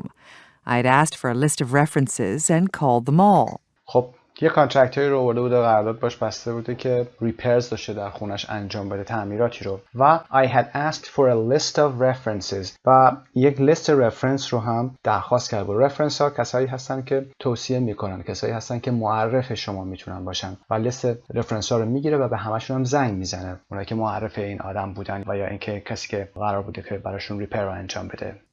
But when he did the work, he accidentally damaged my windows, so now my windows were scratched up and in need of repair. اما وقتی که کارش رو تمام میکنه، با اینکه این همه معرف داشته، به صورت تصادفی پنجره‌هاش رو صدمه میزنه، خراب میکنه و windows were scratched up and in need of repair. scratch up شده بود یعنی پنجره‌ها خش افتاده بودن یا از جا در اومده بودن، از توی فریمشون یا پین در اومده بودن و نیاز به تعمیر داشتن and they were in need of repair.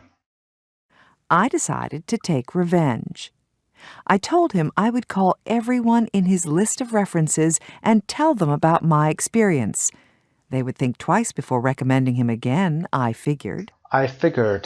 من نتیجه گرفتم یا فهمیدم که وقتی میخوان دوباره این آدم رو معرفی بکنن به جایی they would think twice. دوباره به این مسئله فکر میکنن. Then he paid for the scratched windows. But what if my tactic hadn't worked and I'd had to call all those references? I wouldn't have gained anything, and I would have spent a lot of valuable time making all these calls. What would I have gained? Revenge. به چه چیزی میرسیدم؟ What would I have gained? People naturally want to take revenge for mistreatment, psychologists are finding out. They enjoy revenge so much that they will take a loss for it, according to a Swiss research study. Here's how the experiment works. They give two participants $10 each and tell them the game rules. You get the first move. If you give your $10 to the other player, the researcher will quadruple your gift and the other player gets $50. Quadruple. Quadruple یعنی 4 برابر شدن. Fourfold. F-O-U-R-F-O-L-D. 4 برابر شدن. Then the other player gets a choice. Your partner can keep all of the winnings or share the winnings, giving you money back. $25, an even split would be fair, in my opinion. If the other player selfishly kept the $50, you could take revenge. You could take some money from your own pocket and give it to the researcher to take away money from the greedy player. Most people took revenge and punished the other players severely. While they were making the decision whether or not to take revenge, their brains were scanned by positive emission tomography, PET, to see which parts of their brains were active. Positive emission tomography یه نوع عکسبرداری هست، اسمش هم که PET میشه. یه نوع عکسبرداری هست که برش انجام میدن یا صورت سکشن. The revenge-taking players enjoyed brain activity in their pleasure centers, and those who punished the greedy players the most got the most pleasure. Revenge is sweet, the saying goes, and PET scans show this is literally true. Revenge is sweet, the saying goes. اینجوری گفته میشه. When a society can trust most of its members to play fair, it has tremendous advantages over non-trusting societies. Think of all the times people hand their credit cards to salespeople or order on the internet with confidence that the charge will be correct and the item will arrive. When people don't play fair as we expect them to, we feel betrayed. We take pleasure in taking revenge when we have been cheated. That's why so many of us enjoy our revenge fantasies even when we know we won't act them out. Even when we know we won't act them out. To act something out یعنی در عمل نشان دادن. To express your thoughts or emotions in your actions. So to act them out, act something out. So how do we put a stop to revenge, or even prevent it from happening? A sincere apology may be all that is necessary. یک عذرخواهی صادقانه may be all that is necessary. ممکنه تنها چیزی باشه که لازم هست. Doctors who make a mistake and apologize, rather than covering it up, are sued far less often than other doctors, according to researchers at the University of Washington Medical School. The guy who ruined my windows did apologize and pay to replace the windows. Justice had been done, so I didn't seek revenge. Justice had been done. عدالت برقرار شد و I didn't. بنابراین I didn't seek به معنای دنبال چیزی رفتن، جستجو کردن. دنبال انتقام نرفتم. Maybe the primitive pleasure in revenge motivates the desire for justice. Maybe the primitive pleasure. Primitive ابتدایی هست. Primitive pleasure شاید لذت ابتدایی انتقام motivates. باعث ایجاد چیزی بشه. باعث ایجاد desire. میل به عدالت و برقراری صلح بخواد بشه بین دو نفر یا یک گروهی. So the answer to A is, according to the speaker, people want to take revenge when they have been mistreated or cheated. وقتی با کسی بد رفتاری بشه و یا تقلب بشه علیهشون, they enjoy getting even as a form of justice. سعی میکنن که انتقام بگیرن که شکلی از justice هست و عدالت هست براشون. Part C, listen again and answer the questions below. خب سوالات رو با هم میخونیم و پاسخها رو هم چک خواهیم کرد. Number 1. The speaker says she planned to take revenge on someone. Who and why? گوینده این موضوع میگه که اون برنامه داشت که از کسی انتقام بگیره. اون کی بود و چرا؟ She was going to take revenge on a contractor that she had hired to do some work in her home. While doing the work, he damaged her windows, or her windows were scratched up. Number 2, what was her plan for taking revenge? Did she carry it out? Did she carry it out? Means did she do it? Carry out یه حالت رسمی تره. For example, we carry out the research.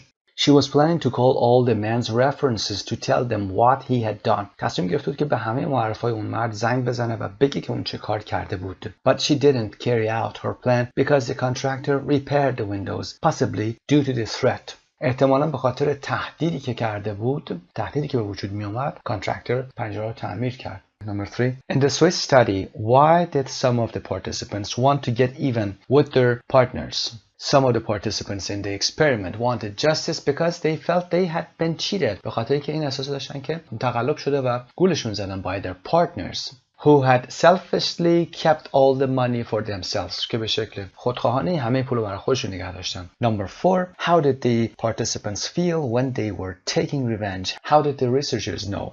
The revenge takers felt pleasure from getting even. The researchers know this from brain scans. What does the study tell us about trust and revenge? چه چیزی میگه در مورد trust and revenge? Individuals and societies need to have trust in people and believe that others play fair. When we feel that our trust has been violated, we want to get even with the cheater.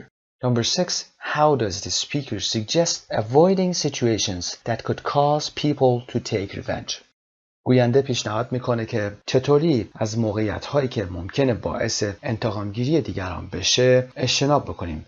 How does the speaker suggest or suggest avoiding. یادتون باشه یکی از ساختارهای برای suggest هست از این گونه افعال. Suggest و یا recommend. Sometimes an apology will keep the situation under control. بعضی وقتا یه عذرخواهی میتونه موقعیت رو تحت کنترل بگیره. در قسمت پایین در باکس هم positive emission tomography PET a medical test that produces an image of your brain or of another part inside your body. یک تست پزشکی است که یه سری عکس‌هایی رو از مغزتون و یا قسمت‌های دیگه داخلی بدنتون میگیره که به صورت برش با اشعه ایکس و غیره هست، از طریق کامپیوتر هست. خب به این ترتیب درس 4 با انجام 3 and 4 review and check به پایان میرسه. آرزوی موفقیت برای تک تک شما عزیزان دارم.